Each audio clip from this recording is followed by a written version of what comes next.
All right, welcome. I'm Courtney J. Martin, the Paul Mellon Director at the Yale Center for British Art. I am so pleased to welcome you all here today to the Bridget Riley Symposium. Before we begin, I would like to acknowledge that Indigenous people and nations, including Mohegan, Mashantucket Pequot, Eastern Pequot, Chigatecoke, Golden Hill Paugussett, Niantic, and the Quinnipiac and other Algonquin-speaking people have stewarded the land and waterways of what is now the state of Connecticut. We honor and respect the enduring relationship that exists between these people, these nations, and this land. Today's symposium is an outgrowth of the exhibition on view here at the center, Bridget Riley, Perceptual Abstraction. Conceived wholly with the artist and executed remotely throughout the last 3 years, this is the first survey of her painting in North America in over 20 years. The exhibition's point of departure rests on Riley's first interaction with America in 1965, and the ways in which that encounter shaped the course of her professional life, turning her from an English painter in London into an international artist, all by way of New York. It is only fitting that we, a repository of British art in America, would be the place to explore this story with her. As I think the show demonstrates, Riley is a master of color, form, scale, and ultimately vision. Writing in 1984, she placed the stakes of her practice in the following ways. Quote, "I wanted to bring about some fresh way of seeing again what had already almost certainly been experienced, but which had been either dismissed or buried by the passage of time. That thrill of pleasure which sight itself reveals," end quote. And to that call, the goal of today's presentations are to build upon the great scholarship on Riley over the last century, adding new dimensions, insight, and engagement with recent and older aspects of her practice. I am pleased to see such a sweep of dynamic ideas proposed by our presenters and look forward to what the day will bring. For those of you joining us in person, all of you here, I hope that you will move between the lectures and the exhibition frequently during the breaks. For those of us who have joined remotely, I look forward to welcoming you to the exhibition before it closes on July 24th. Today's events are the culmination of a lot of work by a collective of people working together with their colleagues in the research department. I would like to specifically thank Beth Boland, Kristen Dwyer, Amelia Ewan, Paul Harding, Malik Harris, and Sarah Krause for their efforts. Very special thanks are owed to Gemma Field, Associate Director of Research, and to Rachel Chattelbash, Deputy Director for Research, for taking on this project and moving it so gracefully toward today. Enjoy the day. Thank you, Courtney, and welcome everybody. Good morning. Thank you for joining us here today at the Yale Center for British Art for the Bridget Riley Symposium. Welcome to those of you joining us online as well. I am Gemma Field, the Associate Director for Research here at the Yale Center for British Art. This morning's first session has 4 speakers, all of whom will present in sequence, and then after which we will have some time for respondent from James Meyer, and then some time for questions. I'm delighted to introduce our first speaker, Laura Bruni, who is Assistant Curator at Tate Liverpool. She is a curator and writer interested in the histories of feminism and their current articulations and expression in modern and contemporary art.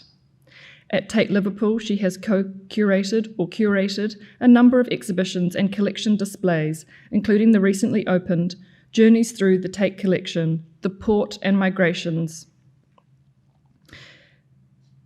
She is currently working on J.M.W. Turner, The Power of the Sea. Prior to joining Tate Liverpool, Laura held curatorial and research positions at Tate Modern and the Philadelphia Museum of Art. Her paper today is entitled Bridget Riley, The Flowering of Abstract Art, and Bridget Riley's work in dialogue with abstract Italian art. Following Laura will be Richard Johns, a senior lecturer in history of art at the University of York. He has co-curated exhibitions and written on various aspects of British art from the 17th century through to the present. Before joining the university in 2013, he worked as a curator of art at the National Maritime Museum in London. He recently completed an article on Riley's stripe paintings for a special issue of Art History, which was forthcoming this year. His paper today is entitled Riley and the Masters. Following Richard will be Ava Diaz, Associate Professor of Contemporary Art in the Department of the History of Art and Design at Pratt Institute. She is an art historian and critic who received her PhD from Princeton University, and she was on the faculty of the Whitney Independent Study Program for a decade after attending the program herself. Her book, The Experimenters, Chance and Design at Black Mountain College, was released by the University of Chicago Press in 2015. She writes for a host of magazines and journals, and she recently completed the manuscript to her new book, After Spaceship Earth, which analyzes the influence of R. Buckminster Fuller in contemporary art. Her paper today is entitled The Moray Effect in the Mind's Eye, which I actually now, Ava, it's been updated. She'll update us on the new title. And then lastly for this morning's session is Frances Follen, who is an independent scholar. Following an early predominantly scientific education, she developed an interest in art history and took her Bachelor of Art and PhD degrees as a mature student at Birkbeck College, University of London. Her PhD was published by Tamsin Hudson in 2004 as Embodied Visions, Bridget Riley, Op Art and the 60s. She has published a number of essays, most recently in the exhibition catalogue for Oklahoma City Museum of Art entitled Moving Vision, Op and Kinetic Art from the 60s and 70s. Her paper today is entitled Creating a Sense of Ease and Movement, Bridget Riley's Hospital Decorations. Following these four speakers, we are delighted to have a respondent, James Meyer, Curator of Modern Art at the National Gallery of Art in Washington, D.C. Before joining the National Gallery of Art, James was Winship Distinguished Research Associate Professor of Art History at Emory University and Deputy Director and Chief Curator of Dear Art Foundation. His publications include Minimalism, Art and the Polemics in the 60s, The Art of the Return, the 60s and Contemporary Culture, and The Double, Identity and Difference in Art since 1900, which was published in concert with an exhibition at the National Gallery in this year, July 10 through October 31. So if you could all join me in welcoming our first speaker, Laura Bruni.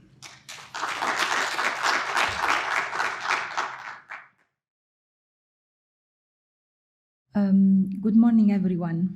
Before I begin, I would like to take a moment to thank the conference organizers and the entire team here at the Yale Center for British Art for hosting this event. It is wonderful to be here in New Haven with such an important group of colleagues to discuss Bridget Riley's work and how it is still hugely influential for so many artists around the world. One of the leading abstract painters of her generation, Bridget Riley still holds a unique position in the history of abstract and op art, and is still one of the few female artists with an international reputation in a movement which includes still relatively unknown artists like Dada Maino, Tess Gerret, Marina Pollonio, Grazia Varisco, Martha Boto, just to name a few, and whose work hasn't been sufficiently explored and investigated yet.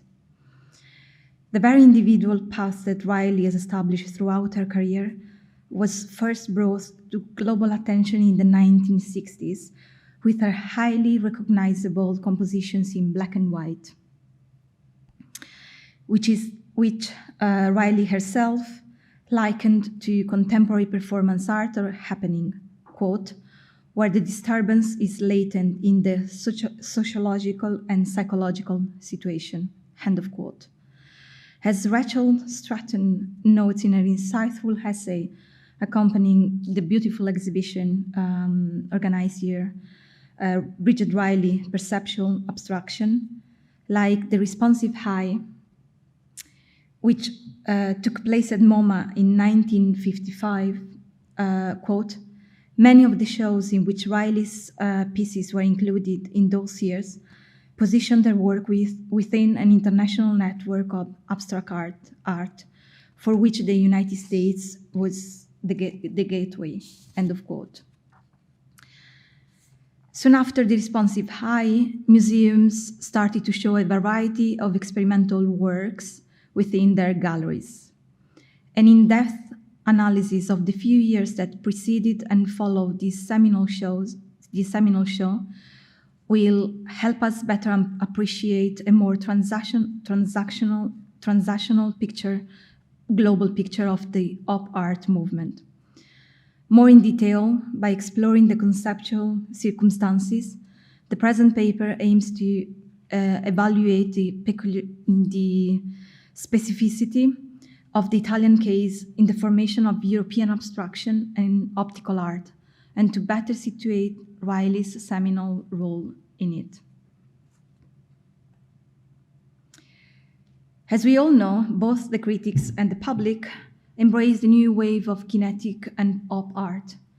Both op art and arte programmata, programmatic art, as we call it in Italian, played a key role not only at the MoMA show, where Italians were all well represented with the inclusion of works by artists as Enrico Castellani and Somari, Albiani and Gruppo N and Gruppo T, but also in Luce Movimento, Light and Movement, Kinetische Kunst, organized by Zeeman and which opened at the Kunsthalle Bern only a few months after the MoMA show. Zeeman defined the exhibition a living show, and like the responsive high, the show really prioritized works that transformed the audience into active participants and that drew attention to the phenomenon of kinetic art. And here we have a few installation views, shots of the exhibition. Even if op art in Italy and abstract art in general never quite aligned with the contemporary dominant international discourses on abstract painting, is still related to an emerging practice in which perception itself was employed as an artist medium. By the end of the 60s, artists like Giorgio Colombo, Paolo Scheggi, Enrico Castellani, Dada Maino, and Carla Cardi, among many others, were already making works blurring the boundaries between the painted object and the space surrounding the canvas, and which encouraged the audience to take an active role. Accardi, Scheggi, and Dada Maino were only three of the key figures of the movement, with Accardi and Dada Maino the only female artists with an international reputation in a clearly male-dominated movement. While of these two artists belonged to the same generation, with Dada Maino born in 1930 and Accardi only a few years apart, no group exhibition at that time presented their work together, as if the artistic research were somehow opposed. What is more, despite all these artists having a very significant exhibition history, they have received little attention outside Italy, and especially within the Anglophone discourse. Analyzing their work will therefore provide insight not only into the exchanges between Italy and the global op and abstract movement, but it will also shed some lights on critical fractures within the Italian art system of that time. So, as mentioned very quickly, op art played a significant role in Italy throughout the 1960s. For example, at the Venice Biennale, op art took central stage for 3 consecutive editions, namely in 1964, 1966, 1968.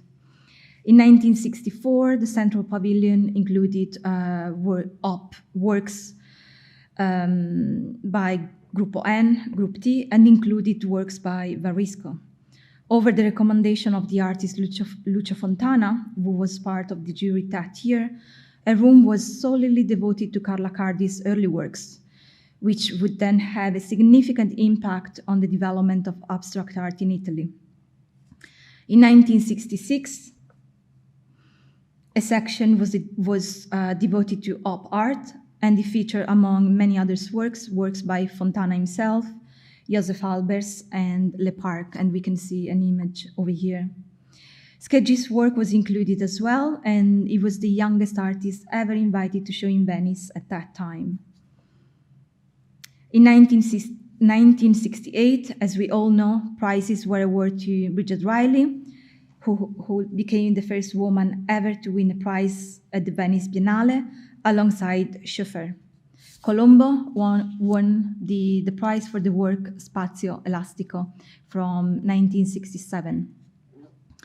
1968 also marked the year in which Bridget Riley unveiled their first color paintings at the Biennale. That year, she also became the first woman ever to win the prize. Three of her full colors work as Late Morning No. 1 and Catalogue No. 3 from 1967 were on display for the first time. However, it is also important to remember that the 1968 Venice Biennale coincided with a period of profound social unrest in Italy and the whole of Europe, which started with student demonstrations in Rome, and which was then followed by the bombing of Milan's Piazza Fontana only a year after, in 1969. In essence, the Venice Biennale of 1968, quote, embodied all the contradictions that were being targeted by the protest of that period and became the symbol of the cultural struggle for the democratic reform of the entire Italian system, end of quote, still structured around an archaic and very patriarchal society. As we all know, Riley's work was also included in Documenta 4, Castle, and many of the artists included in The Responsive Eye, Zeman's Show, and the 1964, 1966, and 1968 Venice Biennale editions just mentioned were part of these documentas, which is really a testament of abstract and op art's ability to transcend the different but interrelated international groupings included in each individual exhibition. If these artists share the principle, as we might say, it could be that they moved beyond self-expressions and toward a new realism that was a reflection of a new world marked by dramatic social changes, as we have seen, political and social unrest. Moreover, as Venice Documenta 4 was also related to the politics of the period, and most artists included in both Venice and Documenta and their works were intended as a comment and a personal response to the contemporary politics scenario. The turmoil that engulfed Italy from 1968 gave way to the years of late, Anni di Piombo, and the end of the year marked the beginning of a period of political instability and social upheaval. This, of course, had a significant impact in an already complex artistic scene, isolating even further from any transnational artistic developments, with the result that Accardi, D'Adamoino, and Scheggi's experimental role in the global op and abstract art movement still remain to be fully acknowledged and appreciated. As it has been noted elsewhere, quote, abstraction was in short very realistic, end of quote. I would also add very political, and these are some of the issues I would like to go on to explore with you today. This is another image of Venice, which we just saw. In the early 1960s, Milan was the center of a new cluster of young artists with explorations in the field of abstractions, included arte programmata, which was rooted in kinetic art, as well as in the work of Lucio Fontana, who had returned to Milan in 1947. Damaino and Scheggi were among these artists. And here we have images of Giorgio Colombo, Damaino, Scheggi, as well as Accardi in Milan. So, born Eduarda Maino in 1930, Damaino was not trained as an artist. She was trained, she got a medical degree, but she never practiced as a doctor. Instead, she decided to become an artist. In 1957, she met Piero Manzoni, and in 1959, she became one of the founding members of the Azimuth Group in Milan, and her work was exhibited in many exhibitions which were associated with the Zero Group, Null, and with the related Nouvelle Tendance in France. Her astonishing exhibition history attests to her presence in the public eye throughout her life. However, her practice is still to be fully institutionalized, and this context brings forth an issue particularly pronounced not only in the context of abstract and op art, but particularly in relation to the Italian feminist art scene of the 60s and the 70s, and which we will explore a little bit further in relation to Accardi. Like Riley, in the early 60s, Damaino produced a series of monochromatic works titled Volumia Moduli Sfasati and Rilievi, 1960-1961. From the mid-60s, however, she moved a step further, and she started to create optical dynamic objects and oggetti componibili. The modular objects were designed to vary indefinitely and incorporated the notions of monochrome and of gesture. And they were, you have an example here, but also in the following slide.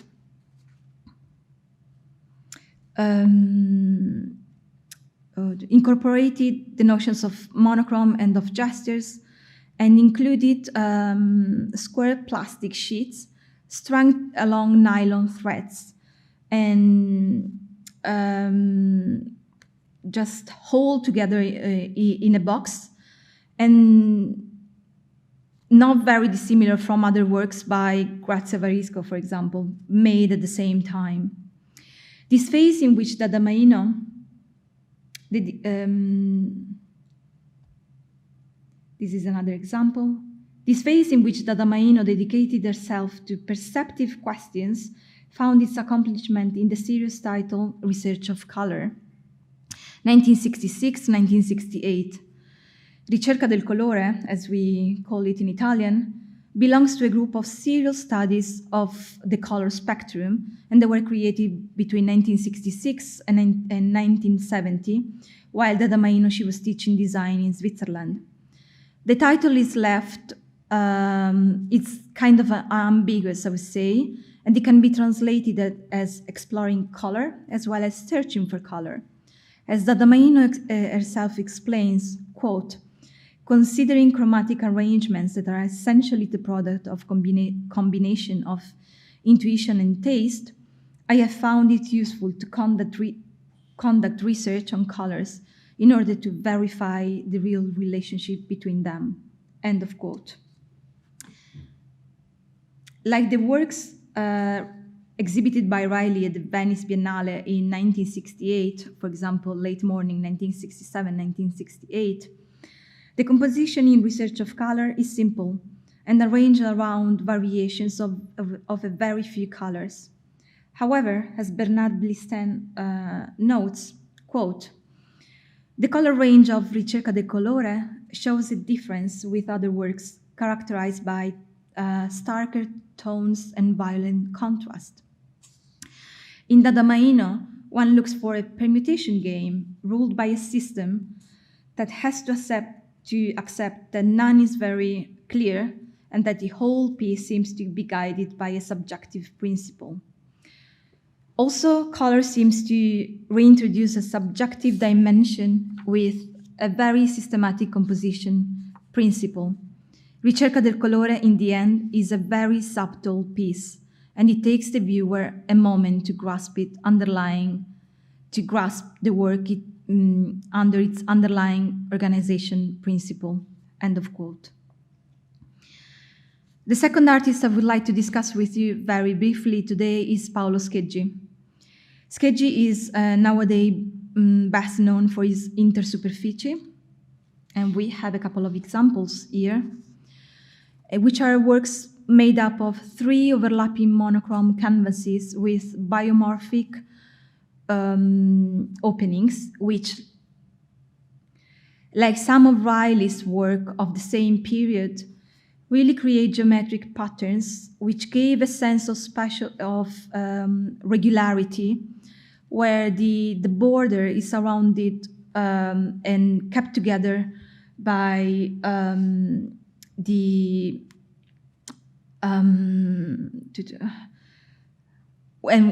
white border surrounding the grid of the apertures, as in Scheggi, and space, as in Riley's.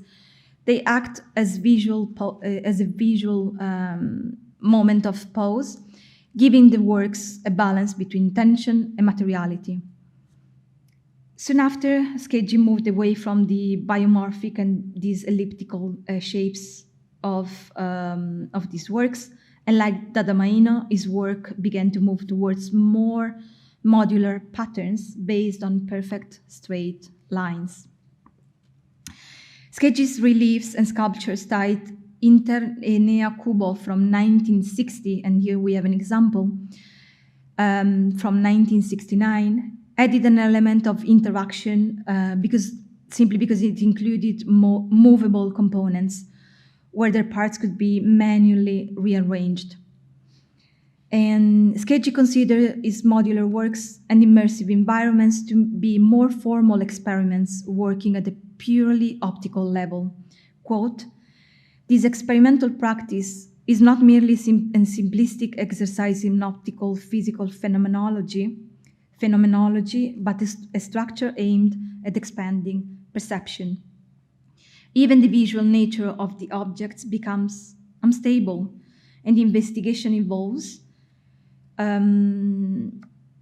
to constitute an operating method that rejects any conception of or attribute of art, striving without naturalistic derivations of or spiritual urges toward the greater dialectics of knowledge," end of quote.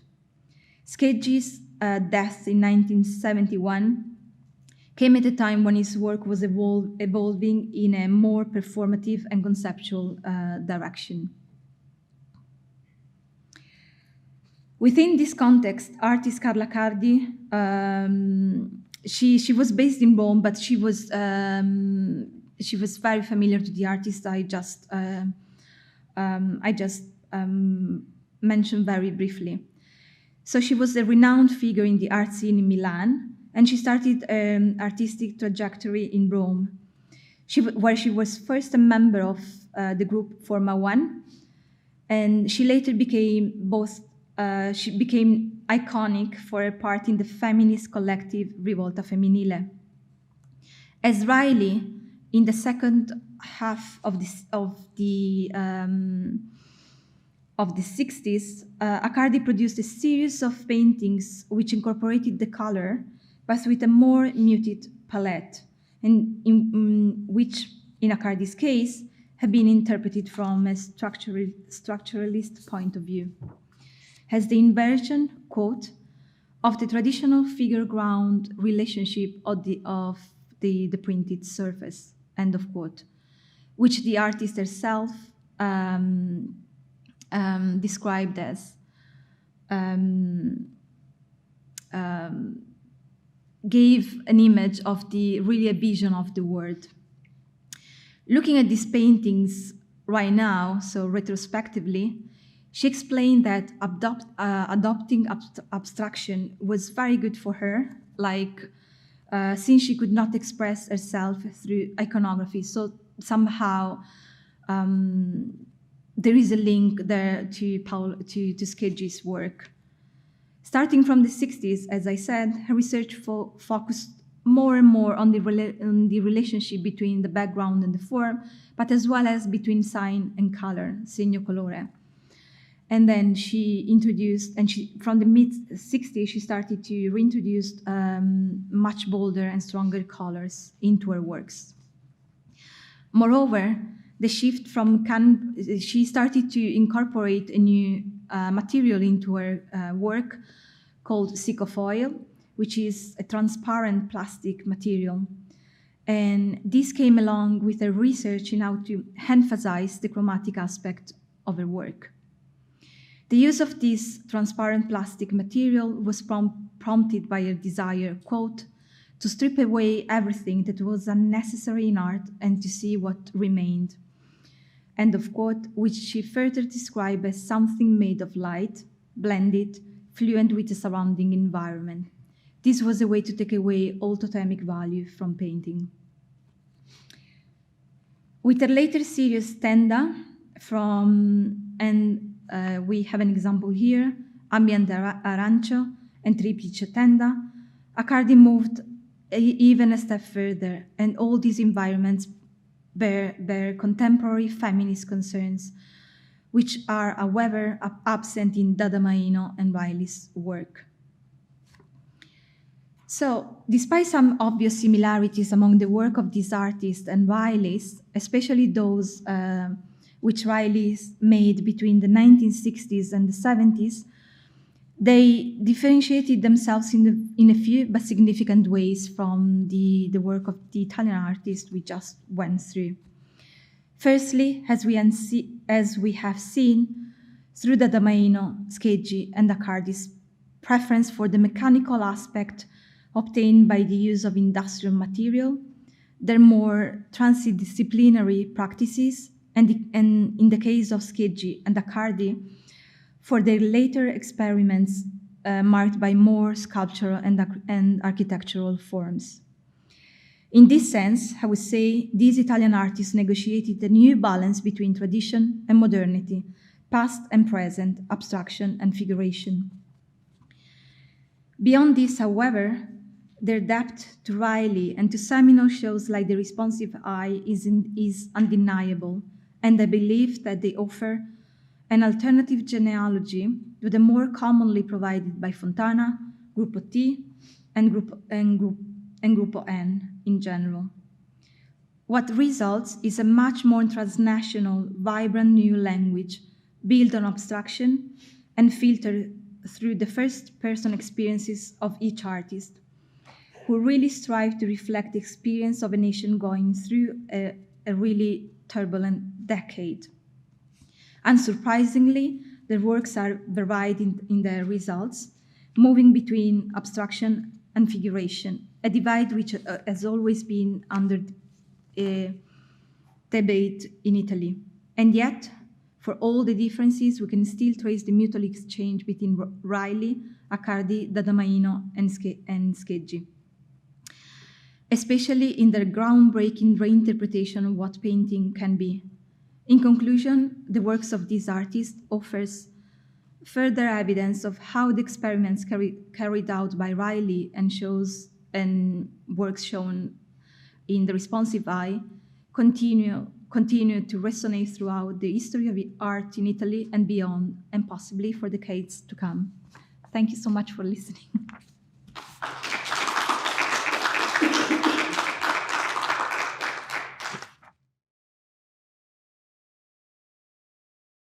Let me just begin by saying a big thank you to everyone involved in the organisation of this exhibition and symposium. It's really great to meet some of you yesterday, and enormous fun to see the exhibition with you in these amazing galleries. And I'm going to be talking today about a different kind of institutional framing for Riley's work. And I'm going to begin with one of Riley's most recent and most visible works, Messengers. Messengers is a large wall painting commissioned by the National Gallery in London and unveiled in 2019 as a permanent installation in the Annenberg Court, itself a relatively new addition to the 19th century gallery that connects a street-level entrance from Trafalgar Square to the main picture galleries on the second floor. Messengers comprises a series of large discs painted in 3 greyish colours, violet, orange and green, arranged diagonally and more or less evenly around 2 of the 4 upper walls. Architecturally, the space is dominated by an impressive double-height staircase set against a large panel of polished black marble, above which is inscribed the family name of Walter Annenberg, whose foundation paid for this part of the building in the early 2000s. At the top of the stairs is a protruding landing designed to accommodate an elevator, but which doubles as an ideal viewing point for the painting.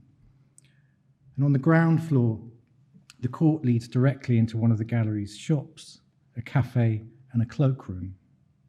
As such, the painted staircase serves a dual purpose as a connecting space, both practical and symbolic, linking and distinguishing between the everyday touristic aspects of visiting a museum, having a cup of tea, buying a postcard and so on, and an elevated, ritualized encounter with the gallery's collection of Western European painting on the upper floor. Beyond the gallery, Messengers belongs to an ongoing group of paintings and works on paper that use the same or similar 3 muted colours, and which includes the series Measure for Measure. And there are a couple of examples in the exhibition here, and Cosmos, a wall painting created for Christchurch Art Gallery in 2017. Together, these and other recent works revive a familiar motif. The spot or disc was a prominent feature of Riley's black and white works in the 1960s, and in the 1970s gave rise to a lesser-known group of very dynamic, high-tone colour studies, none of which were developed into finished paintings as far as I'm aware. In this respect, Messengers can be understood within a broader trajectory of Riley's work over the past decade or so, which revisits and perhaps reclaims themes from earlier in the artist's career. Equally, Messengers may be positioned as one of a handful of site-specific architectural works that Riley has produced over the years, which include the hospital schemes in Liverpool and London, which we'll be hearing about later from Francis. Most consistently, though, Messengers is presented at the National Gallery in light of the artist's long-standing interest in the painting, especially the cloud studies of John Constable, whose work is well represented elsewhere in the building, and whose writing gives Riley's painting its title. Constable referred to messengers or messenger clouds in a descriptive text written to accompany the plate Spring, one of a series of mezzotint landscapes the artist produced with the printmaker David Lucas in the 1830s. Specifically, Constable tells us, messenger clouds are those small, wispy, dark forms that run beneath and before a large storm cloud, as what he calls forerunners of bad weather. And modern meteorologists, I've learnt, call them scud clouds. There's a painting of Weymouth Bay at the National Gallery, an oil sketch for a larger painting now at the Louvre, about which Riley has spoken at length. Constable's lifelong poetic interest in nature and his painterly desire to recapture the elusive, fleeting sensations of fugitive meteorological events aligns neatly with Riley's unwavering pursuit of abstract visual phenomena, manifest on the walls of the National Gallery as floating discs of colour and as the gentle pulse of after images that they stimulate in the viewer. In this respect, Messengers represents the latest episode in a long and creative encounter between Riley's practice and the gallery's permanent collection.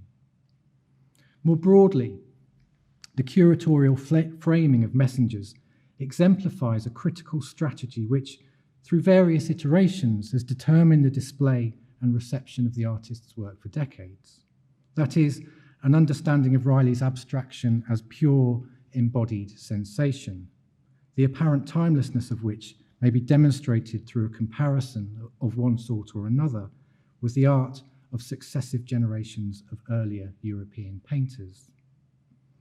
It's a view exemplified in its most sophisticated form by Richard Schiff, who has suggested that the artist's work operates out of time, or for all time, and even beyond meaning, because it's concerned with perceptual experience on such a fundamental species level.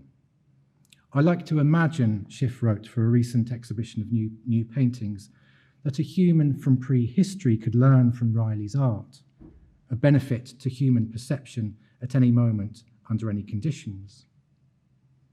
Reviewing another exhibition of the artist's work in 2017, Schiff suggested, and I quote, "To understand Riley's attitude, we need to accept that art and history run separate courses.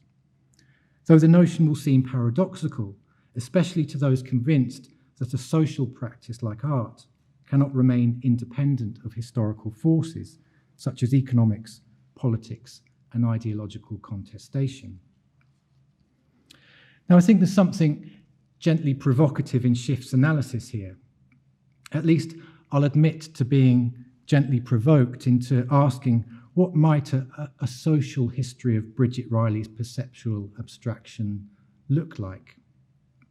And I realise this may seem a naive question, and it's not one that I get very far to answering in this paper, but it's one I ask as someone who, professionally at least, has spent more time looking and thinking about the art of earlier centuries, where the intentions of an artist are rarely subject to the same kinds of protection.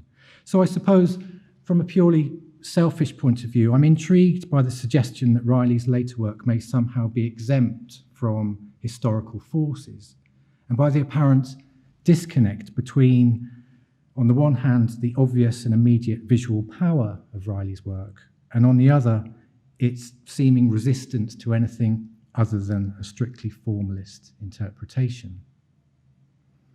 As a visitor to an exhibition, that suits me fine. I'll take all of the visual pleasure that's on offer. But as an art historian, I find myself puzzled by that resistance and challenged, too, to think more about the ways in which Riley's work has been positioned and about other ways of looking that might usefully be brought to bear on that work.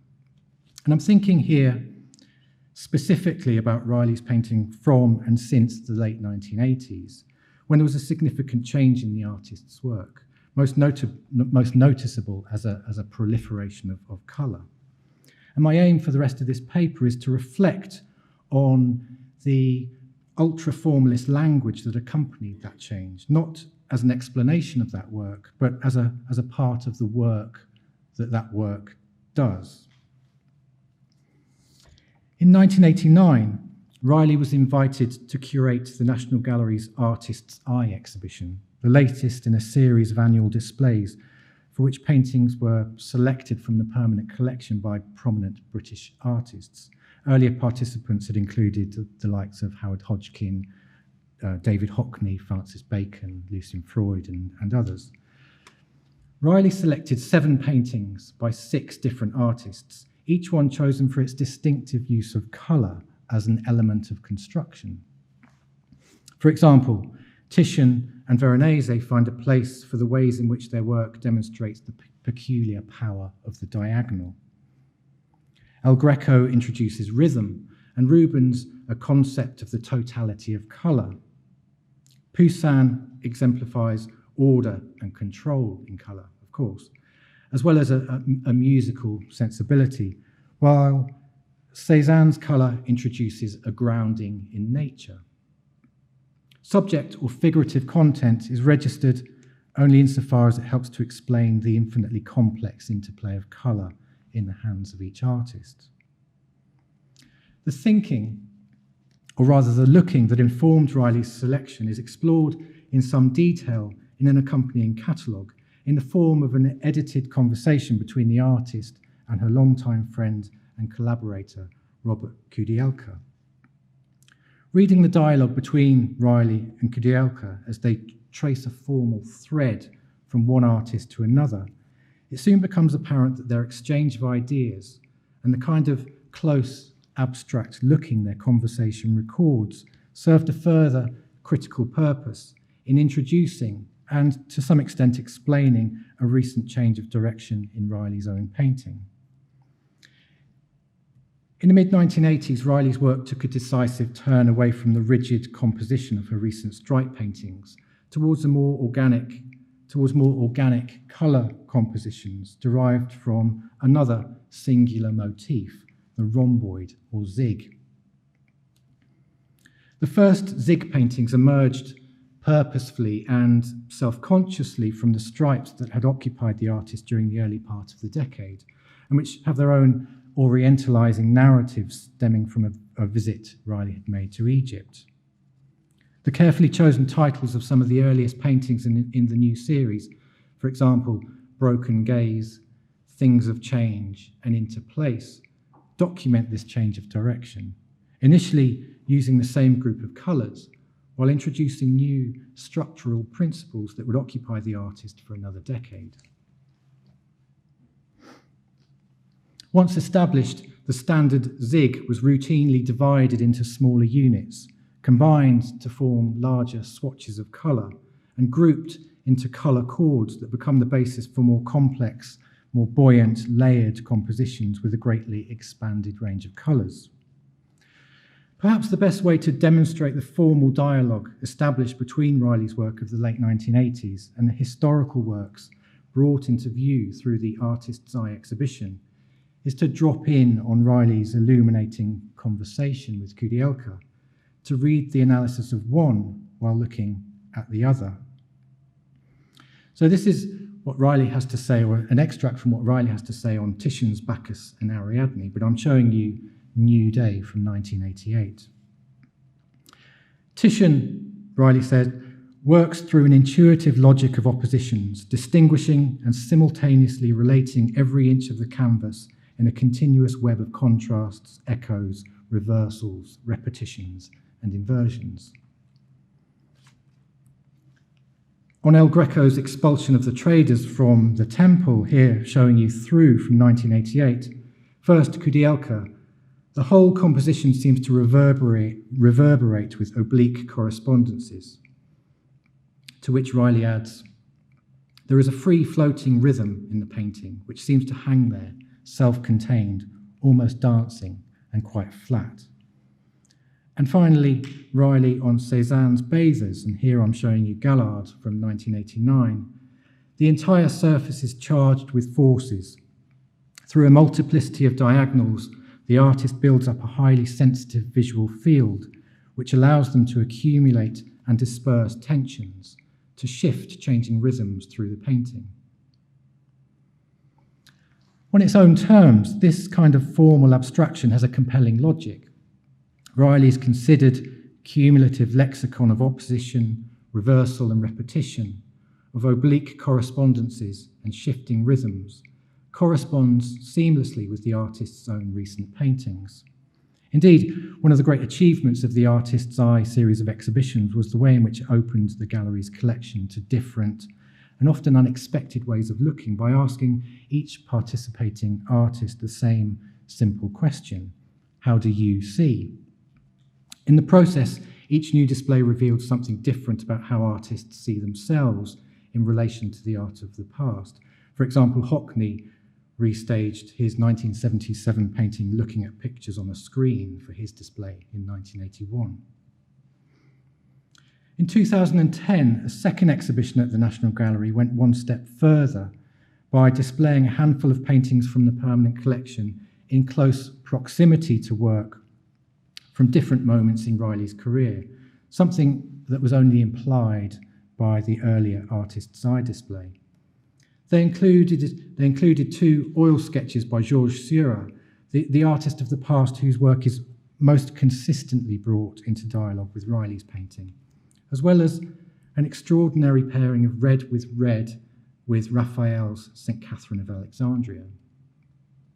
A year later, in 2011, the formal reciprocity between Riley's work and a prescribed canon of Western European painting was given a clear direction and even a legal standing of sorts with the establishment of the artist's charitable foundation, the Bridget Riley Art Foundation, the objectives of which are defined as the advancement of education in the arts, in particular abstract art, and its interaction with Renaissance art and Impressionism, as articulated by the works of Bridget Riley. In recent decades, several prominent art historians have written about the various temporalities of art in ways that may just be useful here in helping to draw out the complexity of that seemingly simple proposition. Notable among them, for example, is the Dutch cultural theorist and artist Mieke Baal, who, writing about the visible resonance of Caravaggio's painting in the work of a diverse group of contemporary artists in the 1990s, appealed to what she called a preposterous history. Preposterous, a term Baal uses without negative connotations to conceptualize the ways in which art that looks back to its forebears is engaged in an active reworking of the objects it encounters, where the older artifact is changed fundamentally and permanently as a result of that encounter.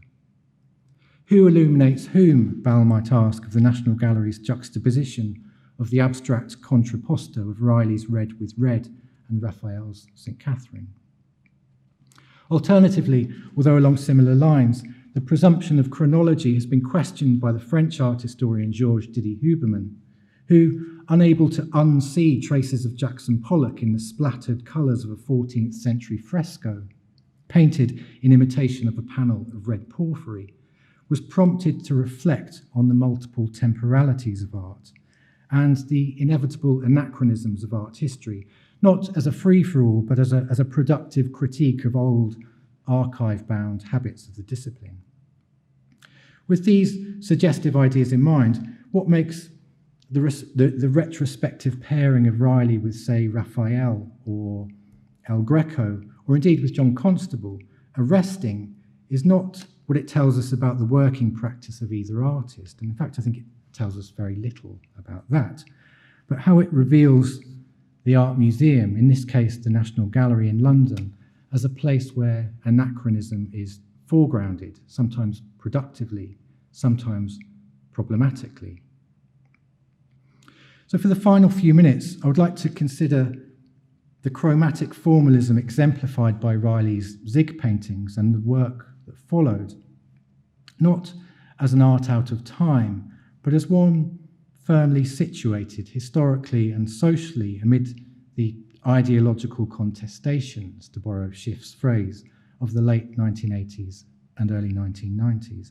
And I'll do that by remembering the Artist's Eye exhibition of 1989 and the long view that it prioritised, alongside another episode in the institutional and architectural history of the National Gallery, specifically the development of a new extension on the site of the old Hamptons furniture store on the northwest corner of Trafalgar Square.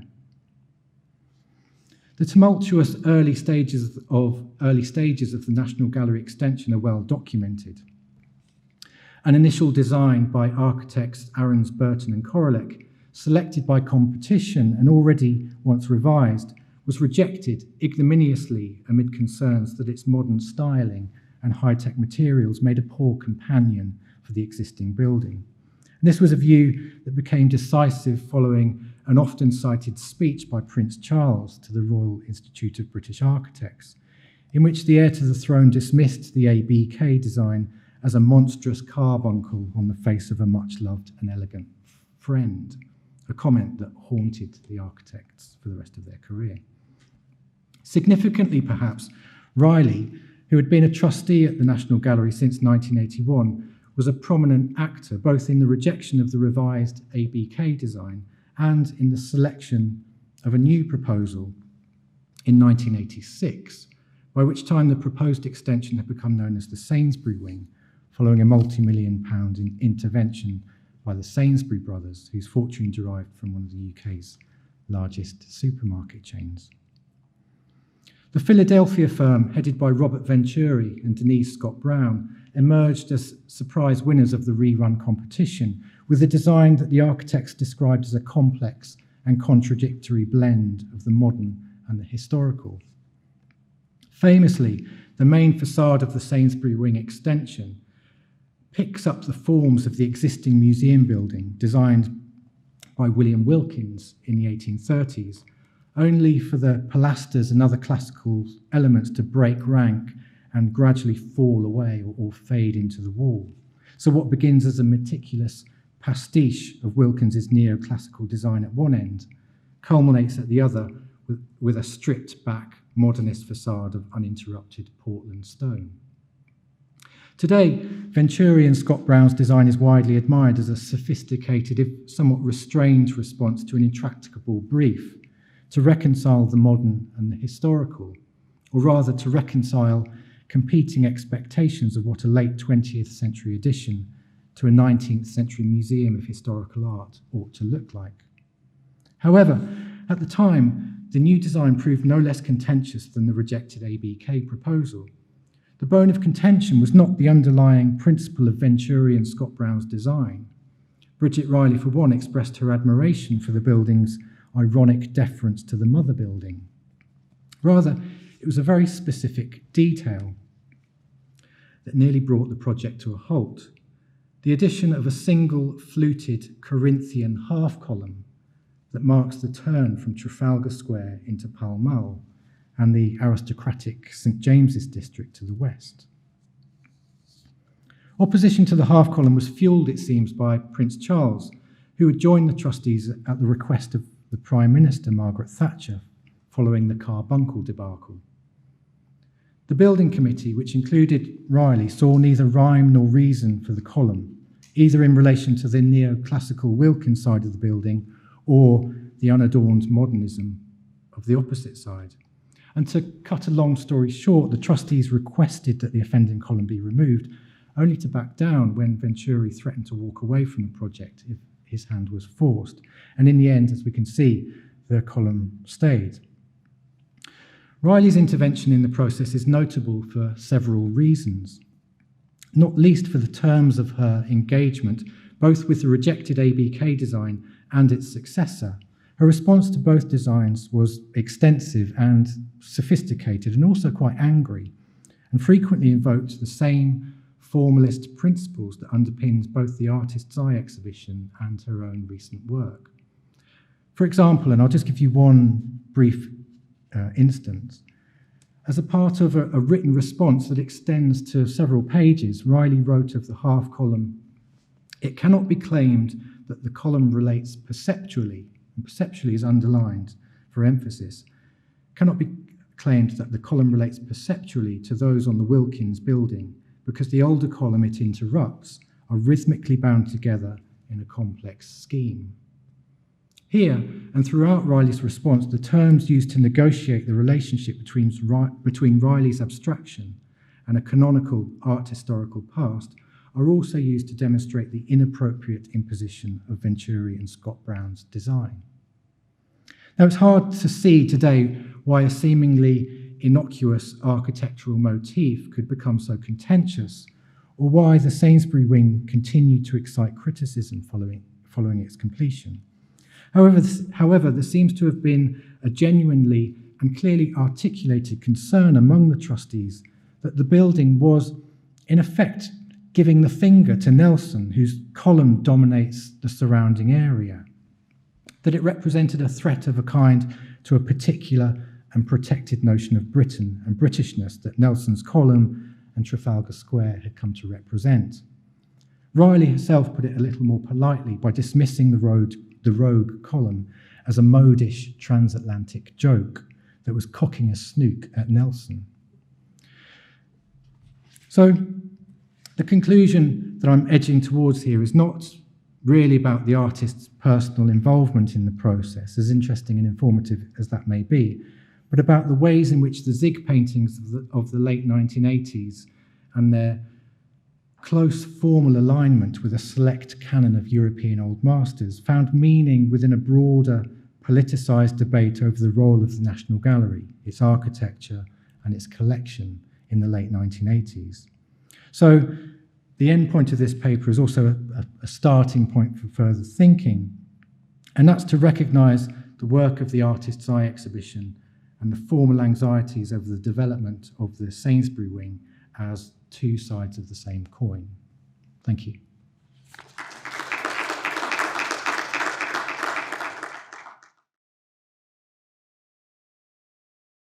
All right.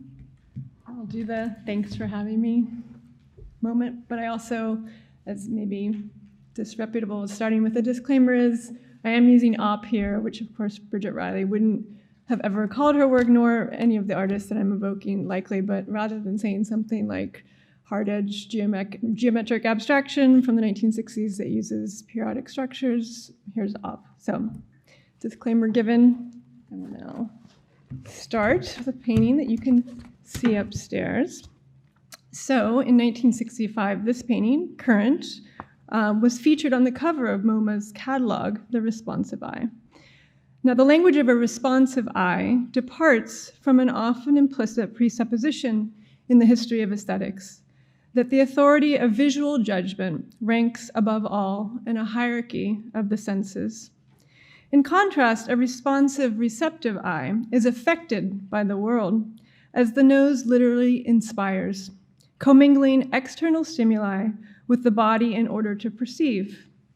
Though sometimes grouped together as op, works employing this affective notion of vision are perhaps kin to what Joseph Albers, another responsive eye artist, termed perceptual art, a dynamic operation that toggles between the biological fact of retinal apperception and the cognitive processes that interpret those experiences. Current is among several of Riley's works that employ parallel lines and sets, a technique in which one or more similar but slightly misaligned patterns create visual illusions of depth and vibration using a so-called periodic structure. Like moire, in which superimposed groups of lines seem to quiver and vibrate, this effect is also accomplished by use of color contrast, by which adjacent shades, applied in bands or sections of varying weight, appear to be askew. And that's due to the physiology of human perception and the limitations of the photoreceptive cones in the retina to parse hues and their intensities. I'll talk a little bit more about that later. The techniques of deploying periodic structures and moire-like patterns are obviously not Riley's singly. And I'm just going to mention, this is just like a whirlwind tour of some artists from a slightly older generation, like Vasarely, and a wide range of artists in her peer group, such as Richard Aneshkovich, Carlos Cruz Diaz, Chana Horwitz, Julia Leparc, Rafael Soto, the diacriticals on some of these names got lost, Julian Stanjak, and then contemporary artist, Taba Auerbach, Liz Deschennes, I should mention this is a photograph, not a painting, Anoka Faruqi, who I know is doing graduation right now and isn't here, but will be here later, Karsten Nicolai, Julie Opperman, have also made use of these procedures, and this is just a very limited list and some just things I've seen recently, so they were fresh in my mind. In the limits of this talk, I don't have time to explore the subtleties, obviously, of every artist's deployment of pattern compositions, but suffice it to say that in this prevalent use of these techniques, important shared concerns arise about the relationships of aesthetics to sense perception. So these range, number one, the argument that moire, lines and sets, and other forms of graphically dynamic compositions train the eye to experience the visual world more richly in order to overturn perceptual habits that influence how we think about the world cognitively. And the second argument that is sometimes made is that this position of these techniques, like moire, disorient or disturb perception in order to destabilize the cultural primacy of vision. So on the one hand, training, and then do they train or do they disturb perception? So let's consider this Current here as to study these two arguments. So Current lives many lives. It entered the MoMA collection the year it was painted in 1964, and it was exhibited in the Responsive Eye the following year.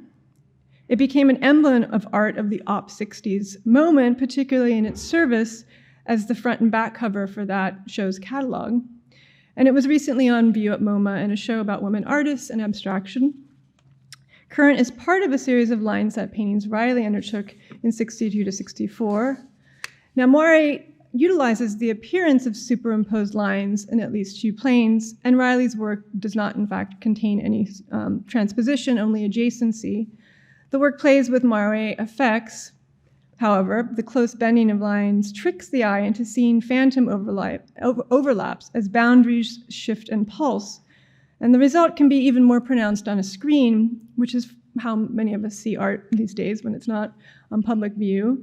And in these cases, tremulous lines create doublings and duplications due to what's called interline twitter, which is an effect caused by linear scanning technologies of interlaced video and television, or the pixel refresh rate in computer monitors that causes patterns to flicker wildly. And it's evident when you wear like a striped or tweed fabric on screen, and it begins to vibrate chaotically. So in Current, a series of alternating black and white curved lines seem to cascade from the top of the square format work near the painting's horizontal center. The undulations quicken, to use a temporal terminology, or gather and drape, to use a vocabulary of space. The gentle concavity, read from left to right, of the top hemisphere bends and doubles back 5 times before relaxing into a penultimate curve in the same direction as the upper one, only to flex back a final time convexly in the work's lower register. In the central portion of the work, the distance between the lines decreases at some turns, seeming to recede in space, while thickening lines appear to project toward the viewer. The bends appear like a belt cinching the waist of the work, like a crimp ironed into a tumble of hair, like a wavy heat mirage on the horizon. The work shimmers vibrantly as jolts of yellow, green, violet, and other colors move among the black and white lines, uncontained by the vertical bands. Areas of shine and depth seem like the vertiginous effects of one's contingent location in front of the work, in much the same way that glints of light on an object can move with your change of position. Misapprehension of apparitional colors, along with the illusion that the longer striations are pulsing, give the work preternatural movement and dynamism. So let's explore the argument that this work trains your eye by ordering vision. This view emerges from the polemics around geometric abstraction that posit art as the study and manipulation of the fundaments of form, line, color, shape, etc., particularly its visual appearance and material constitution. A prominent thread of this argument runs from the Bauhaus through Black Mountain College and here to Yale in Joseph Albers' work and teachings. His student at Yale, Julian Stanczak, employs the Albersian language of deception, dynamism, and energy while reflecting on his career late in life in 2007. Stanczak says, "I was possessed by my work, by my ability or lack of it to see. Any deception, any light creates energy, and I am ordering energy." So ordering energy is frequently accomplished with pattern, and patterns by definition are repeating form groups and therefore follow predictable systems. Working with pattern is not the same thing as obedience to a pattern, however, and painters like Stanczak and Riley rely just as critically on the disruption of pattern as they do on its repetition. Periodic structures require exacting practice. Alternating the width, coloration, and interval of the line sets results in unevenness and irregularities that produce a throbbing quality. Yet the displacements and misalignments must adhere to an overall logic of repetition, otherwise the dynamic wavering effect is lost. This is a kind of rule breaking that makes patterns work against themselves, thereby opening up a zone of perception in which the careful testing of visual data against cognitive assumptions develops perceptual acuity. So the process of speculating about what one sees when faced with the work by Riley that I described earlier, the manner in which the work appears kinetic, thanks to the gradations of the line set pattern, required the mind to evaluate dynamic effects using the visual evidence of the painting as verification. The retinal apperception of the painting and what the mind understands about the ambiguous or contradictory visual evidence before it are in Riley's work a circuit of complex perception logically appraised. For Riley, she says, it's important that the painting can be inhabited so that the mind's eye, or the eye's mind, can move about it credibly. So her emphasis in the phrase the eye's mind is that the eye can own the mind, can possess the mind when visual attention is guided by order and structure. Geometries of repetition attune vision to the subtleties of perceptual stimuli. This is a pedagogical project of training the eye to see anew beyond the crust of habit. So argument 1. Let's consider argument 2, which is that these works do not train the eye, but rather destabilize the very concept of visual certainty by making vision as visceral as the body's other senses. To some commentators, it's been a problem that painting might actually be connected to other biological experiences. Reviewing the responsive eye when it opened, the writer Thomas B. Hess opined, this is a long quote from him, "Op is the art that the public flocks to see, and critic Jack Kroll reports they bob and wave in front of the exhibits, shake their heads back and forth, make little jumps, like penguins at a mating dance, to get the biggest retinal kicks. Perhaps this peripateticism is due to one op theorist, Moiré Variety, who was widely misquoted in the press as saying that certain optical illusions give the sensation of LSD. So hundreds of people innocently sway in front of laminated black and white constructions, convinced that they're getting a cheap jag. This writer admits to feeling queasy after a long look at op, but William Seitz assures him that it's a passing reaction, like your first cigarette. The op sensation jangles through your nervous system just when one drinks a martini or smells gasoline. So why is it, in the words of contemporary artist Sean Raspet, quote, "as a field that has historically been concerned with the material specificity of representation, art has primarily addressed the visual subsection of the human sensorium." Riley herself discussed her work on harnessing the power of form beyond vision. As she stated, quote, "to make these basic forms release the full visual energy within them, they have to breathe, as it were, to open and close, or to tighten up and relax. A rhythm that's alive has to do with changing pace. The whole thing must live."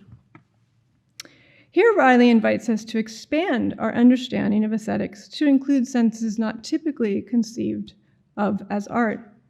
Can we imagine touch, not vision, for example, as our prevailing and most dominant sense? I mean, scent molecules physically pass through our approximately 400 odor receptors into the olfactory bulb.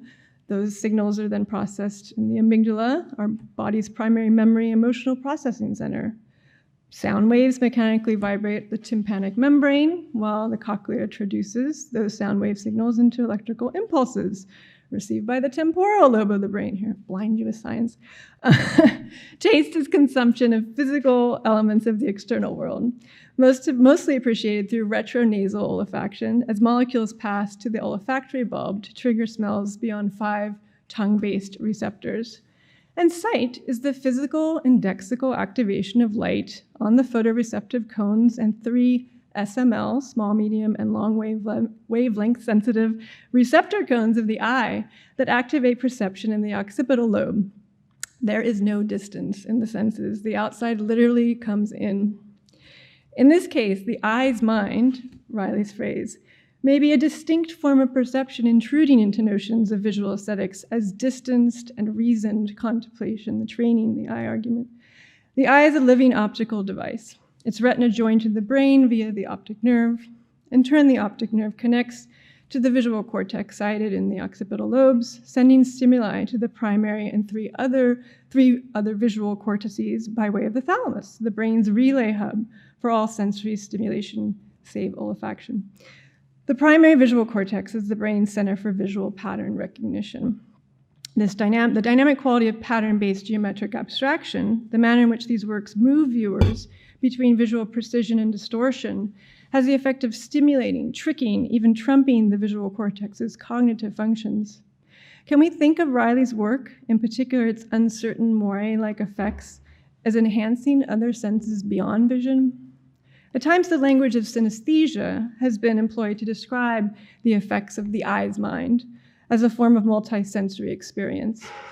Let's take this exchange, Riley interviewed by a very hostile critic, angry white man, David Sylvester, in 1967. It's a little bit long, and I'm not going to put on any British accents. I practiced, I just can't do it. So this is Sylvester. Do you want the work to be aggressive toward the spectator? Do you like it to hurt your eyes? Doesn't it give you a pain? Riley, no pain. It gives me pleasure. Sylvester, does it give you that famous admixture pleasure pain? Riley, Perhaps, and that it's a stimulating, an active, a vibrating pleasure. Sylvester, comparable to what? Riley, running, early morning, cold water, fresh things, slightly astringent, things like this, certain acid sorts of smells. Sylvester, really? You enjoy certain acid sorts of smells? Riley, yes, I don't like heavy sorts of smells. I like light, buoyant sorts of smells. Sylvester, like ammonia?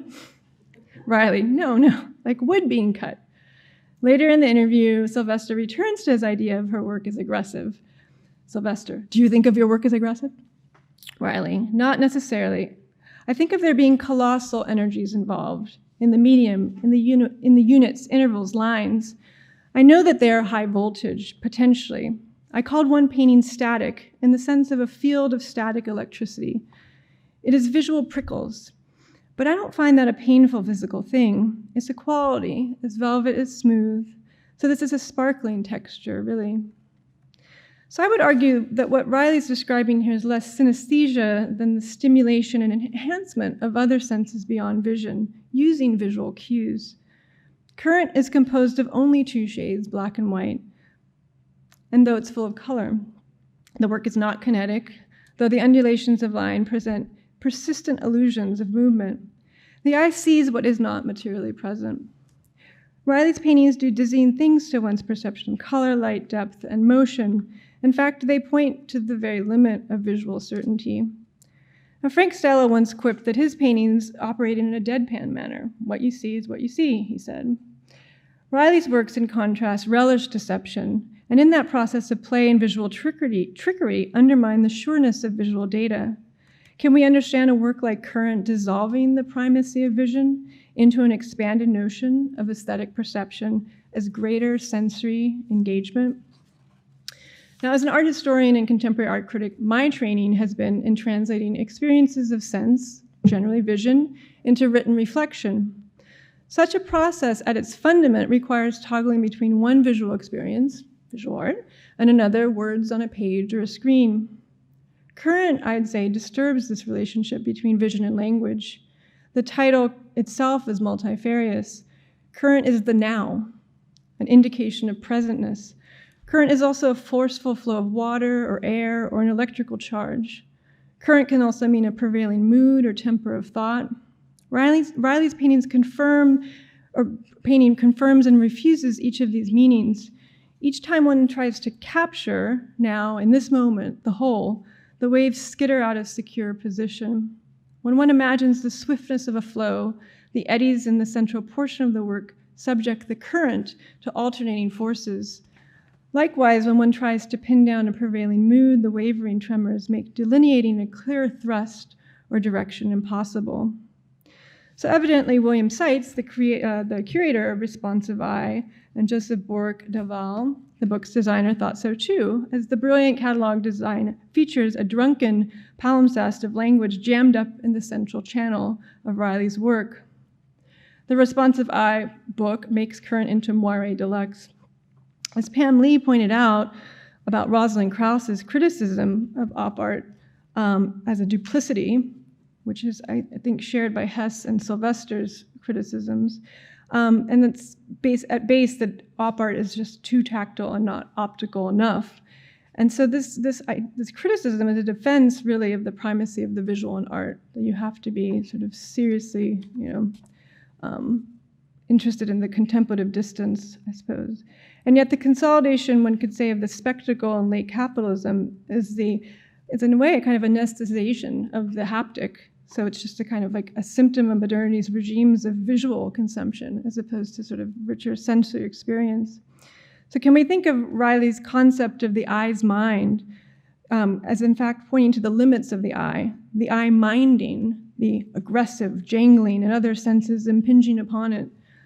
Riley herself talked about her work as a disturbance, we heard this quote earlier, in a performative sense, like happenings. I feel that my paintings have some affinity with happenings where a disturbance is precipitated. By flagging the overvaluation of certain experiences in culture, like cognition, distance, and analysis, and the devaluation of other experiences like sensuality, proximity, and the body, Line set illusions and other disruptions of figure-ground relationships initiate a circuit of complex and contingent perception in which appearances are unfixed and unreliable. Phenomenologists might call this a threshold to the embodied mind, whereby the sensate presence of the body is never fully sublimated to cogitation and its generally linguistic modes of translating sensory experience. When Riley uses the phrase, the eye's mind, can we think of this as the eye's minding, being bothered by the disturbances of her work and what they trigger? I used to think that this kind of geometric abstraction trained the eye and honed visual acuity, but I've come to think differently about it. So can we in fact understand the second argument about breath and energy, about the vulnerability of the body as a proposal toward a biopolitics of the senses? Riley employs moire-like effects to destabilize visual judgment, activate a dynamic space of reception that is sensorially hybridized and therefore proposes a richer notion of aesthetic experience beyond visuality alone. I now believe Riley short-circuits the primacy of the sense of vision, allowing the body to experience permeability and transcorporeal relationship to external stimuli. The disturbance comes in the eye, but it means something else to the body, flagging the way that external stimuli are the precondition of all sensory perception. How does Riley's breath, her sense of living, work in practice? The use of pattern and moire effects are ways that this happens, extending vision to time and space, more robustly connecting sight to the operations of other senses, moving beyond the idea of sight as immediate apperception, of instant control. Recall Stanczak's statement, "I was possessed by my work, by my ability or lack of it to see." Bringing vision to its bodily limit beyond the threshold of sight might be the eye-mind endgame, if only to open the human sensorium to the greater diversity of non-visual sensory experience. Thank you.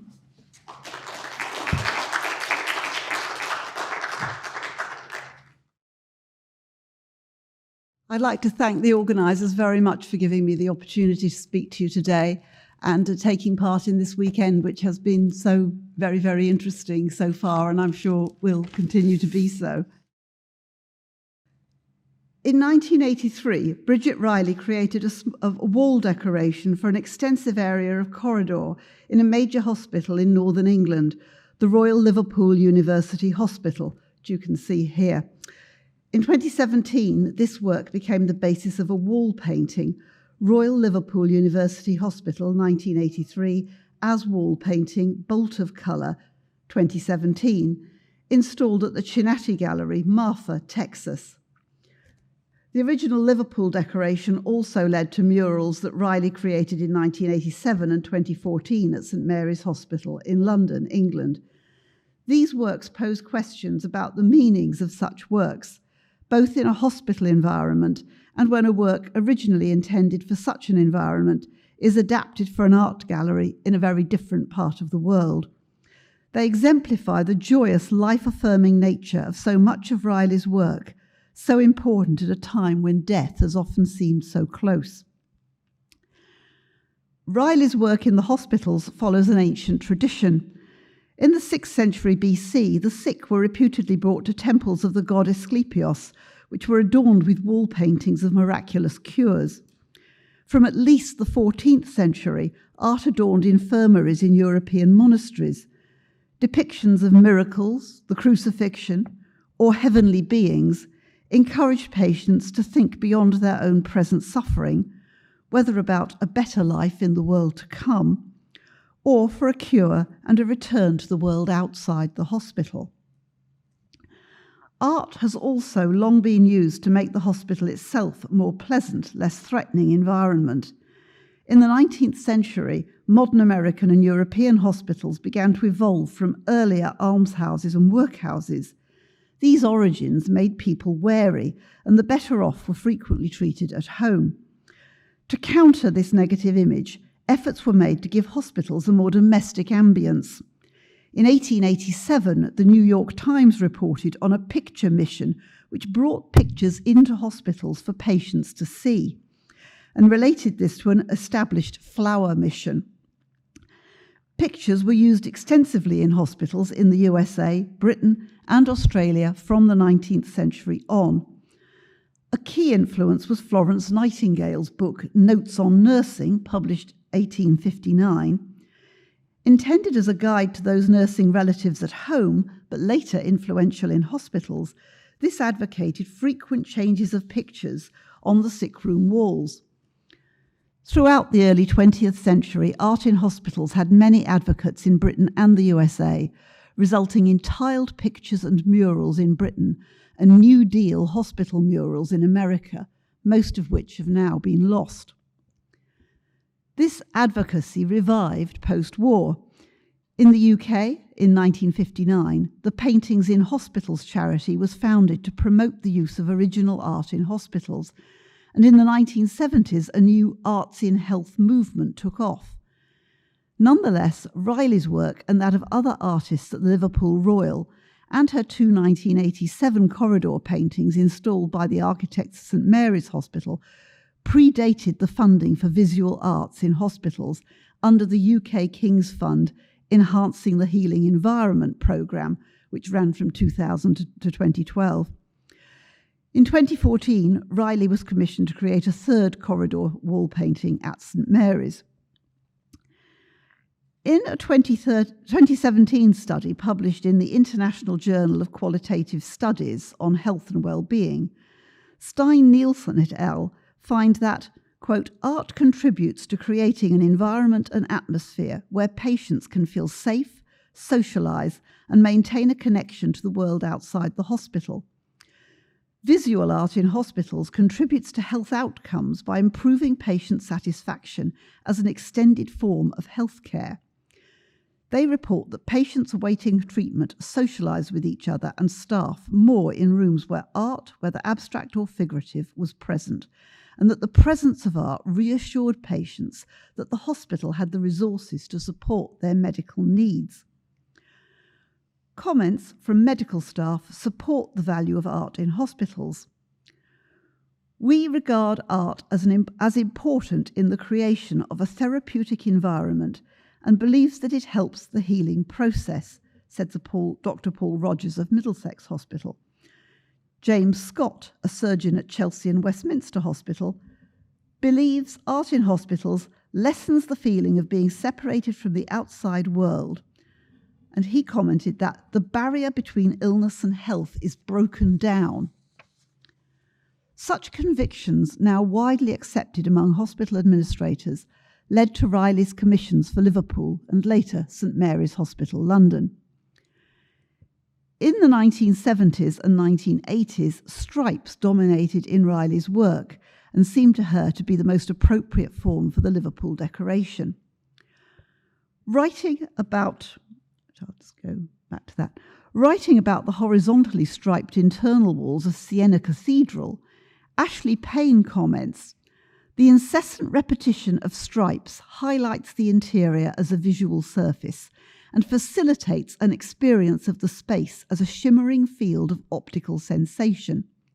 Stripes are experienced both as a physical organization of matter into banded chromatic oppositions and as an optical structure independent of a physical support."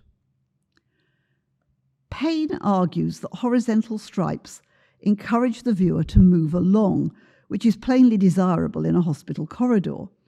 For Payne, their perceptual artifice implies a certain compositional potential for the use of stripes in architecture through their ability to articulate, punctuate, and provide structure to the viewer's experience, movement, and sensation. Riley herself described her Liverpool decoration as an articulation of the bones of architecture into a flowing environment, a space that one can pass through with a sense of ease and movement. And unfortunately, this is the only image of that has survived. By 1983, Riley had been working with brilliant life-affirming colours for well over a decade. On a visit to Egypt, she was struck by how the artists who decorated the underground tombs in the Valley of Kings have brought about a feeling of sunlight, well-being and pleasure The stone cells were turned into places which celebrate life and thus defy death. One can immediately see the relevance of this insight to a hospital. The Egyptians achieved this with a fixed range of colours used for over 3,000 years: blue, yellow, red, turquoise, green, black and white. Riley determined to articulate the flowing space of the corridors with bands of these colours. While Payne notes the ability of black and white stripes to articulate the structure of Siena Cathedral, producing a sense of movement, Riley used colour to create the sense of ease and optimism that is so important in the potentially unnerving environment of a hospital. Riley wanted to create, quote, a feeling of light and sun and all the pleasurable sensations associated with them. Of her work at St Mary's in 2014, she said,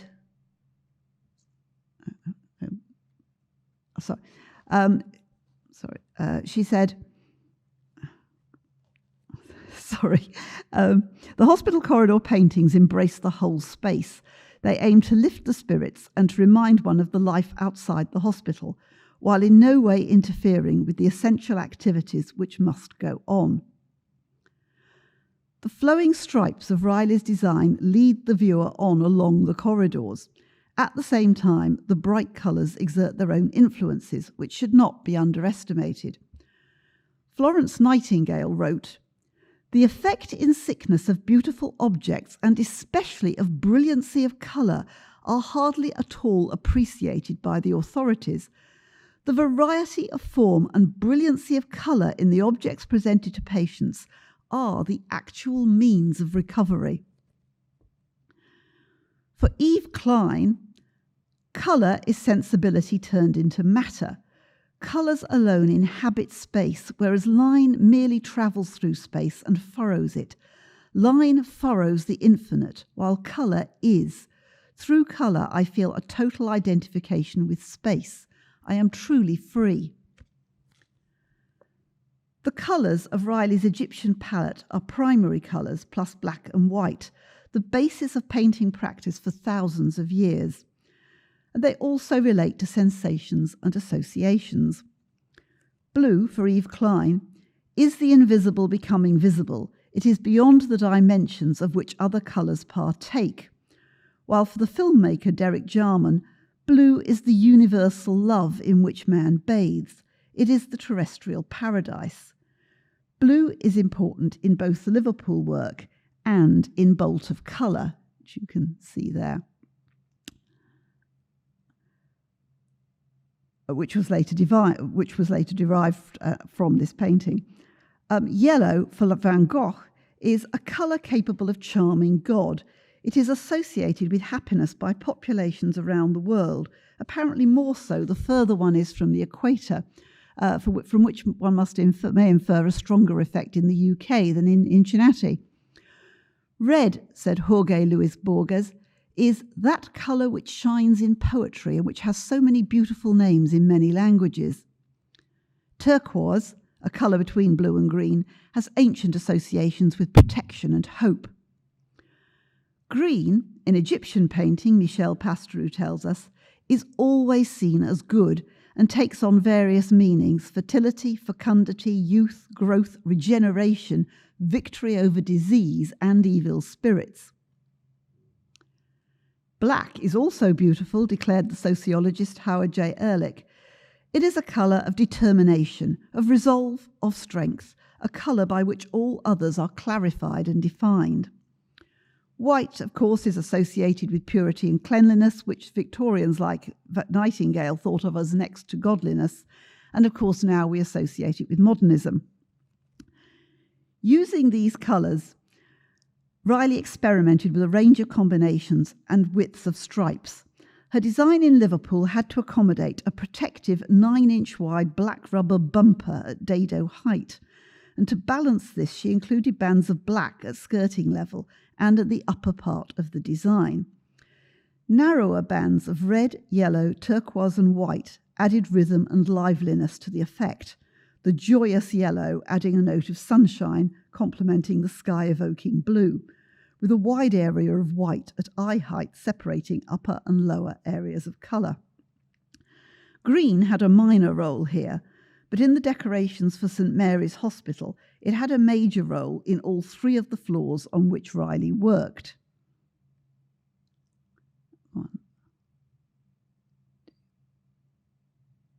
You can see it quite clearly there, and again on the top floor. So it was partnered with equally bold bands of yellow on floor 8, which is there, blue on floor 9, and pink, which moves away from the Egyptian palette, on the 10th floor. And the walls there are often chosen as a background by staff when posing for official photographs. In both hospitals, the effect is to brighten the space at the same time as articulating it, leading one along the corridor and giving a sense of forward motion, progress towards health as well as physical movement through space. These works are to be experienced bodily as well as aesthetically. In this, they are linked to Riley's paintings since her early monochromes, which enable the viewer to experience the physical as part of aesthetic experience. Rosemary Harris, curator of the Imperial College Healthcare Charity Art Collection in 2014, said, "The murals have transformed the clinical environment into an uplifting and beautiful place for everyone to enjoy." Riley's Liverpool work and that of other artists was destroyed when that hospital was remodelled in the late 1980s. Perhaps appropriately for a work inspired by the colours of Egyptian tombs, in 2019, as Bolt of Colour, it had a reincarnation at the Tate Gallery, a former barracks in Marfa, Texas. Appropriately for a reincarnation, it was changed by Riley for a new life in a very different environment. As Lynn Cook points out, here there were no doorways, signage, fire extinguishers, and all the paraphernalia necessary to a hospital. What the 2 sites had in common is a long expanse of wall. At Chinati, Riley's decoration was transfigured into a painting. The work flowed uninterrupted, inviting contemplation. Covering 6 of Chinati's 8 walls, it was Riley's largest work. Rothko once wrote that his paintings were large, quote, "precisely because I want to be intimate and human. When you paint the larger picture, you are in it. It isn't something you command." And at Chinati, the viewer could be in the work. Rather than the artificial light that dominates in hospital corridors, here the gallery was flooded with natural light. Large windows inevitably created a dialogue between art and the Chihuahua desert landscape, the bluer sky, the colours of earth and land, red and yellow, green finding their counterparts in the painting. For Rob Viner, organiser of the exhibition, it also created a dialogue between 2 very different modernists, Riley and her contemporary Donald Judd, who had designed the conversion of barracks to gallery. That shows you from the outside how many windows there were looking in. As mentioned, Riley adapted her work to its new location. In Chinati, the black band at the bottom no longer extended to the floor, replaced there by white, and the blue no longer met the ceiling, but was separated from it by another band of white. The painting was untethered and appeared more independent of its support than was the decoration in Liverpool. Red and yellow bands swapped places so that in Chinati, the yellow bands have moved up and the red down, relating the sunshine colour of yellow more closely to the blue that suggests the sky and the red more closely to the ground. Richard Schiff argues that Riley's aesthetic target is perception itself, which opens individuals to feelings beyond the limits of their identity within a culture and a history. Viewers in Chinati were aware that the work was based on one made for a very different audience in another country.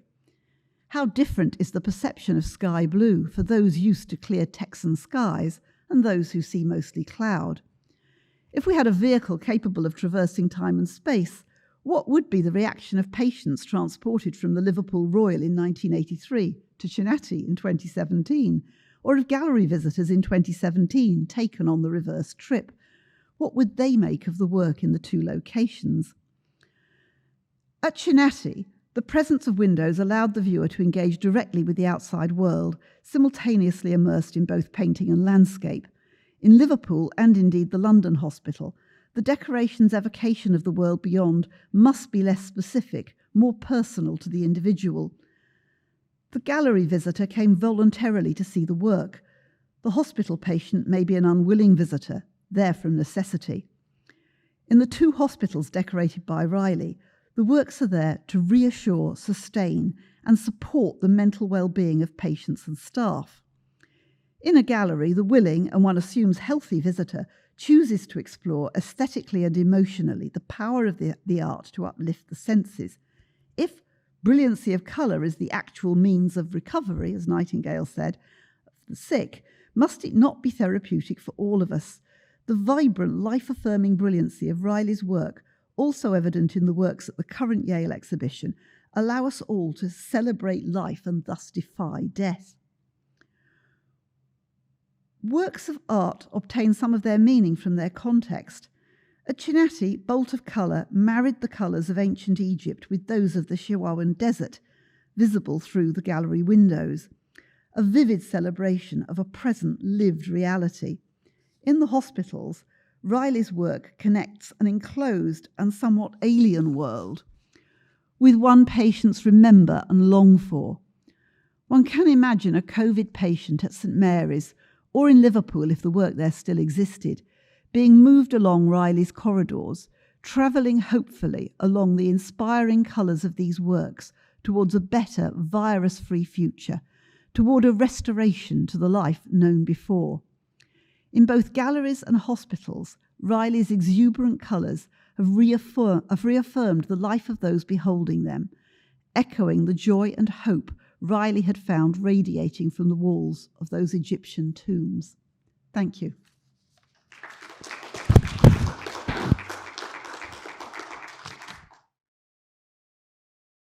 So first of all, I just want to congratulate Courtney Martin and the staff, the curatorial staff, for putting up the exhibition upstairs, giving us a chance to really look at Riley's work together for the first time in a very long time. And also Gemma Field and the staff for organizing this symposium about Riley's work. So I'm going to make a few remarks about what we've heard this morning.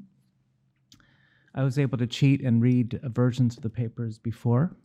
And then it would be great if the speakers could come down and maybe we could move these chairs and we can talk about what we've just heard, all of us, afterwards. So the first retrospective of Riley to occur in the United States since 1978, Bridget Riley, Perceptual Abstraction, is a watershed in Riley's remarkable career, bringing together a body of work developed over some 6 decades. The Yale show marks the 60th anniversary of the artist's first one-person show at London's Gallery 1 in 1962. Riley's paintings have occasioned a voluminous response since they were first shown. Criticism on Riley has tended to divide into 2 camps. Nearly every writer on Riley has felt compelled to translate the experience, the very particular experience or experiences of looking at her art into words. Call this the perceptualist strand of Riley criticism. Confronted with the artist's black and white painting Movement in Squares in the Gallery 1 show, David Sylvester spoke of the, quote, regular design of this work, a regularity that had been, quote, disturbed. We can see what Sylvester meant. In Movement in Squares, exhibited upstairs, this sense of disruption occurs as the checkerboard pattern of black and white squares initiated on our left tightens as our eyes scan right. Vision is positively swallowed by the vertiginous space caused, where the pencil-thin black and white rectangles meet, only to be hurled back to a zone of relative calm, near the work's right edge, where the chessboard of squares resumes.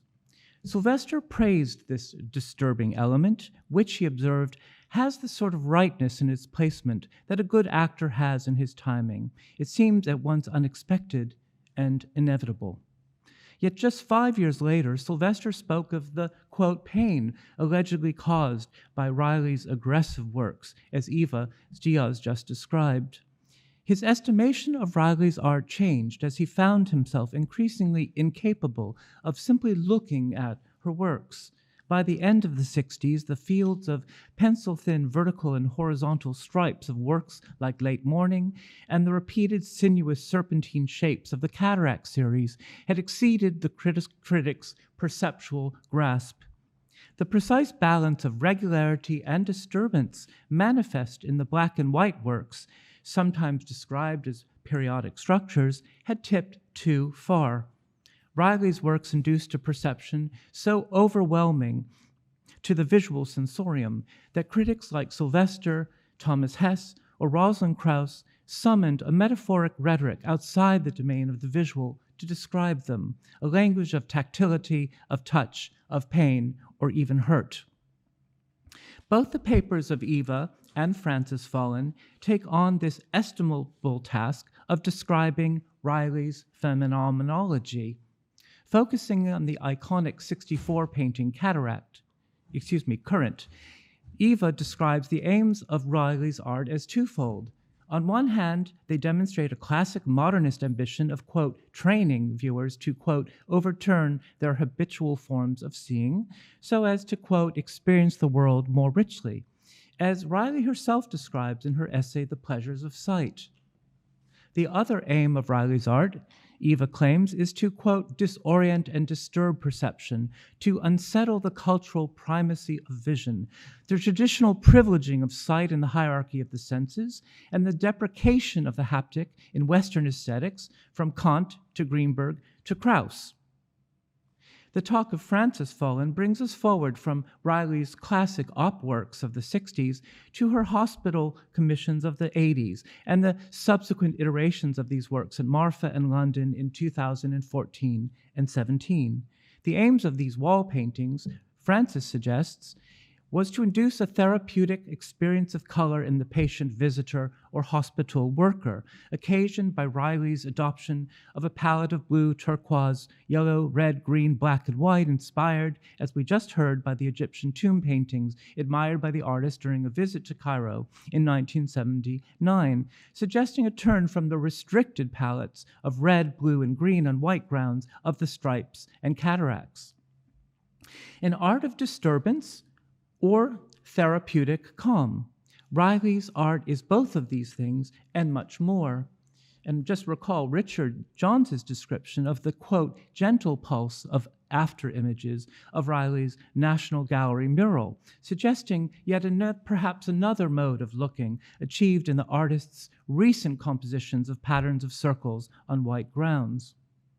If perception is the medium, as Riley has written, hers is an art that induces a stunning range of visual encounters and affects, produced in response to new experiences and opportunities, including the hospital and National Gallery commissions described in the papers we just heard. As Riley's art has progressed from one phase to another, the tired label op, implying an instantaneous, rather mindless perceptual encounter, has never seemed less apposite. Now, the second strand of Riley criticism is historical. Focusing on Riley's reception, such studies locate the artist within the increasingly international and interconnected art world of the 60s, a period of mass communication, computerization, post-coloniality, and mobility, a set of processes we've come to describe as globalization. The Riley of these accounts, such as Laura Bruni's, is a figure who transcends national boundaries and British provincialism. Emerging as the star of William Seitz's famous Responsive Eye exhibition, perhaps the most international of MoMA shows of the period, Riley is catapulted to international fame in Documenta 4 and at the 1968 Venice Biennale, as Laura describes.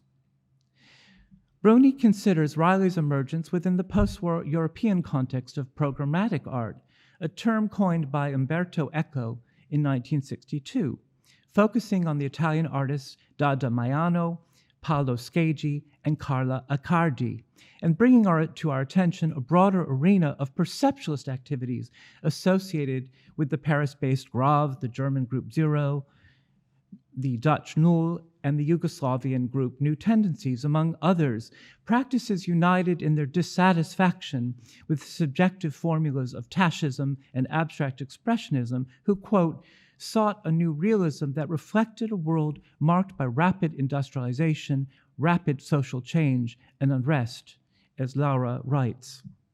So these two strands of Riley criticism, one that describes what is at stake in seeing Riley's art, and another that situates her project within the international context of op and programmatic art, will inform this morning's discussion, and you will see this afternoon's discussion as well. So why don't we have people, our wonderful speakers, come and we can talk? So I thought we might want to start with some of the accounts that really speak about Riley's, the perception of Riley's art and what she's trying to get at perceptually and how that impacts a viewer, the phenomenology of Riley. And Frances, we might start with you. We just heard your talk. I was very interested to hear about what happens to Riley's art when it's transposed to the wall and to a practical context, and then the transposition back, as you described, to an art context at Marfa. And I'm wondering, you've written a whole book on Riley and on many aspects of Riley, so I'm wondering, so what happens to Riley's perception, to our seeing, when her work is transposed to walls, away from supports? She had made that project, we saw a picture of Continuum early in her career, that environmental piece, but she kind of stopped there. And she resumes the wall later on, and also in the work at the National Gallery that Richard describes. And Richard, maybe we can bring you into this as well. So what happens with the wall, and how does that affect how she means us to look at her work? My interest really is always more in how work is perceived by the viewer rather than the intentions of the artist. As far as you mentioned Continuum, now that, I don't know if anybody here has ever been inside Continuum. It was destroyed, it was built, it was created in the 60s, but Riley became very dissatisfied with it because she felt that the experience inside it was probably much too intense. It's very, very intense when you get inside it. You spend a couple of minutes inside it. I mean, you just don't know where the wall is, where you are. It's all around you. You're just bombarded with this visual sensation. So the work actually was sort of left in a studio, or a room, a building associated with a studio that she had, and basically it fell apart, and there was, she just let it go because she didn't think it was at all interesting. But of course, later on, people think about these things and they think, well, actually, yes, there is interest in that.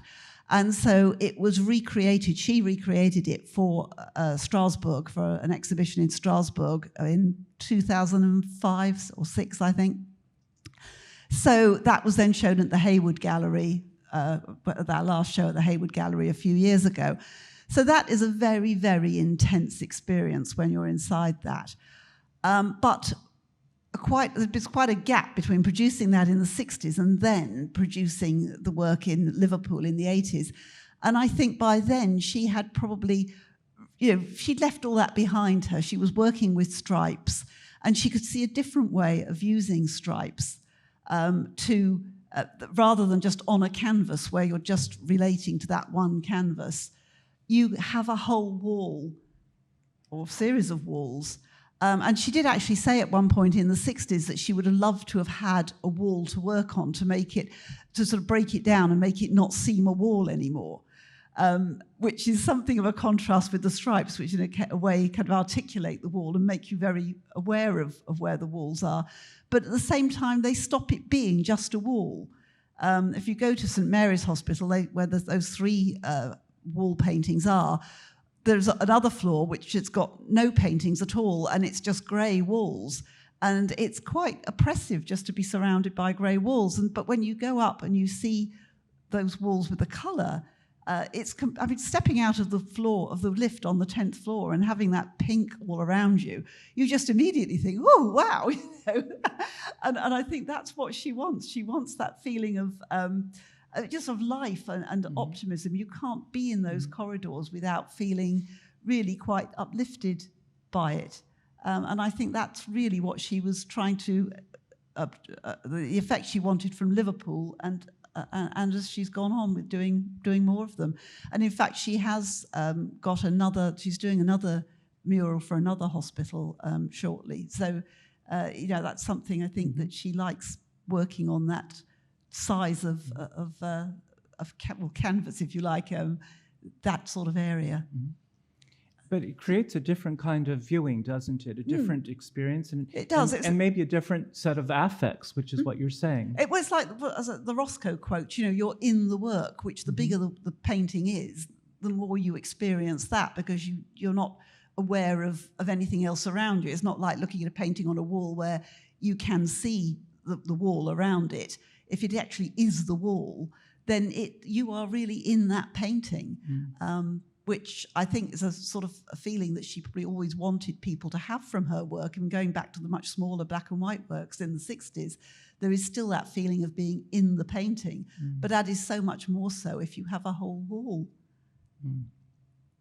And what about when we go to the National Gallery and that stairwell? Richard, Thank you. So that's not a hospital anymore, and You speak about a kind of the almost calming, well, not calming, what word did you use to describe the gentle pulse of after images, to describe that perception? What do you feel she was going after in that space? Well, I'll maybe talk about your question in a broader sense and then come back to that, because you asked about what happens when the work is applied to a wall, and I think lots of things happen. One thing that does happen is that, as you were suggesting, the frame of the painting disappears, so the limits, it's a different proposition. There's a potential for the painting to continue almost indefinitely.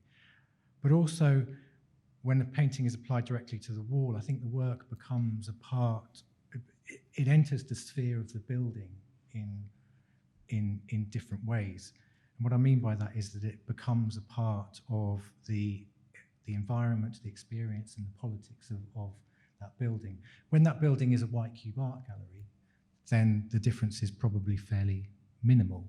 But when it's a historical gallery like the National Gallery or a hospital, then I think the work is transformed in ways that go far beyond anything that's predictable by the artist. And I think those works, both Messengers at the National Gallery and the hospital works, there's of course a certain degree of intention behind those works, but they can exist inevitably beyond those intentions. And I was really fascinated by the images that you showed, Francis, of those hospital corridors and the overwhelming impact that the other furniture and paraphernalia has, not only on the composition of those designs with the buffer that's incorporated in, but the fire extinguishers. In one of them, there's a sign saying "danger of death," and which are not part of the design, but bring a completely different way of looking, and actually quite witty, I think. And similarly at the National Gallery, I think the intention of that work, what Riley was after, you asked, as I understand it, was a kind of dialogue with the historical collection, and in particular with invoking the phenomenology of Constable's cloud studies.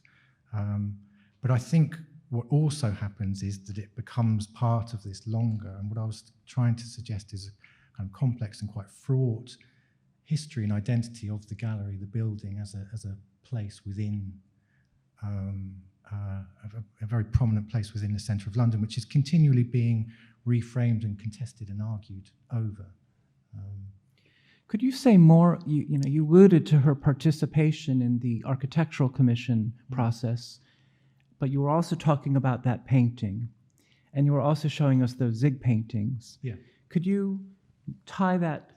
Do you want to tie that more closely together? Sort of, how might we think of her wall painting as her response to those politics of design and architecture in London around that building at that time? I do want to tie them together. I'm not quite sure I've got the computing power to do it yet. But I think I suppose one way of answering that is the controversy around the Sainsbury wing is often, I think, understood as a contest between traditionalists and modernists. But what I actually more likely think it was is an anxiety about how those two forces are reconciled within the establishment of the late 1980s and 1990s. And I'll put this very crudely. I think on the one hand there was a quite aggressive technology-driven attempt to liberalize society and the economy, and at the same time there was a reaffirmation of a kind of patriarchal appeal to traditional values. And I think that's really what the kind of contest over that becomes kind of bubbles to the surface around the Sainsbury Gallery wing. And I think what I see Riley's work as doing, both in the Artist's Eye exhibition and in decades later in the Messenger's Staircase, is kind of the opposite. It's an attempt to kind of create a seamless narrative between past and present. I'm not really explaining this terribly well, but what I was expecting to find when I first noted that the kind of contemporaneity of the Artist's Eye exhibition and the Sainsbury wing, I was expecting to find a kind of closer parallel, that they were doing something similar in relation to past and present. And actually just digging into the archive and thinking a bit more about it, it seems that what they reveal when you put them together is more of a kind of disturbance. And Eva, moving to your talk. So your talk is structured around these two aims that you describe. On one hand, a work like Current is, quote, as you say, training the viewer to see freshly. On the other hand, you're saying these works are challenging the traditional Western model of a primacy of vision over the other senses, And so my question is what are they doing together? They're interesting together, but do you want to argue that they are in conflict, that they are together in the work, that there's a dialectic in her work? I'm just curious how you've come up with this bifurcated model, and it's interesting, but how do you see them together for Riley? I think I'm going to just sidestep that. Typical, Q&A, right? I'm going to say what I want to say. No, I think that the history of disturbance in 20th century art is an interesting one. And op art has sort of been under an umbrella of that, but not in ways that I think have been very well written about or clearly articulated. So you have a kind of Artaud'ian tradition of like surrealist disturbance of multisensory experience, in which there's a kind of unleashing of the unconscious.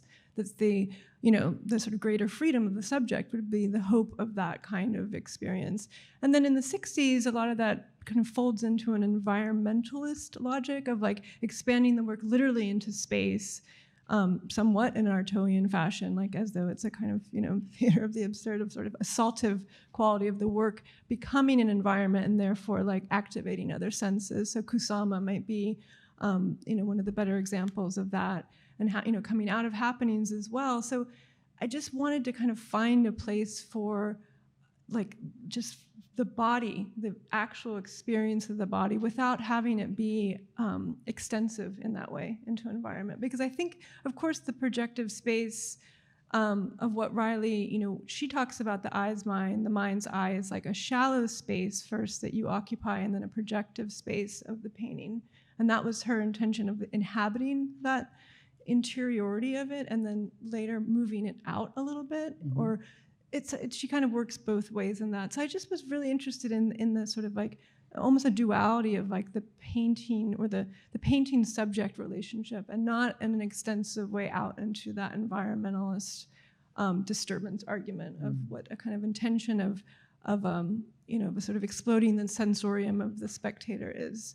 So, and I'm not sure really, I still don't really know where up, and again, up is this sort of terrible, catchphrase, but this kind of pattern-based work, I just don't really know if it is training you or if it's disturbing you. And I think, I mean, perhaps it's a sort of, a precipice for my own like sort of thinking is working into non-visual senses and trying to imagine what does it mean to be an art historian in a culture in which vision is so privileged? What does it mean to be an artist in such a culture? What kinds of forms of sort of domination are being reinforced by this, by this logic of like vision and understanding vision to be a very important thing to do. And so the pedagogical aspect of the training can sometimes have felt like perhaps it's a training into a certain kind of subjectivity, which is spectacularized, vision privileged, et cetera. So long story long, I can't answer your question. But it's just sort of opening up the context of why those two things became important to hinge together. I was interested. And just to follow up on that, I mean, you spoke about a total sensorium of the body and other senses. And I thought it was fascinating that you were doing that for Riley, who is such a perceptualist. I mean, sight and vision is, for her, very primary. And that essay, The Pleasures of Sight, where she writes very meaningfully about walking along the water with her mother. And, it's the splendors, the trembling, shivering splendors of the visual world. And that sight is, for her, everything. But through sight, we experience everything else. There's something more than just seeing, or seeing is a very large encounter for Riley. So I was interested that you wanted to bring in other senses in a discussion of an artist who herself is so keyed to the perceptual. Yes, it's perverse. It's a perverse argument, because I'm not sure if it's to, and I was just struck with her invocation of, for example, scent or touch, and and then sort of just as a speculative proposition to say, what if we think of touch as our sort of universal, just the haptic as a way to, and this is not a new argument, but it's just this sort of inversion of our our visually dominated society to kind of return to the body and its vulnerability, its necessity to engage with the world in a sensory way through haptic experiences, in which touch is only one. And so I think that she herself felt, that was a sort of enrichment of her other, the vibration, right? The sensory pleasure that she describes. So, and the antagonist to her work used the haptic to attack it. Krauss in Afterthoughts and Opera essay, that interview with Sylvester, the touch, is what they're turning to, the haptic, the tactile, to say, well, I don't like this. Yeah, which is, again, these critics want to maintain vision at the top of the hierarchy of senses. It's part of their job description, right? To be an art critic is for art to be visual in a sense, and I think I'm just in a moment, perhaps it's a crisis, or it's the crisis of trying to say, what does that really mean to have vision always be top dog? What about this other, the dynamism of another experience? And it's kind of a post-COVID essay in a sense, like to really imagine the embodiedness of a different experience we've all been through, and in which, of course, vision became a sort of strange obsession of like having to see yourself on Zoom and everything all the time. But just this other way in which, of course, anosmia, the loss of scent is a huge part of COVID, recovery for many, and just to sort of think like, what does it mean to be embodied right now in this moment, and what did it mean for her then, and others, of course, because it wasn't just her, her interest at that moment. And Laura, I wanted to ask you, it was so interesting that your talk, shows us Riley in respect to Italian artists, but also 3 women artists. So there's Accardi, there's da Maiano, and there's Riley. And, understandably, you didn't bring up gender, but I would like to bring it up because, something I know about Accardi is she becomes very involved, as you well know, with Italian feminism. She co-founds Rivolte Femminile with Carla Accardi. She gets very involved in feminist pedagogy as a teacher, and then she abandons feminism. But work like the tent that I think you showed, these sorts of architectonic works come to be important for Italian feminist practice.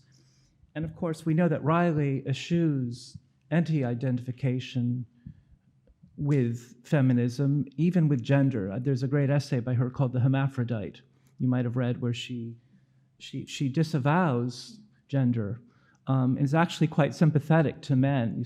There's a great passage where she says, well, male artists have issues too. They get drunk, they're depressed.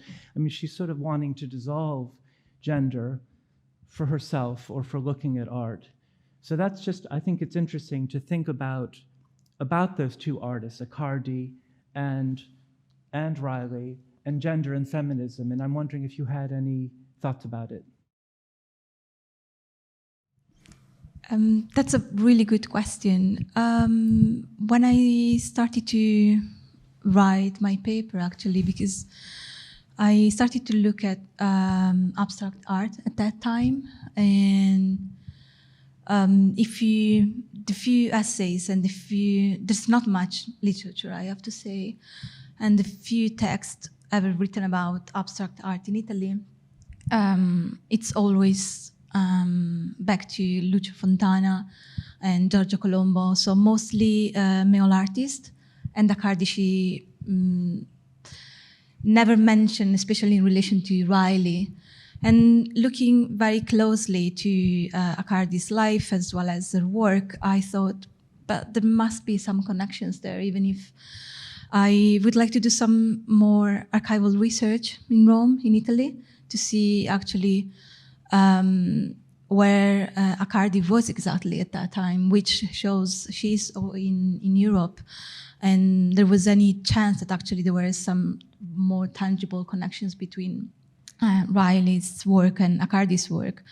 However, Accardi, as I mentioned very briefly at the beginning, she started to make abstract work which were monochromatic, so black and white as Accardi, and then in the 60s and 70s and later in her life, back to color, the same trajectory, artistic trajectory in Riley's. And I was wondering, this is a very specific connection between the 2 artists, but also why. And also Accardi's work at that time, I feel like it's because at that time, even if we now read about Italian art, it's more about arte povera and artists like Pistoletto or Zorio, or so, and there is like a prominence always to tell the same story, but artists like Accardi actually, I feel like abstraction for her was really a way to advocate women's role in art, in a system, the Italian system, particularly at that time, which was really, really difficult, and the role of women was relegated to completely different jobs, not artists. And I feel like also abstraction is really a medium for both Riley and Accardi to state themselves, okay, I'm a woman, but more than a woman, I'm an artist, and that's the profession that I choose. And again, Dada Maino is the same. She was trained as a doctor, but she very consciously decided to be an artist. So I feel like in terms of both, in a more formalist, like looking at the artworks and looking at the stories and trajectories of all these Dada Maino, Accardi, and Riley's, there are some connections there. Connections which haven't been, as I said in my presentation, they haven't been told yet, because now we take for granted this history about like Lucio Fontana and Arte Programmata, which is one, and then Arte Povera, one in Italy. And then these two stories and history which are completely disconnected of the overall of what Riley did in the 60s. So what I tried to explain in my paper, and what I actually would like to keep doing, is to really to see what the connections are, to have a more interconnected stories, and as I said, transnational view of their works. So, there any questions from all of you? I could ask 1,000 more, but we're kind of running out of time before lunch. But I bet people are provoked by what we've heard. Please tell us your name. Rachel.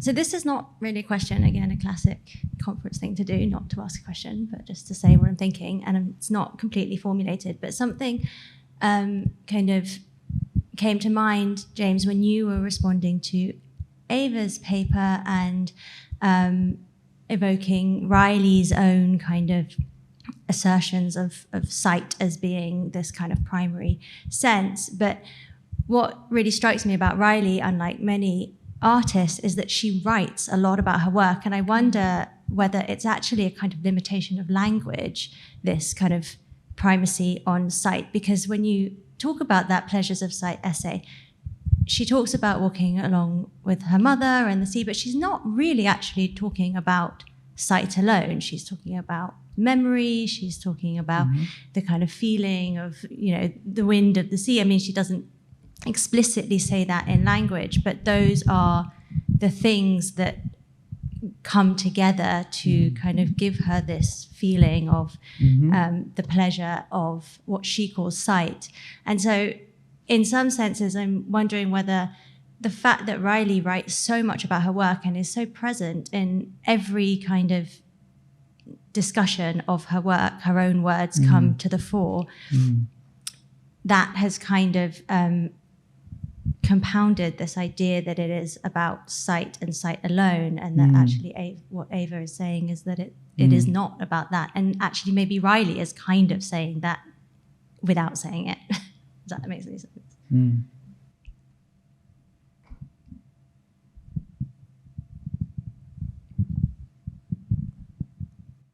Yes. Back you up, girl. I'm curious, other Riley scholars in the room, Francis and Courtney and others, would you agree with Rachel that Riley's writings, what she says about her work, are very, very dominant in the interpretation of her work? I think that's probably... Thank you. I think it's probably inevitable when an artist says a lot about their own work. Any sort of artist, I mean, if you ask a novelist about their work, those views are going to very much be in everyone's mind when they're interpreting a work, or when they're, in the case of visual art, when they're looking at it. I mean, I would say, for my view would be that I don't think in practice you can separate the senses. On paper you can say, well, sight and hearing and touch, these things are all quite separate. But actually your experience of life is that they are all there together. You can't, if you see something, you can't actually dissociate that from perhaps the wind was blowing, or you were too hot, you were too cold, that you could have certain smells in the air. I mean, all those things come together to colour, if you like, what you're experiencing. And I think as you say about Riley's writing, that she often mentions all these things, because how can she have experienced anything without having that multitude of sensual input when she was looking at something? I mean, we all do. It's part of the experience for everybody. It's physical as well as a sort of, it's not just something in front of your eyes that's passing through your retina and having an effect in your visual cortex. Your visual cortex is part of the whole brain, so you're not going to be able to divorce it from all the other things that are passing through your brain at the same time, consciously or unconsciously.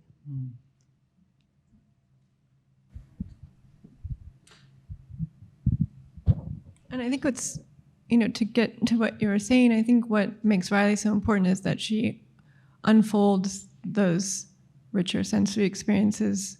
They are all there, but not everybody is attuned to them, or even mentions them, or even like in terms of visual art having such a sort of segregated out from these other. I mean, aesthetics literally means like sense, right? But often for us in the visual field, aesthetics is visual, and so we don't really enrich our own, or just expand our own sensibility, to sense. So I think that, is something that she's such an interesting, it's a threshold experience, I guess, that she brings us to, that is not just visual, it is this sort of dynamic of the interplay of many different physiological experiences that one has to just be sensate in the world.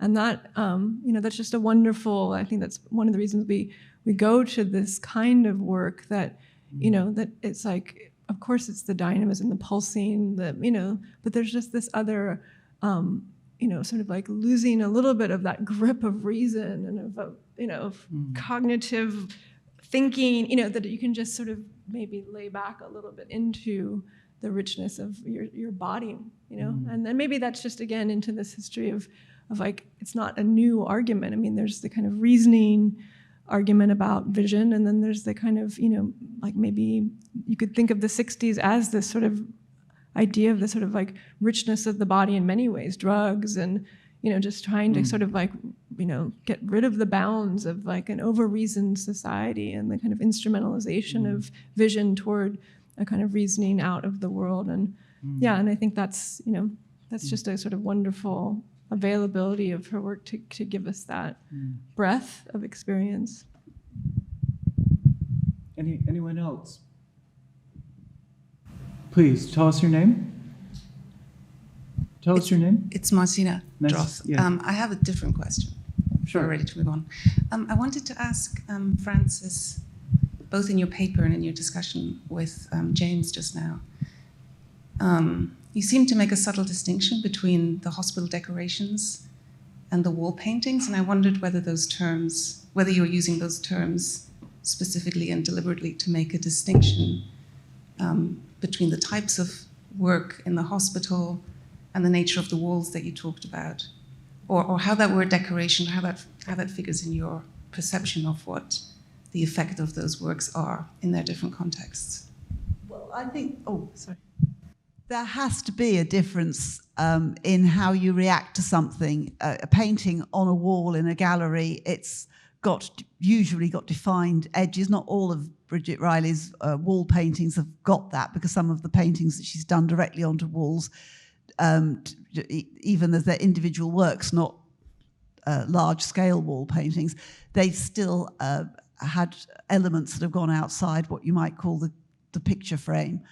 But to have the wall painting so enormous and be something that you actually effectively step into when you're in a corridor and you're surrounded, it's not just one wall, it's both walls, it's all around you. It's creating a whole environment which you can't do with a painting on a wall. That's much more, a canvas painting, it's more delimited, you stand in front of it, you can to an extent inhabit it while you are in front of it, but then you soon move away. Whereas in the corridors, you're so surrounded by that work. You're immersed in it in a way that you can't be, I think, in a canvas painting that's hanging on a wall. Sorry, are you driving at something else that's... I was just wondering about your use of the word decoration, which carries certain connotations, and I wondered if you were using it purposefully to make that distinction. When Bridget Riley painted the walls in Liverpool, they weren't actually painted directly onto the walls. The colours that you can see there were silkscreened onto vinyl wall covering and then applied to the walls.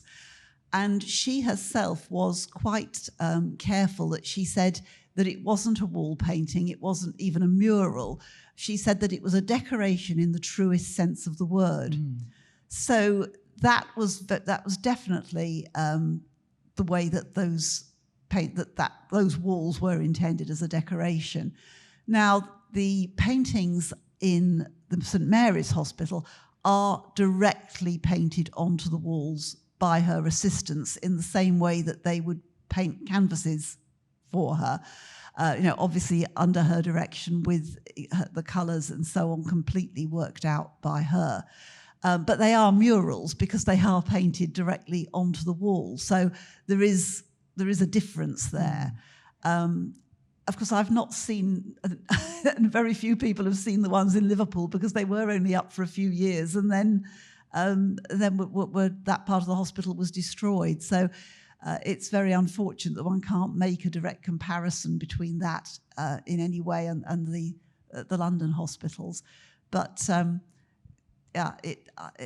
I've seen the ones in London and they're fantastic. So if you ever get ill, that's the place to go, I think.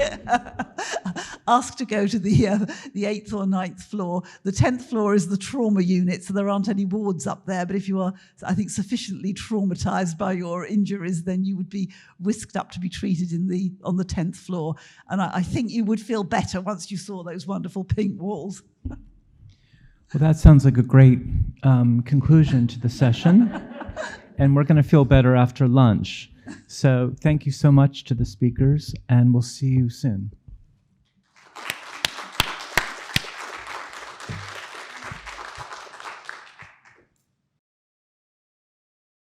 Good afternoon, everyone. Welcome back to our afternoon session of the Bridget Riley Symposium at the Yale Centre for British Art. For those of you who may be joining us afresh, online or either here in person, I am Gemma Field, Associate Director of Research here at the Centre. This afternoon's session has 3 speakers who I will introduce all together. They will talk in sequence. We will have some response time from James Meyer, and then our 3 speakers will join us on the stage for some Q&A time. So our first paper for this afternoon's session is by Rachel Stratton, who is a postdoctoral research associate here at the Yale Centre for British Art. Her PhD, completed in 2018 at the Courtauld Institute of Art, looked at the crisis of language in post-war British art. Rachel has published in journals including British Art Studies and Sculptural Journal, and recently contributed an essay to the digital catalogue for the YCBA's exhibition, Bridget Riley, Perceptual Abstraction, which is currently here on view. Her paper today is entitled Beyond Op, Bridget Riley in the USA. Our second speaker will be Mariam Ohadi-Hamadani, who is a lecturer in the history of art at the University of Edinburgh. As a postdoctoral research associate at the Yale Centre for British Art, Mariam worked on the YCBA exhibition Bridget Riley, Perceptual Abstraction. Her research interests include transnationality and diaspora and the politics of post-war abstraction and visual culture in Britain and beyond. Her paper today is entitled Nature as Event. And our third speaker today is Pia Gottschuler, Senior Lecturer at the Courtauld Institute of Art in London. She's a technical art historian with a specialty in modern contemporary painting practice. Her previous appointments include Senior Research Specialist at the Getty Conservation Institute in Los Angeles and Paintings Conservator at Tate London, as well as the Whitney Museum of American Art in New York and at the Menil Collection in Houston. She is the recipient of a number of research grants and scholarships, most recently from the Getty Foundation in 2021. Her monographs, edited volumes, and essays focus on different aspects of post-war artists and movements, and a forthcoming book focuses on the role of unusual tools in global painting practice. Her paper with us today is entitled Bridget Riley and the Americas. So please join me in welcoming Rachel Stratton.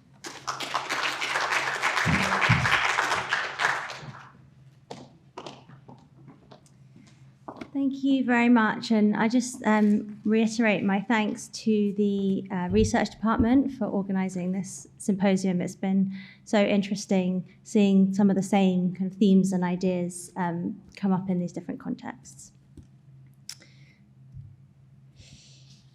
In 1978, following a trip to Buffalo, New York to install her upcoming British Council-funded retrospective, Bridget Riley wrote to Robert Buck Jr., the director of the Albright Knox Gallery, in anticipation of how she hoped the show would be received. Quote, "I have been wondering how people will respond to my work now. It is curious that whilst my name is known, very few people know my work. So I hope this exhibition may redress the balance a little, and that the vulgarity, etc., associated with that awful populist op label will be sufficiently distant to allow people to look more freely and see my painting for themselves, end quote. By this time, Riley had been attempting to escape the populist op label for over 15 years. Ever since, as we've heard already, her painting Current was included in William Seitz's blockbuster exhibition, The Responsive Eye, at the Museum of Modern Art, and had been selected to appear on the cover of the catalogue and associated publicity. The move had catapulted Riley to international stardom and turned Current into an icon of so-called optical art. Overnight, it seemed, op became a phenomenon across the United States.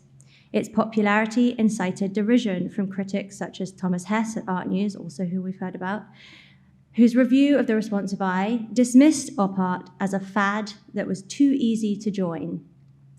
And that's a quote, too easy to join, and likened it to the passive experience of watching television. Hess, a champion of the Abex generation from the 1940s and 50s, believed by contrast that painting should be difficult, serious, and remote, and those are his words. Riley's dismay at the popularization of her artwork in the mid-1960s is well known, as is its precipitation of her famous essay, Perception is the Medium. In this essay, written for Art News also, Riley dismissed the idea that the study of optics was a driving force in her practice, and as though responding directly to Hess, she asserted her status as a painter, whose work was born out of quote-unquote visual sensibility and not science. She reiterated this sentiment in quotes she gave to the UK-based paper The Times, stating that she drew equally upon intellect and intuition. The co-option of Riley's painting into the op art movement, largely by the US media, has cast a long shadow, remaining to this day a dominant descriptor for her oeuvre.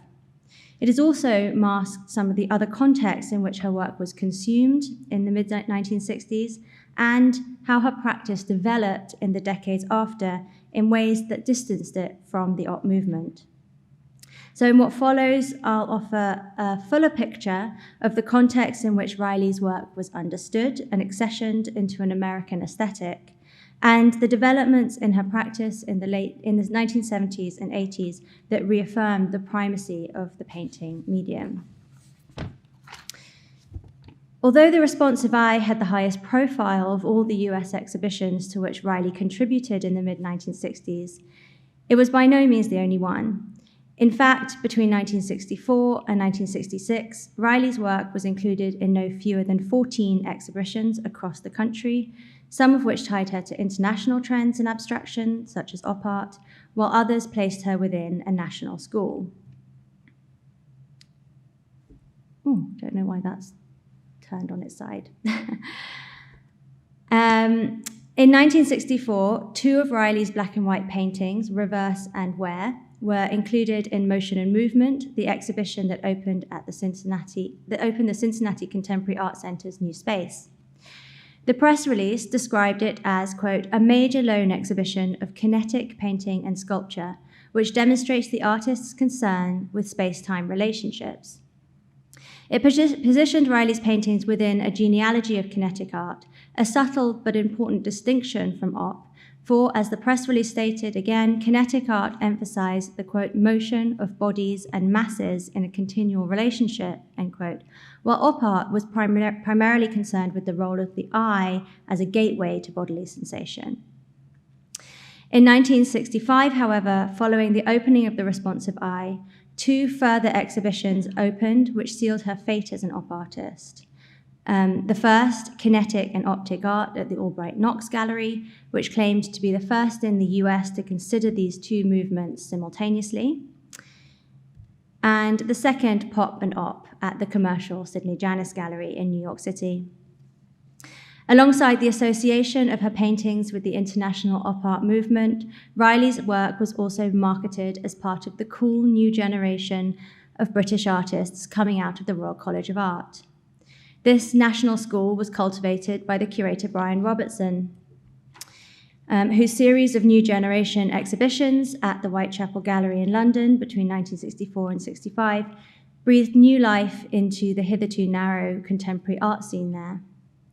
What bound together this predominantly male group of artists, which included, among others, David Hockney, Patrick Caulfield, John Hoyland, Alan Jones, and Derek Boschier, alongside the female Riley, was their affinity with North American art and culture, a principal reason why they found such a willing audience in the US. Riley, unlike many of the others, retained a foot in both camps, later asserting her ties to the English and European painting, and hence the inclusion of pieces by John Constable and Eugène Delacroix in the Centre's exhibition.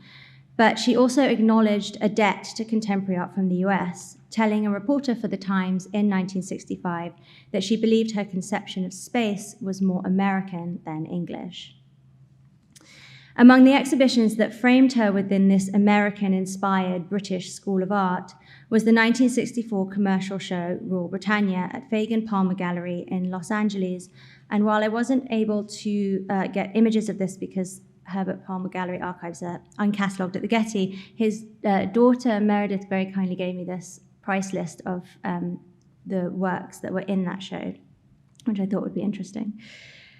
Also, in 1964, the Albright Knox included her work in an exhibition of contemporary British painting and sculpture, a show which placed her within a longer lineage of modern British art beginning in the interwar period. The following year, 1 week before the opening of the Responsive Eye, 4 of her black and white paintings were shown in London, the New Scene, at the Walker Art Centre in Minneapolis, where once again she was the only woman artist included. These exhibitions increased the hype surrounding her work and created a buzz among US audiences about the swinging city of London, home of the latest pop music and art, which culminated in a feature article for Time magazine in 1966. Riley has never explicitly rejected her association with this young generation of artists from London, although she did steer clear of the vibrant party scene that accompanied it. Among US audiences, however, it merely added to her persona as a popular, commercially inspired artist, an identity proliferated by the media presentation of her as a young gamine fashionista posing in front of her work. It was precisely this popular image that Riley feared would diminish serious evaluation of her painting for the next 20 years. What Riley seems to have particularly objected to about the op art label was its reductive obsession with the sensory impact of an artwork at the expense of all consideration of process.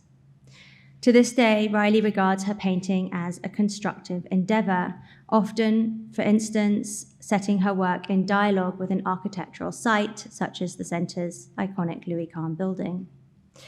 For her, no artist understood this process of construction better than Piet Mondrian. In her 1995 essay on the artist, she wrote appreciatively of his ability to build a painting using particular formal elements that retain their individuality while also being subsumed to the universal whole. In any painting, there are, she claimed, quote, weights, pressures, tensions, all kinds of conflicting forces, and it is Mondrian's great achievement that he tackled these head-on. With his elements, he built coherent visual realities using pictorial forces and contrasts as an integral part of his order.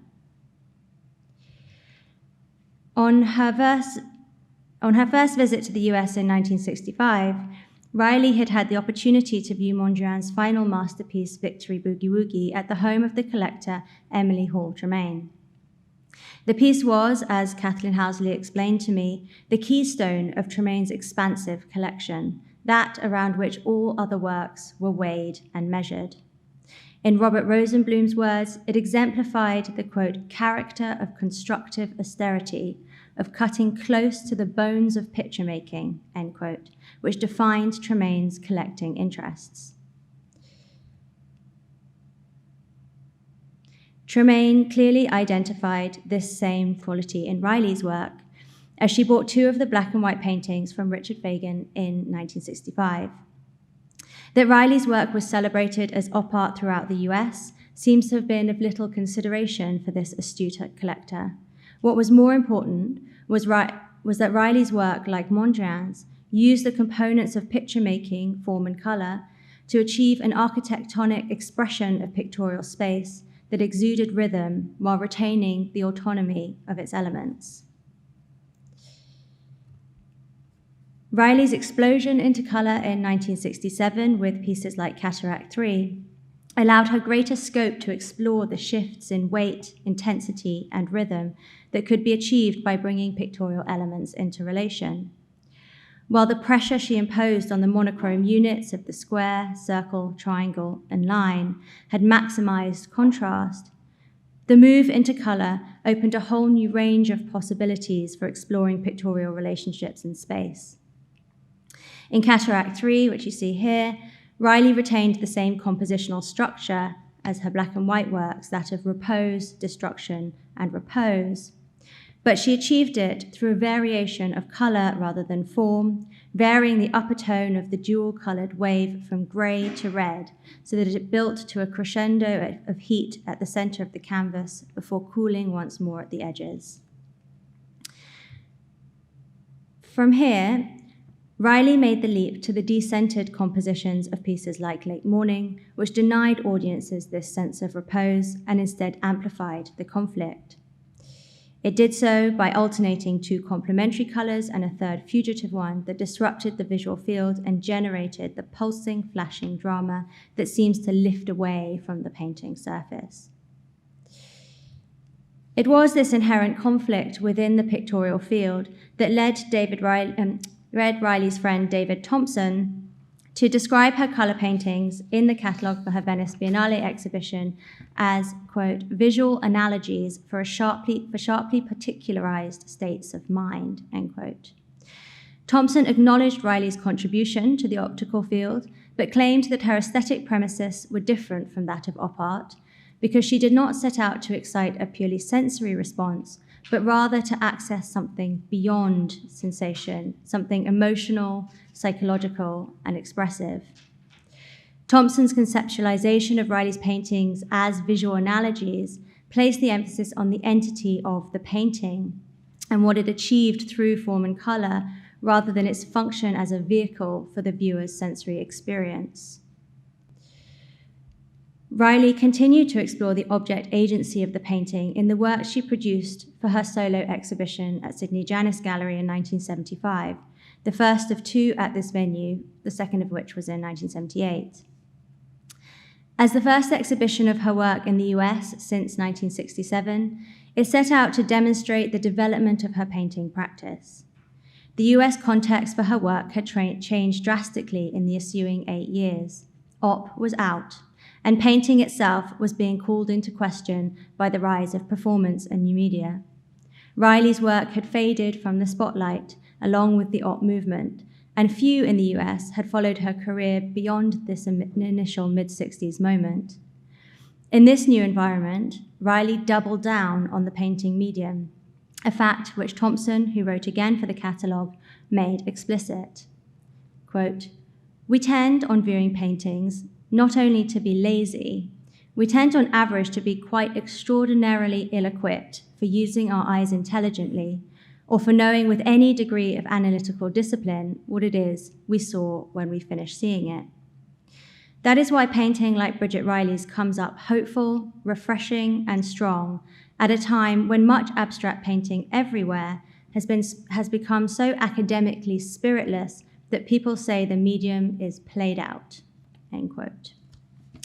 As if to distance herself from said academism, as well as the populist op art label, Riley used titles that portrayed painting as an essential force that had its own spirit and agency, the power, as Thompson put it, to stretch one's capacity for looking. In place of situational titles like current, where, loss, turn, or hesitate, the works were given more lyrical names like this one, Pain, an ancient Greek song of triumph. Executed on the monumental scale that Riley had begun to adopt in 1966, having witnessed the large-scale work of her contemporaries in the US, Pain boasted strong, bold colors that excited the jubilance suggested by the title, The bands of complementary and contrasting colors create a percussive rhythm articulated by the white spaces in between. Two of the pieces, Shi Li and Shi Yun, specifically evoked the idea of a life force within the painting, their titles derived from traditional Chinese art. Shi Li suggests momentum, force, and structural strength, while Qi Yun quite literally evoked the spirit resonance or breath of an artwork, how alive with qi it is. Riley had become interested in traditional Chinese painting after reading George Rowley's book, which set out its conceptual framework for Western audiences. And in these pieces, Riley experimented with using multiple colors across a horizontal wave, subsuming the individual tones into an all-over hazy glow that gently palpates in the viewer's visual field. It's notable that Riley, at this moment of reckoning for abstract painting, turned to a tradition outside the Western one of which she was a product. Her evocation of the aliveness of painting spoke to an ecology in which human and non-human actors were connected by a shared energy, life force, or qi. Within this system, the painting medium was not a commodity that could be played out, but an essential component of the fabric of existence, requiring only the right artistic spirit to unlock its energy potential through the visual organization of form and color. Not all who saw the exhibition in 1975 were convinced that she had successfully moved away from op art. Roberta Smith wrote in Art Forum that, quote, despite the intelligence and acuteness of observation which Riley must employ to come up with these schemes, their appeal is to the eye alone, not as it is part of the mind, but as it is just another muscle, end quote. Others, like Bryan Robertson, were more sympathetic. In his review for Art in America, he asked that readers, quote, consider the possibilities that labels in art criticism, like the op art label of the 60s, are not always concise in aim or definition, and that Riley has never been interested in punishing our eyesight or devising trompe-l'oeil patterns, end quote. Riley persisted in conceptualizing painting as a living thing akin with nature in her subsequent work, writing a decade later of her so-called Egyptian palette series that the stripes of color are, quote, breathing, giving off a subtly tinted cloud of its own transformed energy, end quote. The series was distinct from her previous oeuvre in being executed in oil, which Riley had begun to use in the late 1970s, writing to John Russell in 1978, I have been experimenting with oil paint, having used the emulsions and acrylics since '60, and it will be an improvement in color if I can master it for my special requirement. Riley's move to oil is curious. Acrylic paint was easy to handle and ideal for producing the flat, even blocks of color that reduced trace of a single hand, which had been Riley's desired effect to date. Oil paint, by contrast, was trickier to manipulate, slower to dry, and required knowledge and experience to use effectively. The result, though, as can be seen in these and many of the paintings on the second floor of the Centre's exhibition, was a weightier, more full-bodied color that sits prominently on the canvas surface. It is as though Riley wanted, at this juncture, to reassert the artistry of her painting.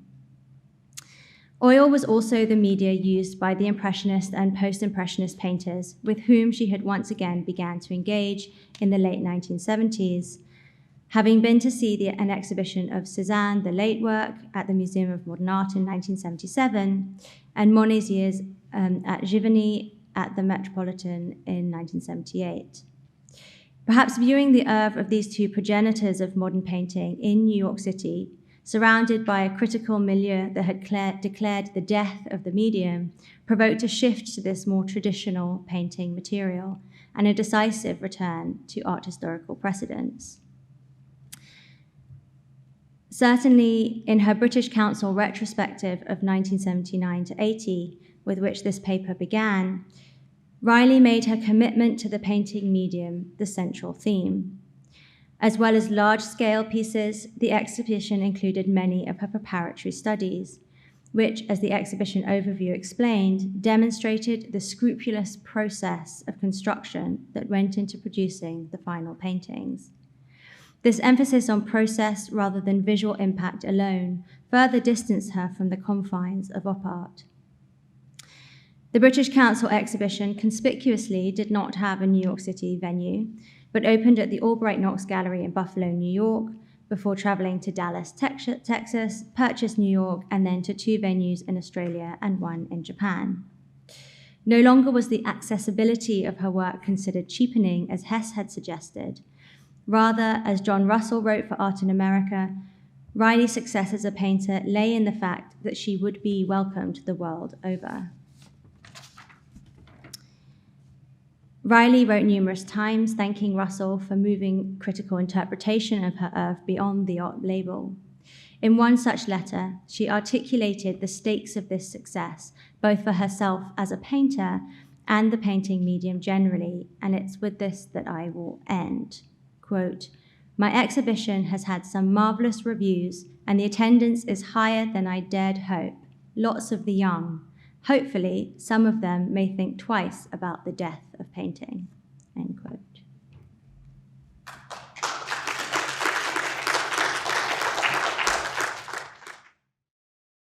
Good afternoon. I also want to say thank you to the Center for British Art and also the Research Department for organizing this symposium. We've seen so many great papers today, so I'm really honored to be a part of so many great thinkers. So without further ado, let's see if I can do this. So Bridget Riley has written extensively on her own practice and its connection to the natural world, but there's been little on the artist's sustained engagement with the real and painted landscape. It was in Cornwall as a child where she first discovered the pleasures of seeing and its sensations, and she still divides her time between her studios there and in London. And she says, changing seas and skies, a coastline, ranging from the grand to the intimate, bosky woods and secretive valleys, Riley writes of the Cornish seascapes and landscapes. What I experience there forms the basis of my visual life. A series of trips to Japan, Australia, Egypt, and Indonesia at the end of the 1970s, as the artist states, proved formative to her practice in developing further her use of color and to evoke optical and perceptual sensations. As she says, she moves beyond the tricolor palette she restricted herself to for almost all of that decade and began using color more freely, introducing oil instead of acrylic to achieve more luminescent chromatic saturation. Attuned to the nuances of light from these travels abroad, Riley also found its equivalences in the landscape of Cornwall, and she writes, I find it again in other places, in other countries, even quite unexpectedly. In the wake of World War II's devastation on London and the Blitz, which had sequestered young Riley with her mother and aunt in Cornwall, the Cold War threat of annihilation by the H-bomb loomed in the 1960s, alongside rising concerns about the environment in face of globalizing industrialization. And at the threshold of these contemporary threats was a paradigmatic dismantling of once held beliefs regarding the material reality of the metaphysical world. The new landscape was now not only that which was seen, but that which was unseen and felt, and these developments persisted as aesthetic concerns by abstractionists in Britain well into the following decade.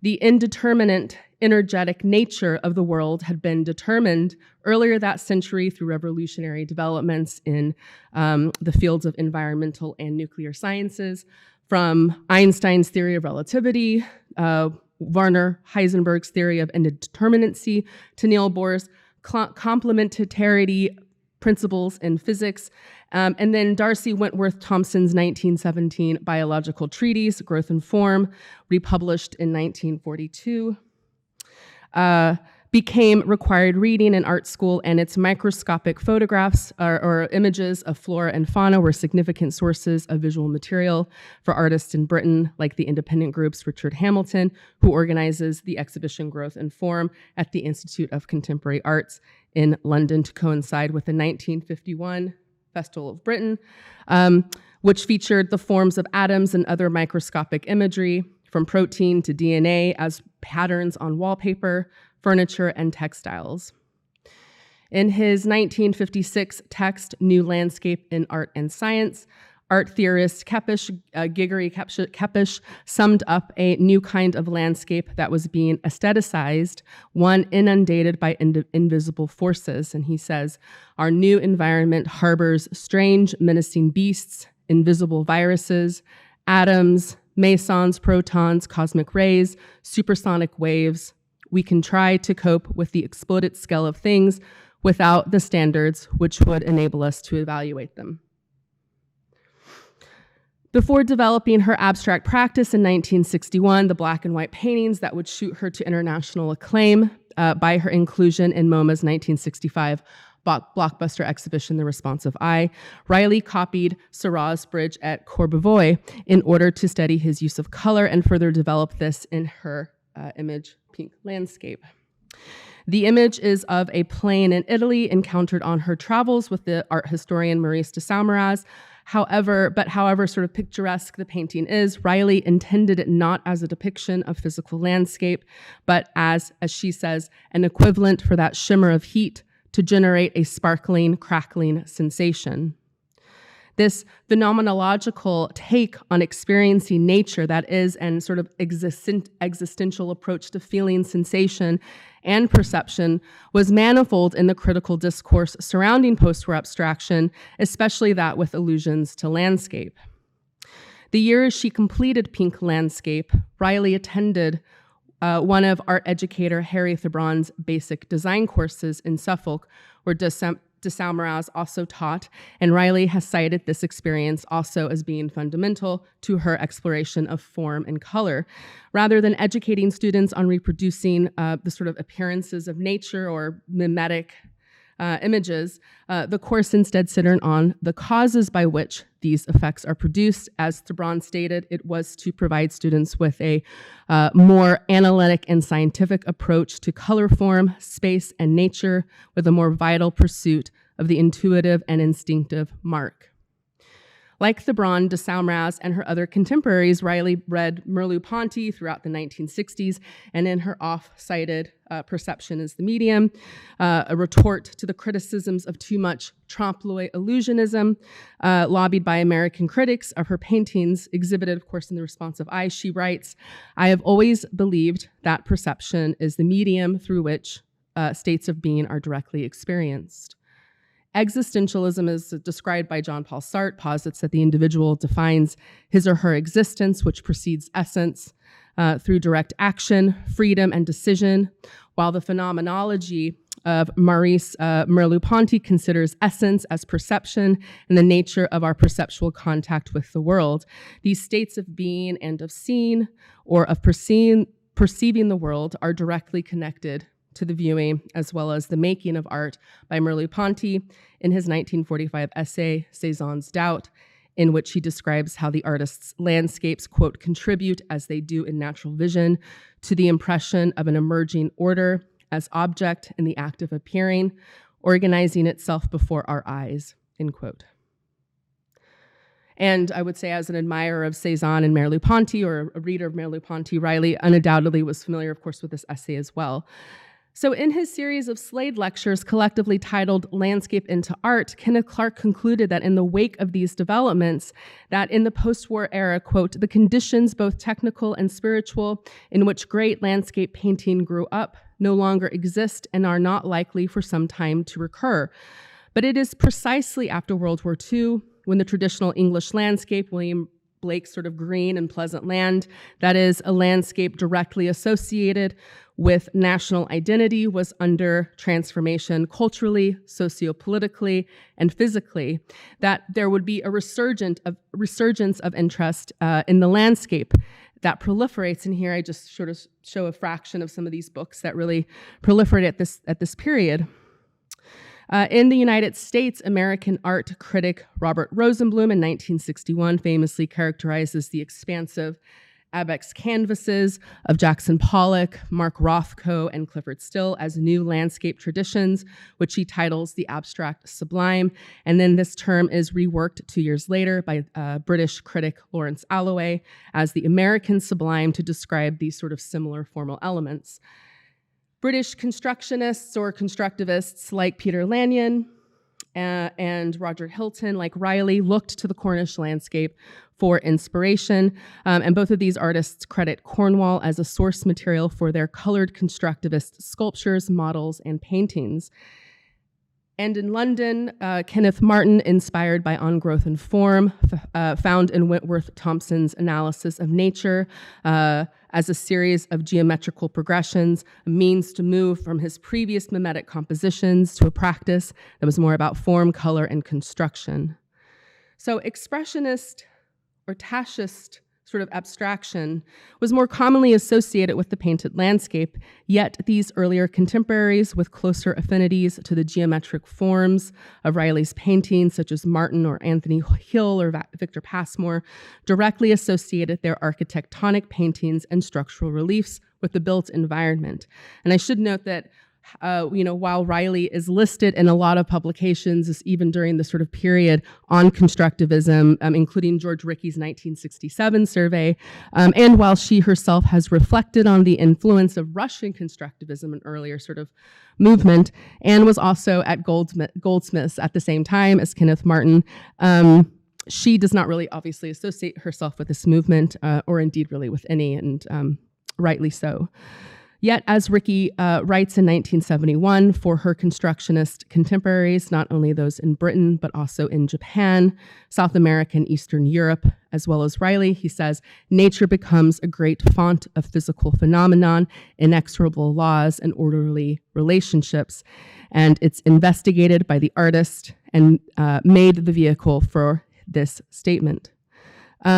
Forces such as gravity, or energy, such as light, serve as stimuli for the observer, supplanting those projections of the appearance of the natural world, which formerly had made the face of art, end quote.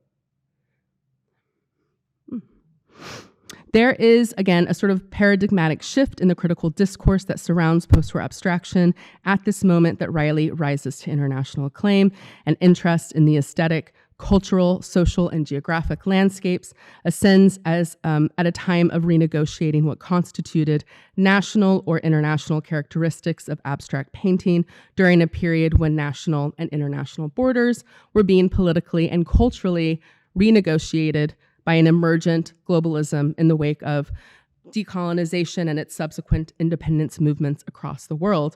Decolonization and British immigration policies called into question notions of a traditional Anglo-Britishness. The British art scene that Riley comes into is inundated with the aesthetic developments of American and European abstraction, and this questioning of national or international characteristics of painting that surrounds the responsive eye from critics like Rosalind Krauss, Barbara Rose, or the artists Frank Stella and Donald Judd, found in the internationalism of the exhibition formal considerations like scale, composition, spatiality, and form as too European and even anti-American across the artworks by non-American artists. And that same year, Whitechapel Gallery director Bryan Robertson, writing in a survey on contemporary British artists, sums up a sort of general understanding. The truth, this is what he says, the truth is that the national characteristics in art are undeniable and should be understood and cherished. Nationalism, on the contrary, is a degenerative sign of provincial insecurity, end quote. These critical reviews, I think, tell us maybe a little bit more about the socio-political environment, maybe more than they do about the artworks themselves.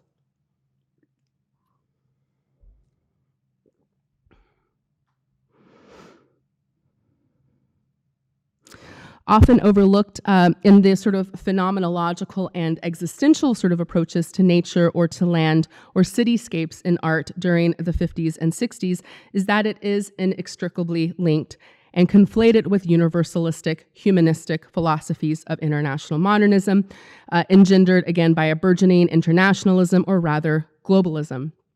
Today, Kepesh writes, with all lands knit together by new tools of communication and world-embracing economic patterns, it has become possible more than ever to exchange attitudes as well as ideas. A more fundamental interchange could contribute to a cultural equilibrium on a higher level this time, with the heightening of our ability to understand the world and read its significance. That one's perceptual and sensorial experiences with the physical world could be conflated with a totalizing, globalizing approach to the world is by no means really requires a stretch of the imagination. So Sartre's 1946 book, Existentialism is a Humanism, is the most literal translation of this new modern humanism, whereby the philosopher writes, man possesses a human nature. That human nature, which is the conception of a human being, is found in every man, which means that each man is a particular example of a universal conception, the conception of man.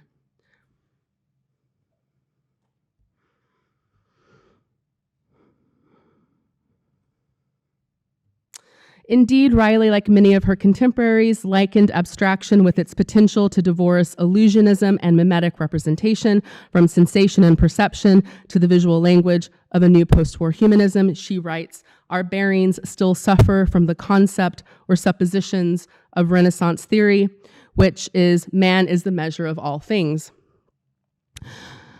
Riley stated in 1971, this is what she says in 1971, and she continues, but man is only part of a bigger whole, and this whole is neither centripetal nor centrifugal. It is much more egalitarian. Apologies. Indeed, in Existentialism is a Humanism, Sartre describes an allegory privileging the role of the artist in society, writing moral choice is comparable to the construction of a work of art. The framework for spiritual contexts, once found outside of the arena of painting in our external reality, Riley found within the mechanics of painting itself. And within this, as she describes in 1967, I never feel that I confer any energy on anything. It's all there to be unlocked and articulated. That year and the following year, the threat of atomic warfare and global annihilation was seen as a very real possibility, with the Soviet Union's sort of nuclear tests making front page news. But in Riley's paintings, there's an alternate source of energy, one that is cyclical, and she talks about this, right? Cyclical and regenerative, not purely destructive like an atom bomb. And she writes of her paintings, certain elements within that situation remain constant. Others precipitate destruction of themselves by themselves recurrently as a result of the cyclic movement of repose, disturbance, and repose. The original situation is restated. This parallels, in some ways, the kinetic equivalence of somebody like Gustav Metzger, whose autodestructive art uses destruction more literally in order to create new forms.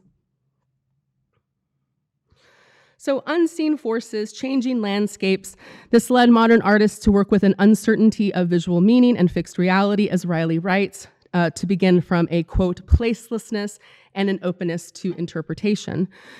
Like many of her American and British contemporaries, this existential humanist belief in egalitarianism manifested in Riley's paintings, formally through an all-over, non-hierarchical handling of composition, form, and space. One example comes from a collaboration between Riley and Ad Reinhardt. After meeting the older American artist at a dinner hosted in London by Bryan Robertson, she encountered him again during her trip to New York for The Responsive Eye. In 1966, they collaborated on an issue of Ian Hamilton Finley's Poor Old Tired Horse, pairing Reinhardt's black letter poetry with Riley's drawn elliptical forms. And this is a quote from the images that you see here from Reinhardt. He writes, there is just one image, one imagelessness, one plane, one depth, one flatness, one color, one colorlessness, one light, one space, one time, one timelessness. There is unity and diversity, he suggests, in the space on a sort of repetition and a sort of opposition. So the repetitive structures of Reinhardt's poems is a textual equivalence to the gridded, uncentered quality of the paintings that Riley produced during this period, such as Deny One, but more importantly, or importantly as well, it also illustrates the modernist penchant for a universal humanism.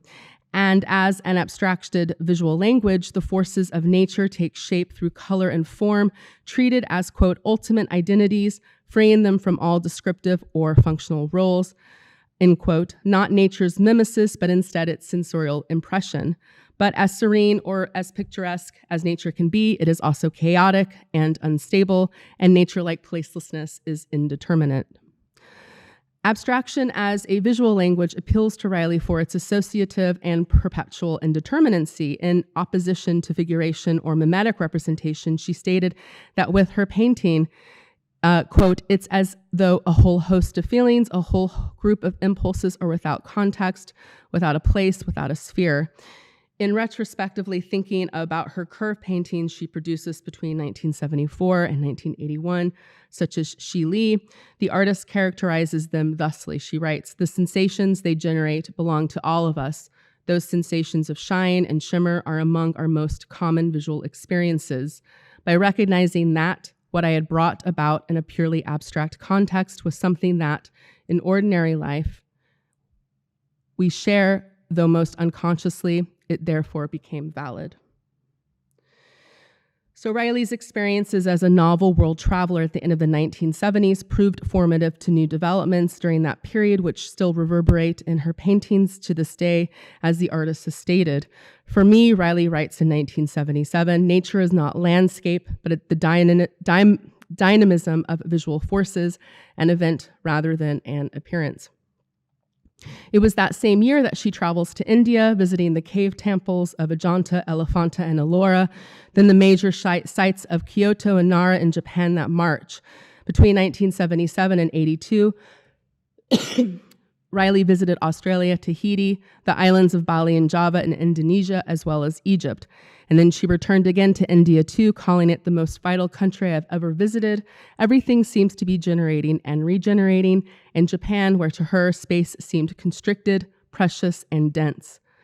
Struck by the stark color contrasts of the blinding white desert beyond the bands of green cultivation along the Nile's banks in Egypt, the artist found parallels in the restricted palettes of ancient Egyptian funerary art and architecture, the city of the dead paradoxically alive, vibrant with colors to celebrate life and well-being, the gifts of sunshine. And these are her words.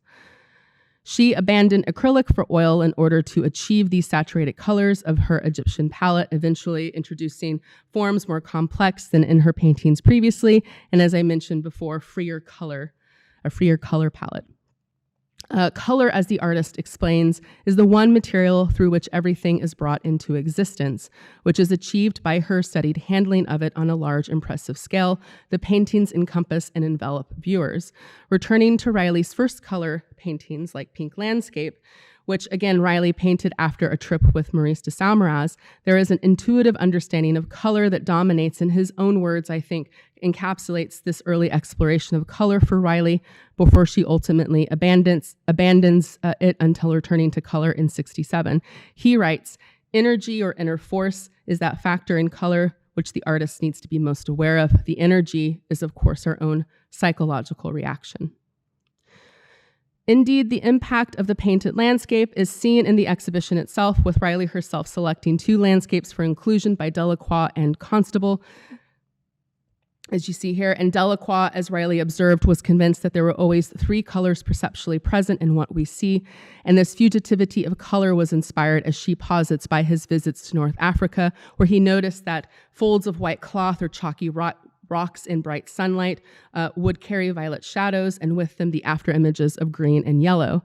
Like Delacroix, Riley found her own equivalences of spectral color in nature. For example, the rippled green and blue-violet reflections of the water bubbling over rocks and floating orange-brown seaweed at an estuary in Padstow, Cornwall, she says, would be flecked with tiny fugitive crimson points.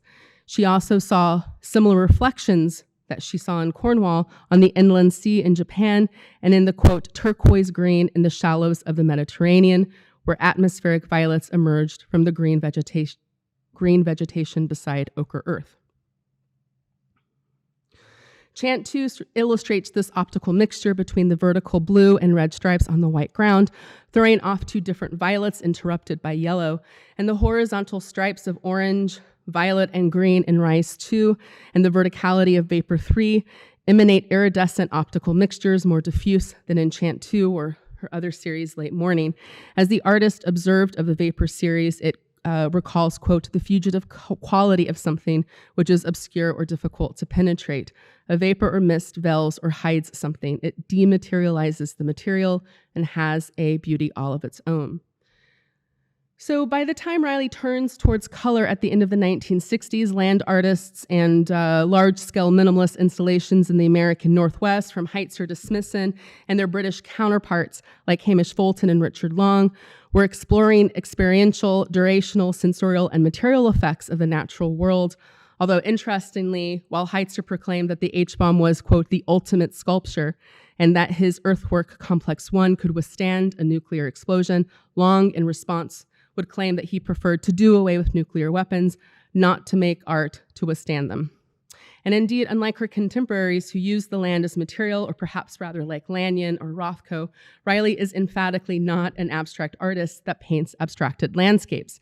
Yet early on, Riley's paintings were sometimes associated with both real and imagined landscapes. Critic David Sylvester, writing in the catalog for her second solo exhibition at Gallery 1 in 1963, writes of her early black and white paintings, these two paintings specifically, Horizontal Vibration and Movement in Squares, that, quote, these paintings are like landscapes or seascapes, not in the sense that they evoke the imagery of landscapes, but in the sensations they provoke that are analogous to sensations provoked by landscapes. It is her characterization of nature's influence on painting color and form, its sensational equivalence in the expression of energetic forces and abstractions in determinacy, which provide the viewer with the visual experience so vital to Riley's practice.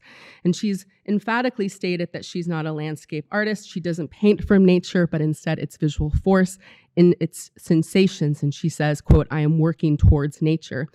And although indebted to the actual landscapes of Cornwall as source material for her color paintings, Riley never described herself as an inheritor of the British landscape painting traditions of Constable and Turner, although, as we see, she was a student of their use of color and light. But indeed, Constable, in writing about the persistence of the local landscapes of Stour as a source material for his own painting, wrote, quote, still I should paint my own places best. Painting is with me, but another word for feeling. And this quote parallels in some ways Riley's own understanding of her paintings as sensational experiences capable of generating emotions. And she writes, quote, my paintings are, of course, concerned with generating visual sensations, but certainly not to the exclusion of emotion. One of my aims is that these two responses shall be experienced as one and the same, end quote. So just to end there, Riley was instead making paintings that really elicited this sort of bodily sensation, the mindful perception of being and becoming in nature. Thank you.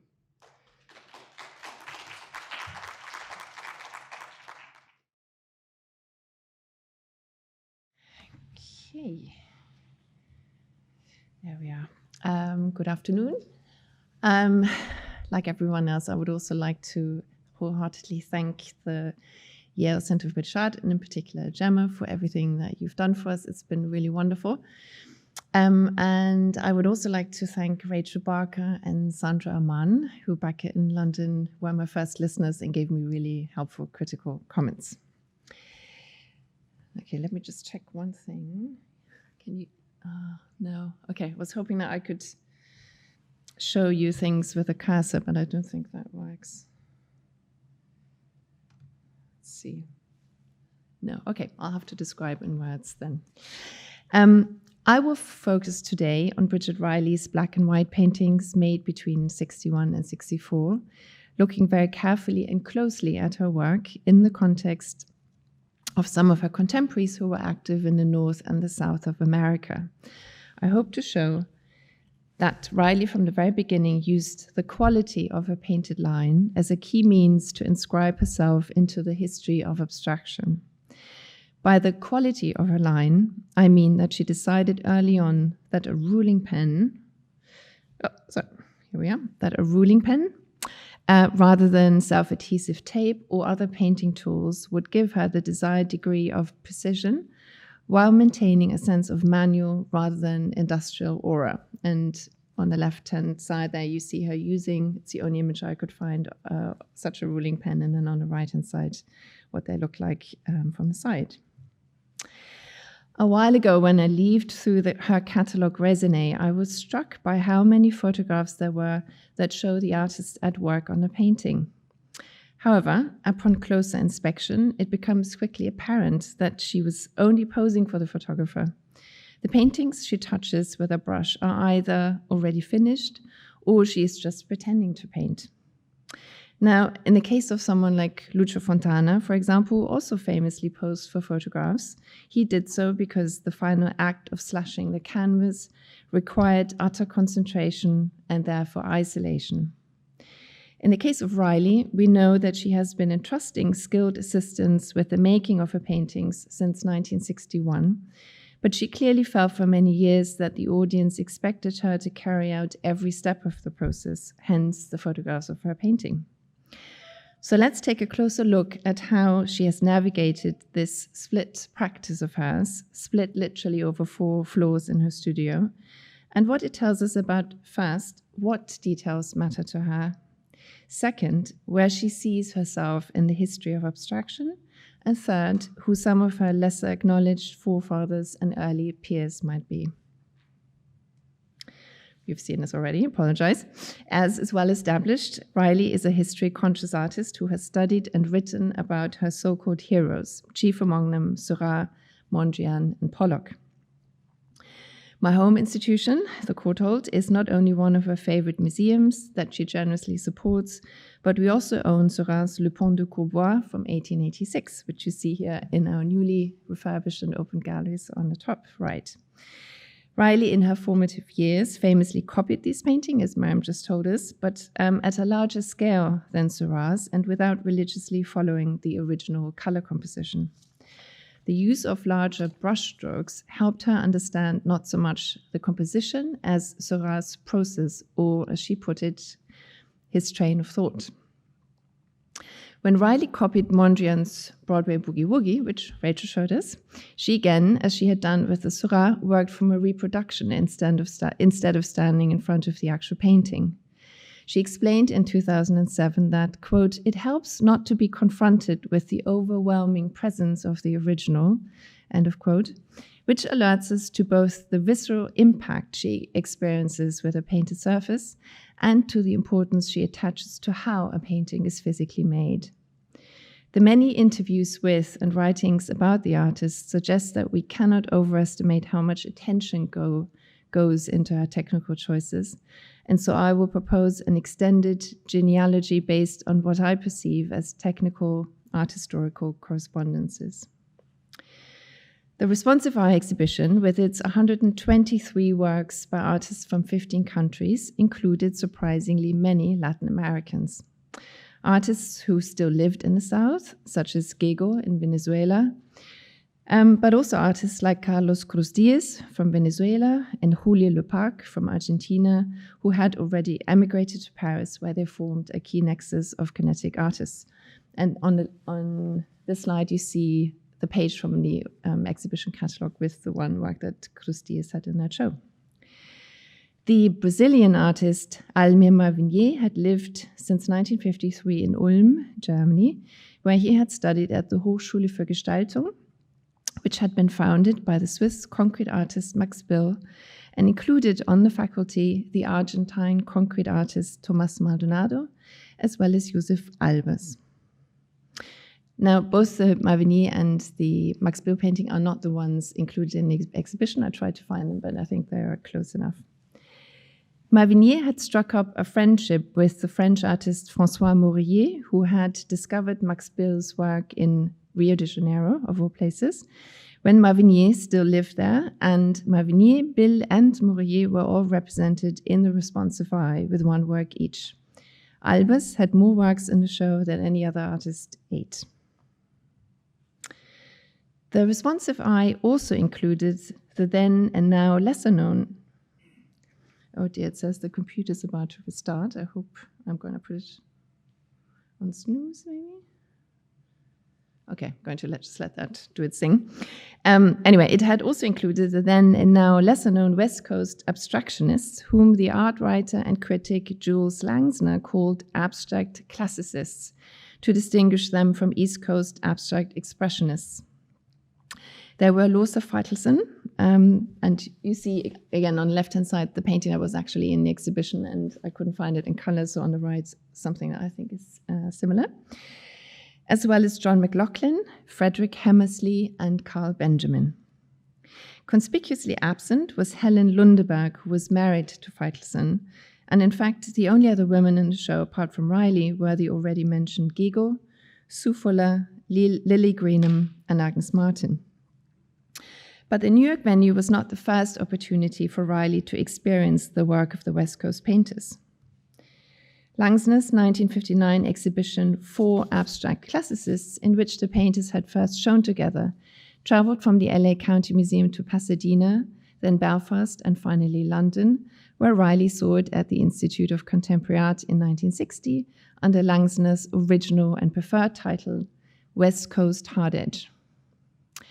Surely not by coincidence did the English art critic David Sylvester, who we've also heard about, or from rather before, surely not by coincidence did he use the same term, hard edge abstractionist, for Riley in his review of her quote-unquote unusually good Firstman show at Gallery 1 the year after in 1961. And this is, as you can see, a lovely photograph of Lachlan. And the one thing I only noticed the other day is that when you look at the painting itself, which is why I'm showing the slide there, there's this pair of mysterious hands holding the painting up from behind, and I think it must have been somebody lying on the other side of that golf mound holding it up. Langsner had identified in his catalogue essay, quote unquote, a rational element in classical art that he also recognized in the four painters' work, who in his view declined to make autobiographical statements or be, quote-unquote, narcissists in paint. Especially McLaughlin, having lived in Japan for several years, had a strong interest in Asian art and culture, including Zen Buddhism, and his paintings show, and I hope this underlines it, they show discrete brushwork, have flat, matte surfaces, and the edges of his compositional elements are generally painted freehand, sometimes with just a pencil line for orientation. By contrast, the work of the other three artists is somewhat more directly linked to European pre-war modernism.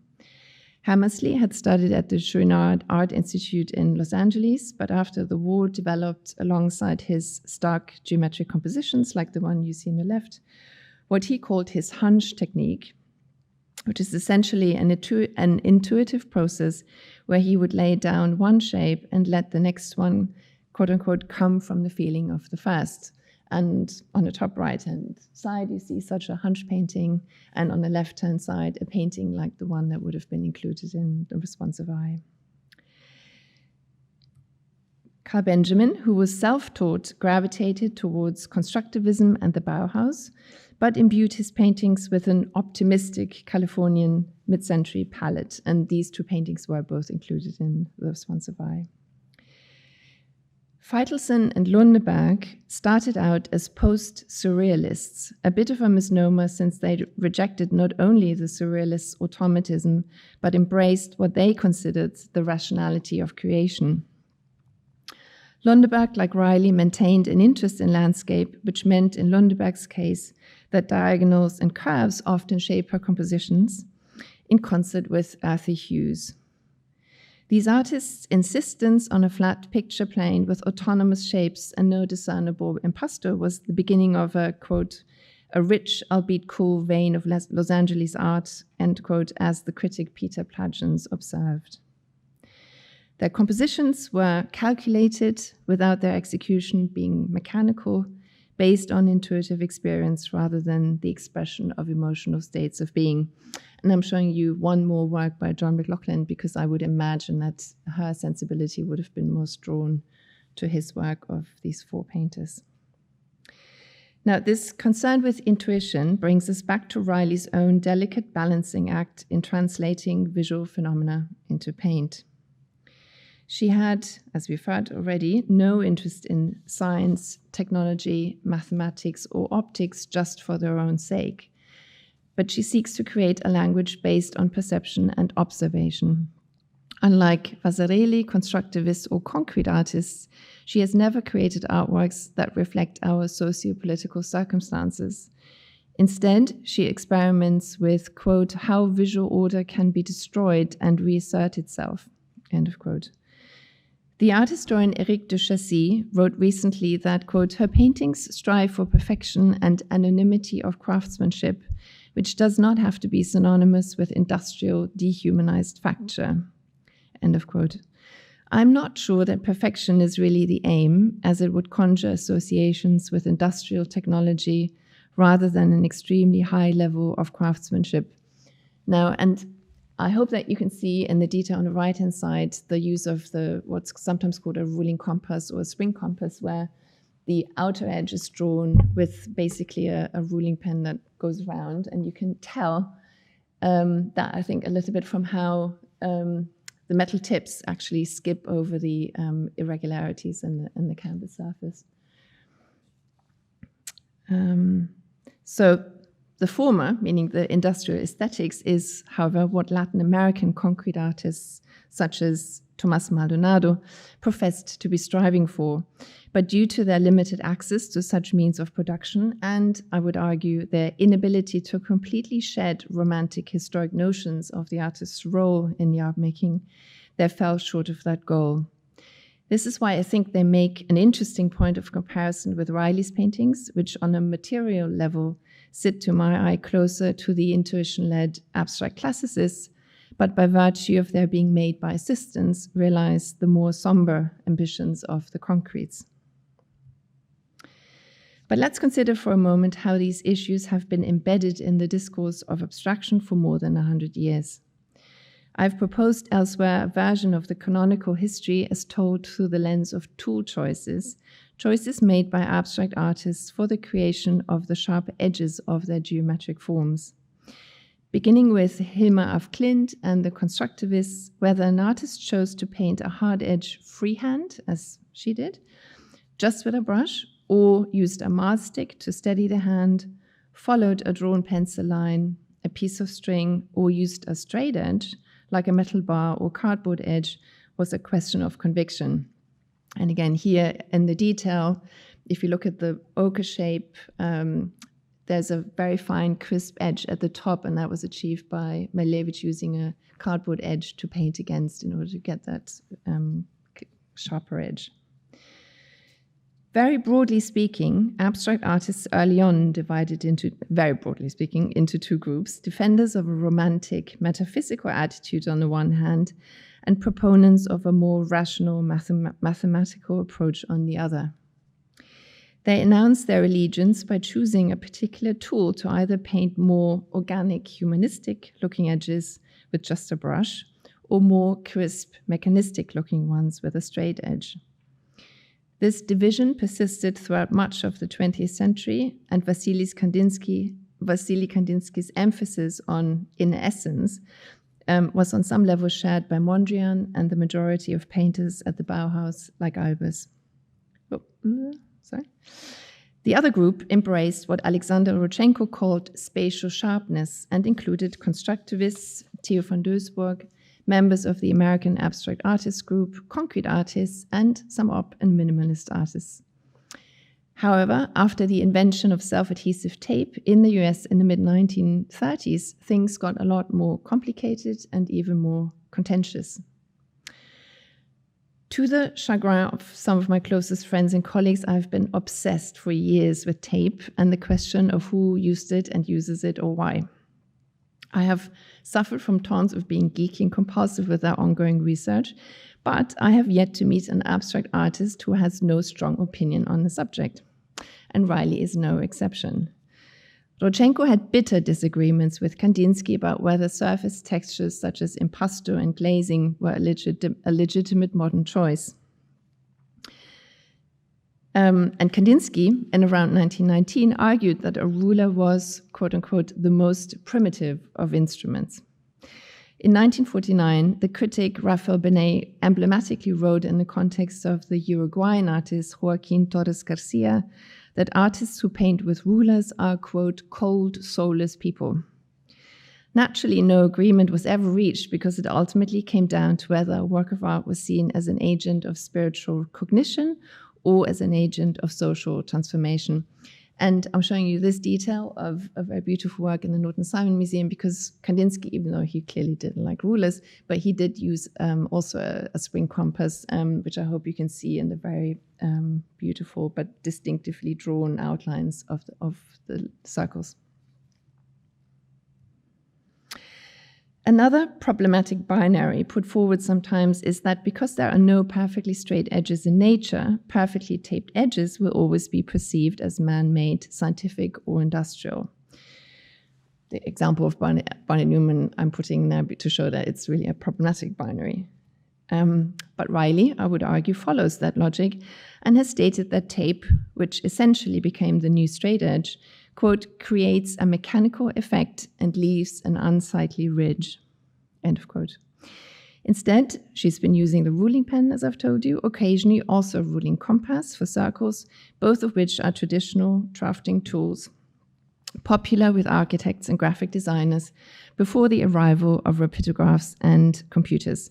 And this slide, I thank the Annie-Josef Albers Foundation for. It shows you the great variety of ruling pens that were out there, some of which you can even use for making two lines at the same time, etc.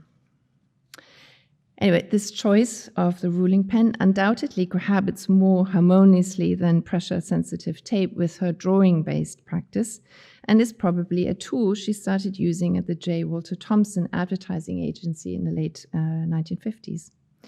A ruling pen holds ink in a slot between the two metal jaws, which are tapered to a point. It is often used with a ruler or a French curve.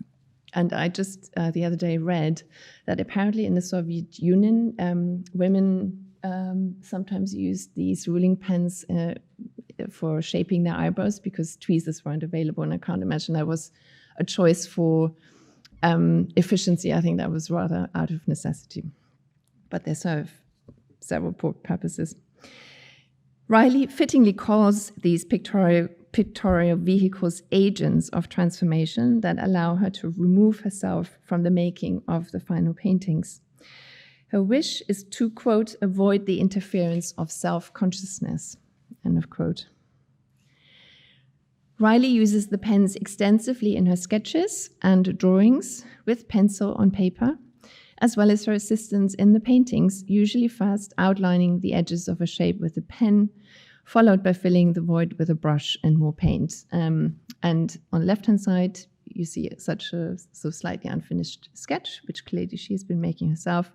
But then on the right-hand side, a detail of a painting upstairs, which shows you the end or the beginning bits of these lines and how they haven't been quite filled in. Riley's earliest assistants in 1961 were two-point letterers and therefore experienced with these pens. Two-point letterers are, or two-point lettering means that when you draw a series of letters, or use a different technique, like a photographic technique like Grete Stern, if you don't use a single perspective straight on, that's called one-point lettering. And if it's a two-point lettering system, then as in this image, you basically have two vanishing points.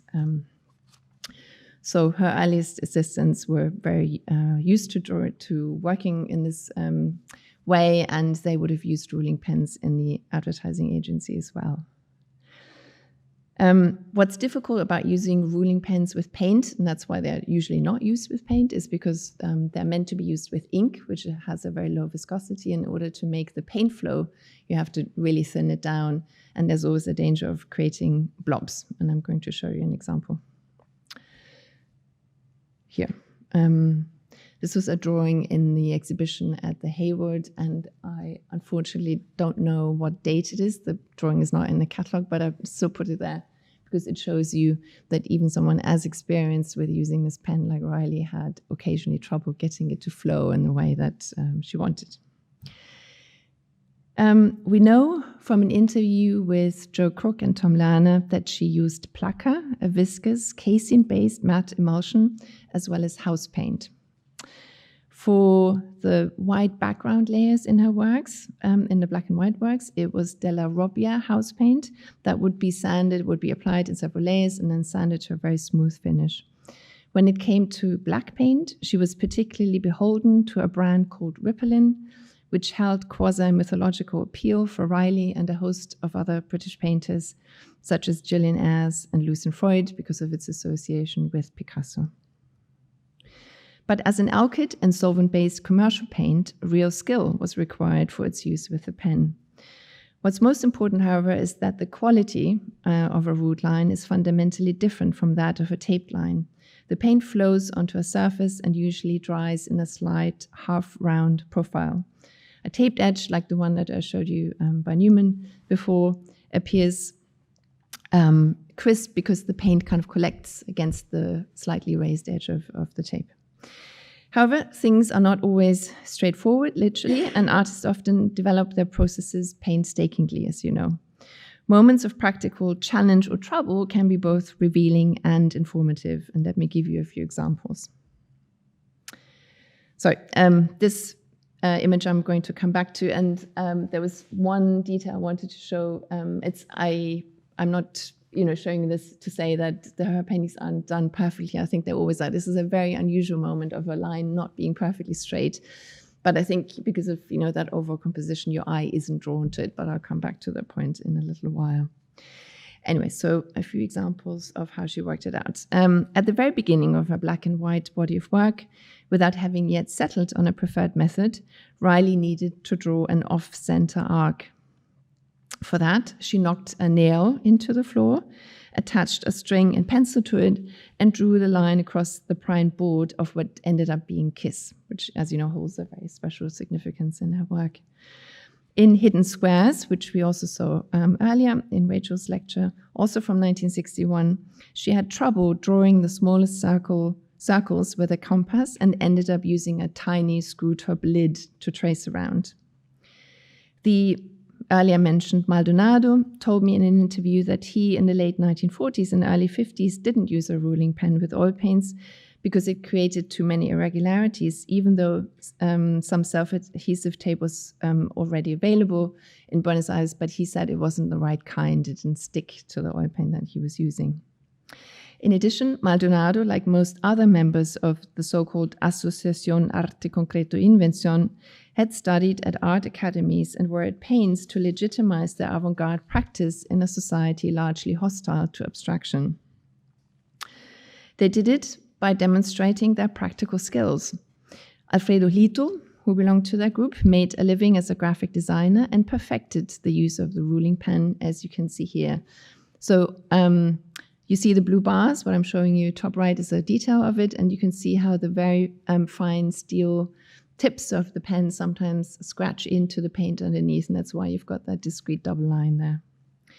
And let me also show you two other examples by the concrete artists based in Sao Paulo called Grupo Ruptura. So this is by Mauricio Nogueira Lima, who again I think used it more expertly than almost everybody else. And then this is by another member from Grupo Ruptura, Firminghi, who used the ruling compass. I hope you can see that in the red in particular, and you can even see the little holes in the center that indicate this use. All of these young artists were Marxists, deeply committed to the concrete ideal of creating a fairer society in an age of rapid industrialization in which ideally there would be no elitist distinction between art and life. Choosing a visual language that was, as in the case of the abstract classicists, not indicative of inner personal turmoil was paramount in that quest.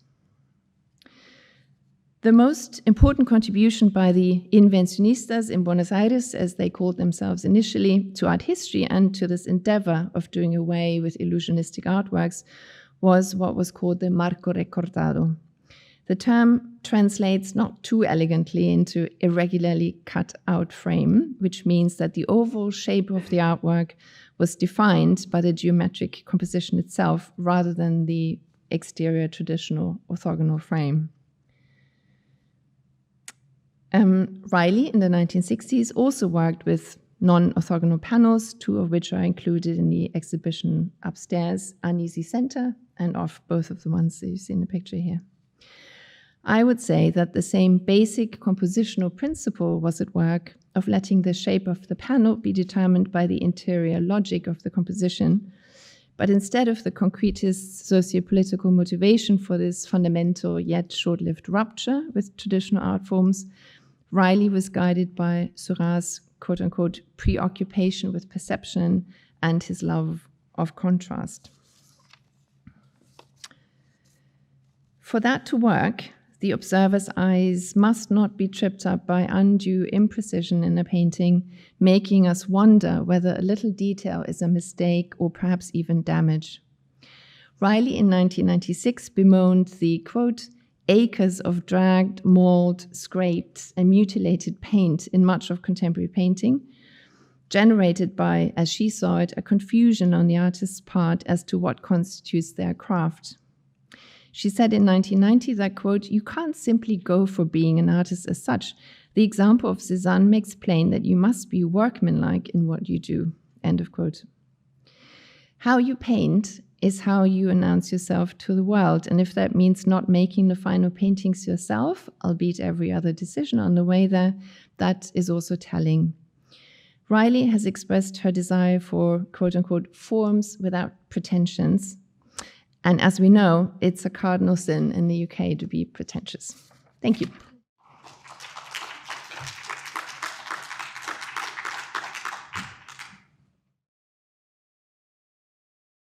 Our time for discussion is a bit shorter this afternoon, and so my response to the very interesting presentations we've just heard will be brief. Much like this morning's paper by Laura Bruni, the talks of Rachel Stratton and Pia Gottschaller explore the international reception and position of Riley's art during the 60s in particular. Both Rachel and Pia locate Riley's endeavor within an American and, in the case of Pia, South American context. Rachel describes 2 moments of Riley's U.S. reception: the painter's ascent to notoriety in the Responsive Eye show in '65, the labeling of her art with the dreaded moniker Op, and the more considered, to Riley's mind preferable, response to her 1978 Buffalo exhibition, which offered a detailed presentation of her work, including studies for her paintings, affording access to her meticulous working methods. Riley's technique is further explored in Pia's comparative discussion of Riley, South American concrete artists such as Maldonado, Mavigné, and others, and the so-called hard-edge painters of Southern California, McCracken, Feidelson, Hammersley, Benjamin, and Lundberg.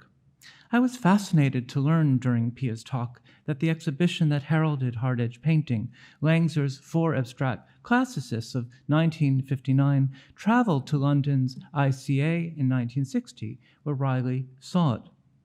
Riley produced her first notable black and white painting, the one we just saw, Kiss, in the following months.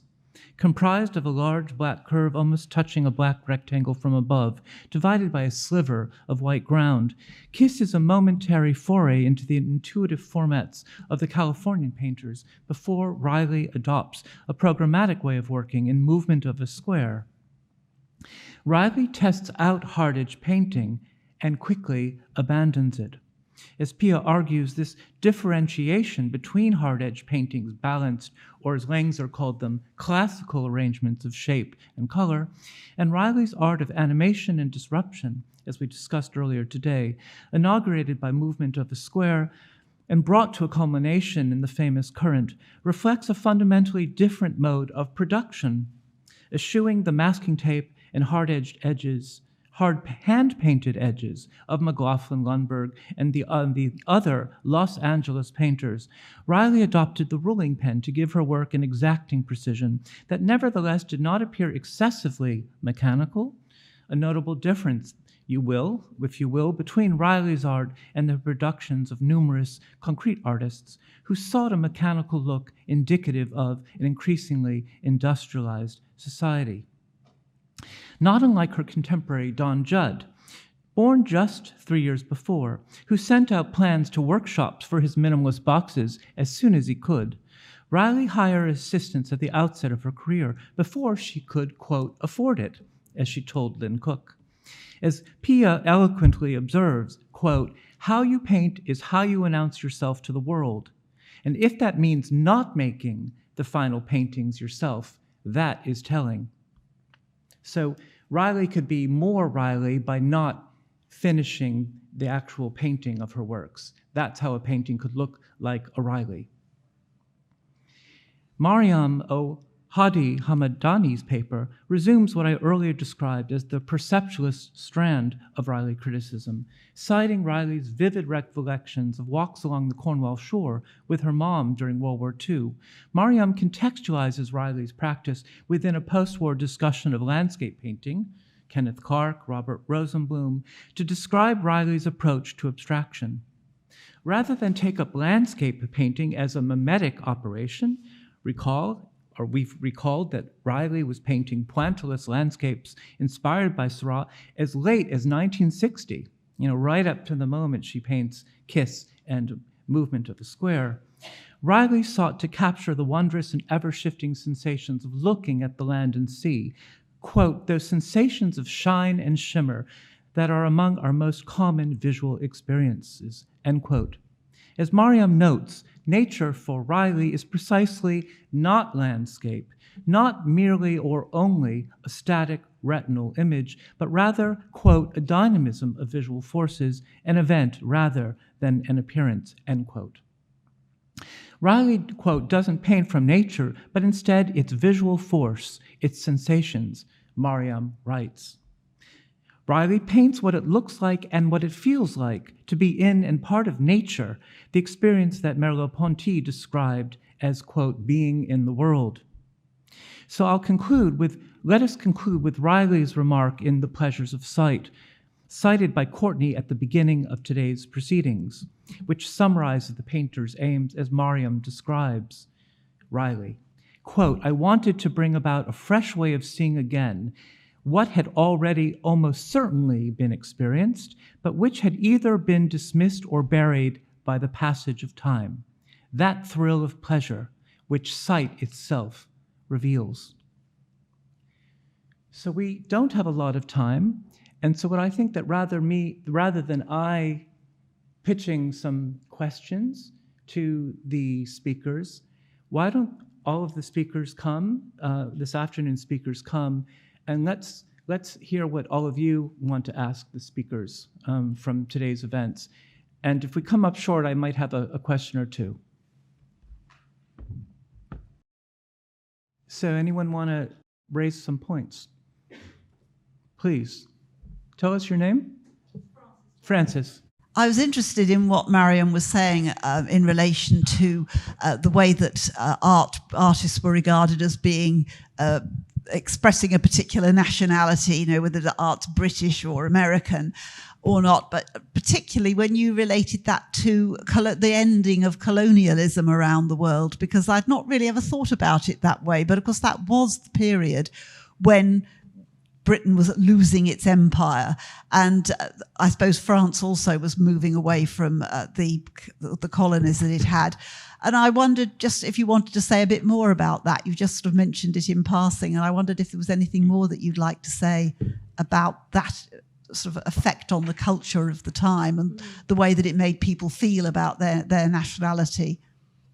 Well, I think for me, what was interesting about thinking about the landscape in the first place and maybe like how Riley thinks about it or considers it is there's this real critical moment where, decolonization is just one sort of process of what globalization does to the world and to renegotiating and thinking about what nationalism is or what national identities or national characteristics of painting are versus what's international.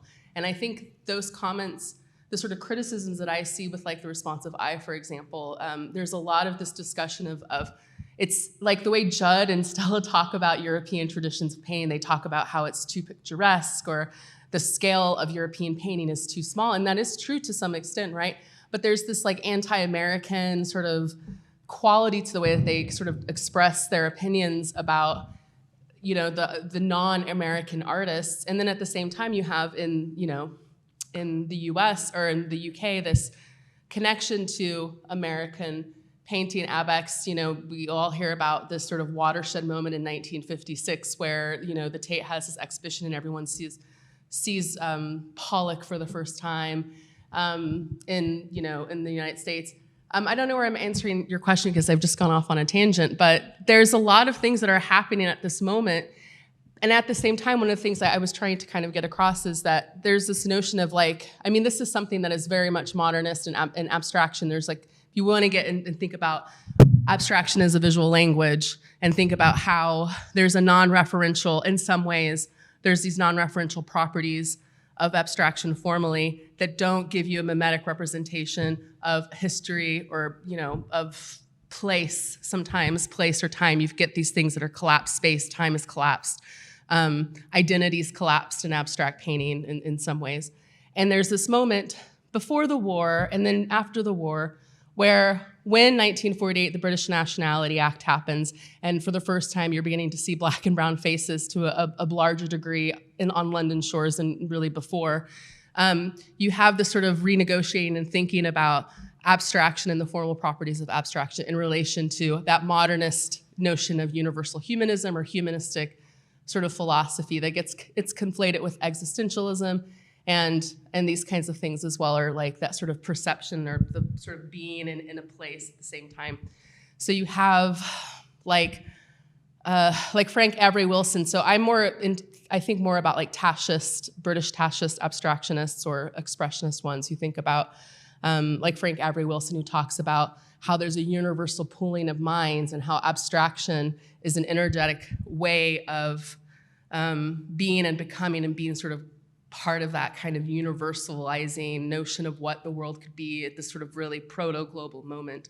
So I'm just kind of, I think I'll leave it there, but I'm sure you two might have something to say. No. Any other points? I have actually something to mention. So, you mentioned Don Judd and his rather notorious dismissal of, quote, European art as being small, as having an inadequate scale, and being too composed. That is to say, a part-by-part kind of balancing, which he would also have disliked about the abstract classicists. In fact, in a way, minimalism was very much against this kind of neoclassical framing of abstraction in around 1964, constructed around them, but all the way Mondrian and other abstract painters from Europe. And so Riley, Rachel, you had mentioned that her remark that she has a concept of space, she says she has a concept of space that's more American than English. Mm-hmm. I thought that was really interesting.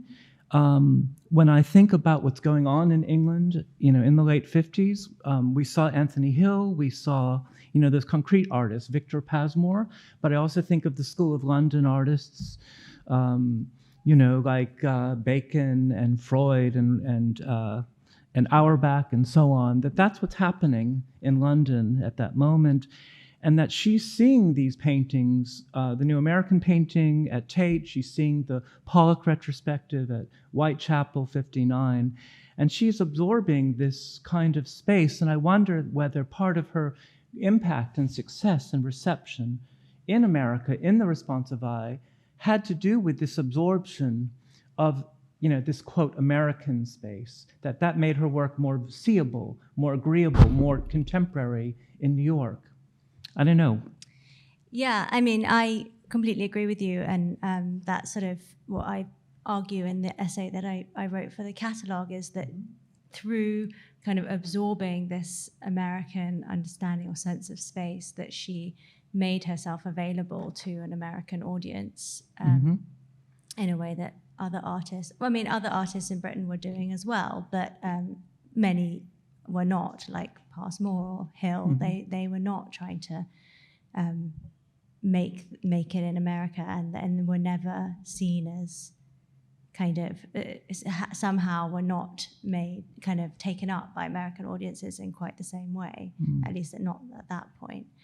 And I've thought quite a lot about that little comment that she just sort of offhandedly makes to a reporter for the Times, this idea of the American space, that and I don't know if that's what she means is this kind of Greenbergian attention to the surface of the medium of the painting. That's how I read it, but I'm interested to know if anybody reads it differently, what she means by this American space. There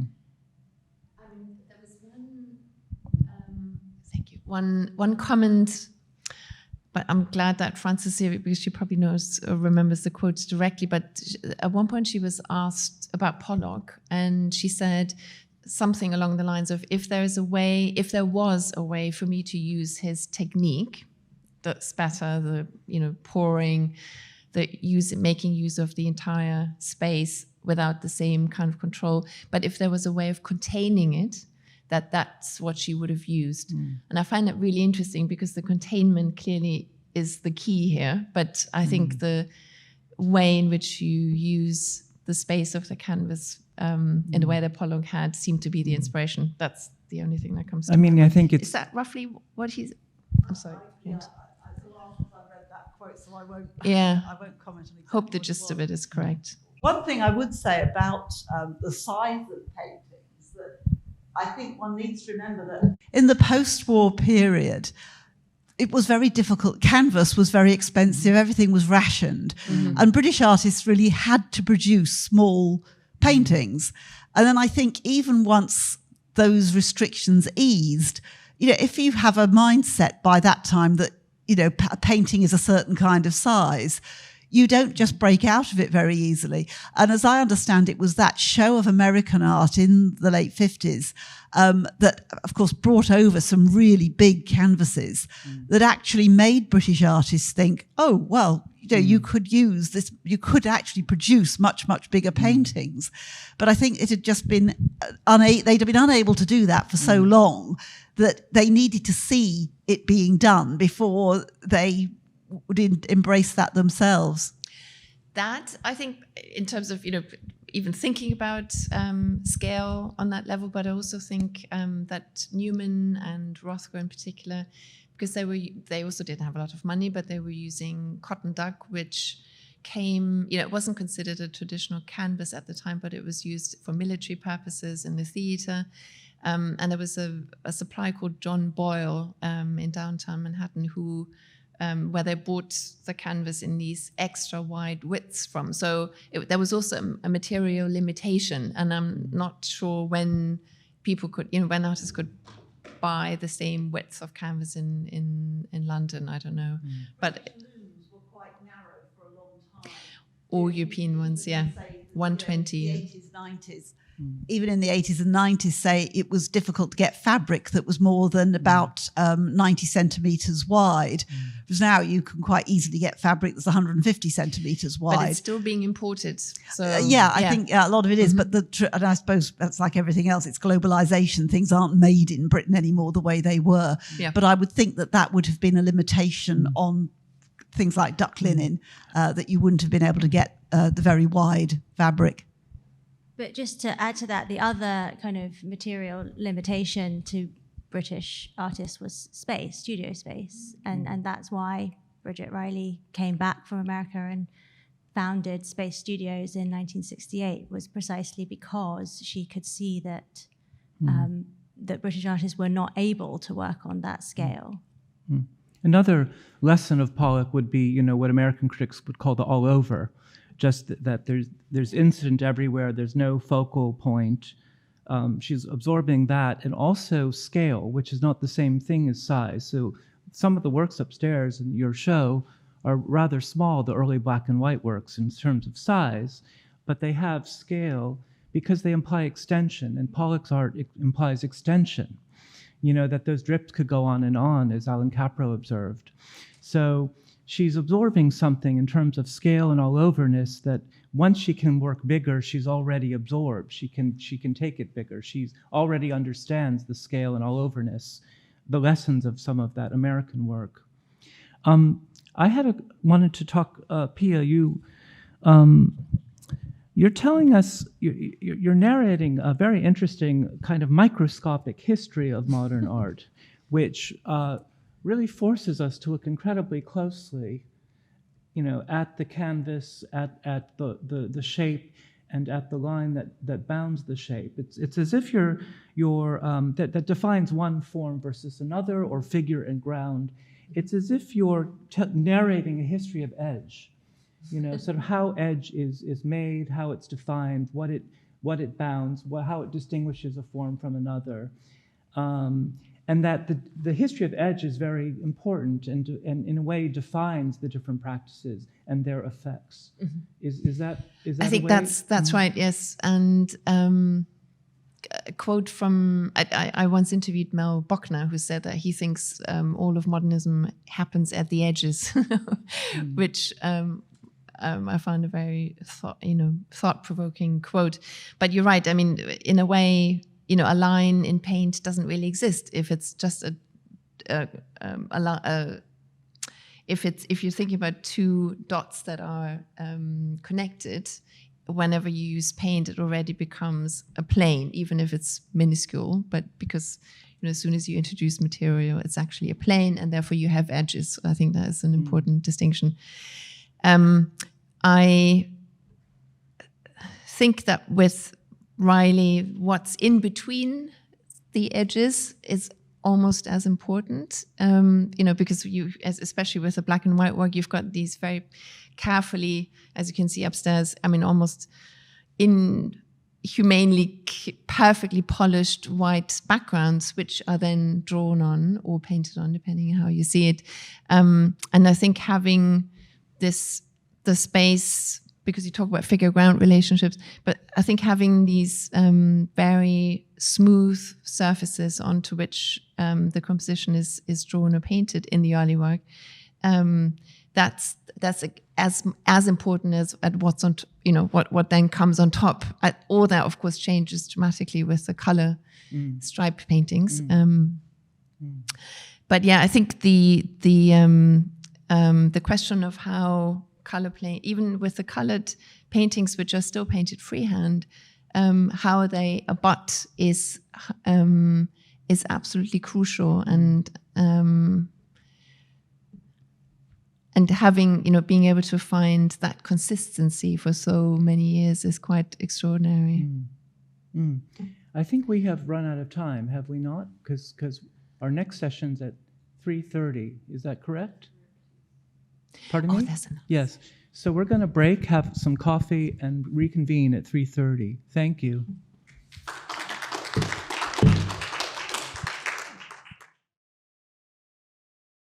Hi, everybody. Welcome back.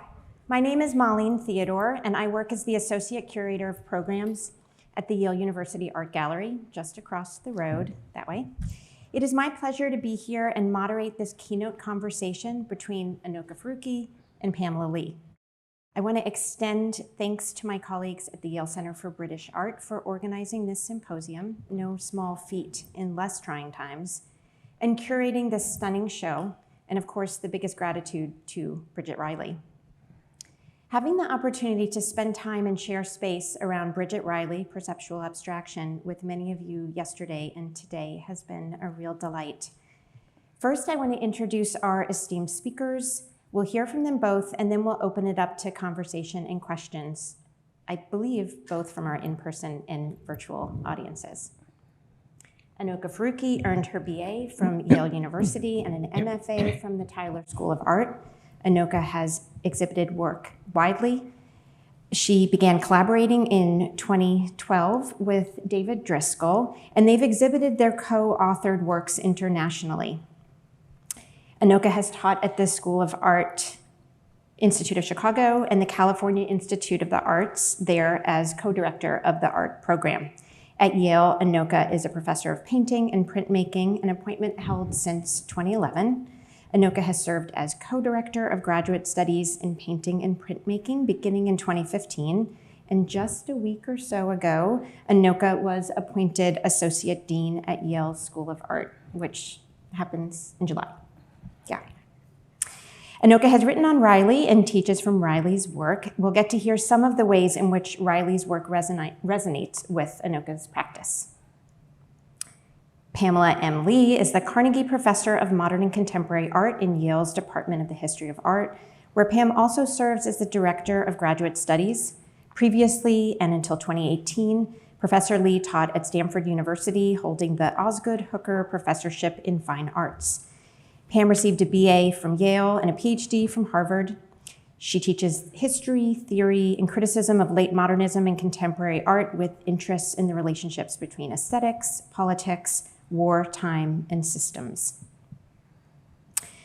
Pam has published 6 single-authored books, including Object to be Destroyed, the work of Gordon Matta Clark, and this book had a big influence on me as I was writing my dissertation, and Chronophobia, on time in the art of the 1960s. More recently, she published Think Tank Aesthetics, Mid-Century Modernism, the Cold War, and the Neoliberal Present. That was in 2020. Chronophobia features a chapter on Riley's work and addresses some of the ideas that we'll discuss today. So again, we'll hear from Anoka and then Pam, and then there'll be time for a conversation. Thank you both, and I will hand it over to Anoka. Thank you. Thank you so much, Marlene, for that introduction. Thank you to the Yale Center for British Art and to Pamela Lee for being in conversation with me during this occasion of this amazing exhibition of Bridget Riley works. So I'm going to speak fairly briefly about some of Riley's works and the influence that Riley has had on my and our practice. I'm thinking about this moment in the mid-60s, right before Riley officially introduces color in 1967, and seeing hints of the introduction of color in the grayscale works. So in this painting, you see the introduction of grayscale, of gradient, but you also see warm and cool grays. So some of the grays are bluer, some are a little redder and a little more purple. So you see the hints of the introduction of color here. The other thing to note, this is a large painting, and the bands are quite wide if we were to compare them to the later color works, but it does introduce the narrow band. I mean, certainly Riley used it earlier in Current that you've seen, but the introduction of this sinuous stripe is something that Riley has talked about in relation to color. Riley was looking for a form that was appropriate to the use of color. She didn't want to simply take earlier forms and apply color to them. And what attracted her to the band was what she calls as their essentially all edge condition, meaning they don't hold a large volume. So that made the line or the stripe particularly appropriate for the use of color and creating optical mixing or emphasizing the contingency of color, which is something Riley was very interested in. And in this painting, which I know many of you have looked at today, Riley talks about opposing structure to tone. And how I interpret that is thinking about the grid of the unit or the oval repeating as it changes direction. That presents one structure. That presents the underlying drawn structure of the painting. But the shift in tone or light and dark of grays and values makes that structure disappear or fade into the background, creates a blur effect. The other thing that Riley talks about is opposing tone to color. And this is where I think you really see how in these works from the mid-60s, the real kind of, the hints at entering into color. So she talks about in the lower corners, there's greater contrast of light and dark, which one could read in those corners almost as a black and white in relation to the earlier black and white paintings. But as you move toward the center, the value contrast lessens, and that creates the blur. But what that lowering of value contrast does is to create an awareness of color. So when you move from the edge and the bottom corners to the center, you really can feel color, and you can feel the distinction of color because you no longer have the distinction of light and dark. So this is a photograph from the Alhambra in Granada, Spain, which is a really amazing instance of Islamic architecture, which has been very influential on my practice for a long time. And I was looking at the muqarnas, which these stalactite forms are called on the ceiling.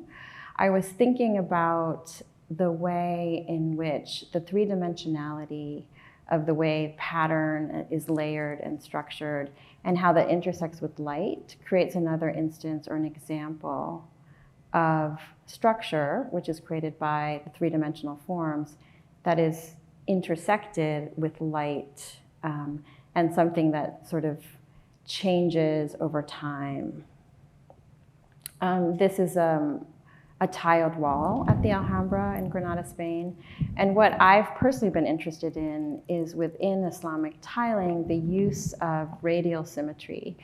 So symmetry is based not on a rectangular grid or bilateral symmetry, but it's based on a hexagonal or isometric grid, which has multiple axes of symmetry, which creates a very immersive experience for the viewer in terms of your eye moving in multiple directions.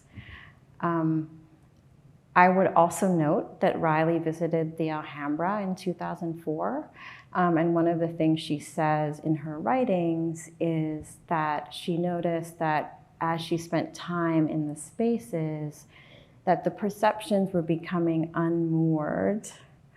They were losing their moorings from their structure. So again, this is a theme in terms of the relationship of perception and the contingency of perception being in a dialectic relationship and in possibly an oppositional relationship to the geometric structure. So this is a work from 2013 that I did, which is also, it's large for my practice, and it's a little bit over 6 feet on the long side, and it is painted freehand. At this time, I was making freehand paintings with a brush, and the module or the unit is based in that isometric geometry of Islamic tiling, the tripod form. And so I moved from left to right, and as I was moving, I made the line more sinuous to basically shrink the unit. That was the objective. So there's that geometric structure that's being pursued in the moment, in the act of painting. But there's also a predetermined or pre-planned gradient, which relates to Riley's gradients in terms of using the unit as the module, but also thinking about the modularity of color as well to create a fade or a disappearance of the image by lowering the contrast in areas. This is the work of David Driscoll, who's my co-author currently. This is work he made, the two early works I'm showing is work we made individually before we started collaborating. And David at this time had been very interested in patterns generated by nature. And I'm thinking about the quote that was mentioned earlier today that Riley wrote, that nature is an event, not an appearance. And so I think this is something that was very akin to David's earlier work, in that he was creating material, physical and chemical events in a tank by pouring solvents and various pigments, paints, and letting them react and create events as you might think, as might happen within nature, although it happens in a much more prolonged time frame in terms of like the formation of geographical topographies. And then he was adding pigments and lights and darks to sort of augment those events into image. And this Landsat or satellite photography taken by NASA was an influence in terms of thinking about topography and geographical topography as a kind of source or source for abstraction. So this is a more recent co-authored work. We devised, in 2012, we devised a tool, or we started using a prefabricated tool, which is a trowel or a comb. It's a notched trowel, which we use to pull through the paint. And over the years, we developed the tool to have our own tools fabricated. So we're pulling, sometimes freehand, sometimes assisted, through the wet paint with a notched trowel, and that creates the individual lines, which have narrowed, thus, you know, as Riley would say, augmenting their edge condition quite a bit. They are essentially all edge. And we use the principle of interference, or moire, which I know was also discussed in the morning, to create structures. So in the circle paintings, we've been creating these layers of circles, and the slight misregistrations of circles creates the structure. And in other works, this is also made with a similar method, same method really. And in some of the works, the structure is really dissolved by color and by gradient, which creates a much more atmospheric condition. And so there is this inherent dialectic between structure and atmosphere, which I think is really related to Riley's work. And I'll end on this image, which is Cataract 3. This is a very large painting in the exhibition. I saw it for the first time in 2000 at the DIA exhibition, and had a very memorable experience standing in front of this painting. So it's been really a delight to be able to revisit it several times in New Haven during the show, and I hope a few more before the show comes down. But there really is no substitute for standing in front of the painting. The size of the painting, I've described it as larger than a sliding glass door. And so it is bigger than your body, and you stand in front of it, and there's an incredible active movement in front of the painting, which is really, you know, akin perhaps to watching waves on the water. And I know it's been discussed already in terms of Riley's interest in nature and the writings about growing up in Cornwall, near the ocean, but I think this painting really speaks to that. And I will just add, in terms of some of the things I've discussed thus far, is this is 1967. This is like a full embrace of color, where we now have not just grays, but we have saturated color in the center with the cyan and the red, which are complementary colors. And it seems to me as if Riley has mixed the pigments that are opposite each other on the color wheel toward the upper and lower edge to get to that gray. So you have coming to gray via color. So when you mix complementary pigments, you get desaturated colors, you get browns or grays. And so, you know, that's whether or not she mixed from complementary colors, I think that there's a kind of optical implication that you're moving from the separation of the cyan and the red to the kind of melding of the cyan and the red toward the edges. And I will say that this painting creates a real instability. And while I can describe and analyze color and form, geometry, and that's what I do as a painter, and I can, as an educator, I attempt to put that into words for students, that none of that can be encompassed by the experience of standing in front of the work in person. It's truly haptic, and I know this is something that Pam has written about. And what I find so brilliant about Riley is the way in which she is able to get to instability. She gets to it via structure, via system, via planning, via deliberation, via iteration, all these things that we don't associate with instability. If we think about the history of art and so many artists wanting to court instability, and the way in which that's been done has been perhaps through chance or gesture or improvisation, or perhaps all the messiness that we heard Riley shunning earlier today. So I think it's really quite extraordinary that she gets to this place of instability, and she gets to the place of embodiment, and the need for an in-person embodied experience in the means that she does. So thank you.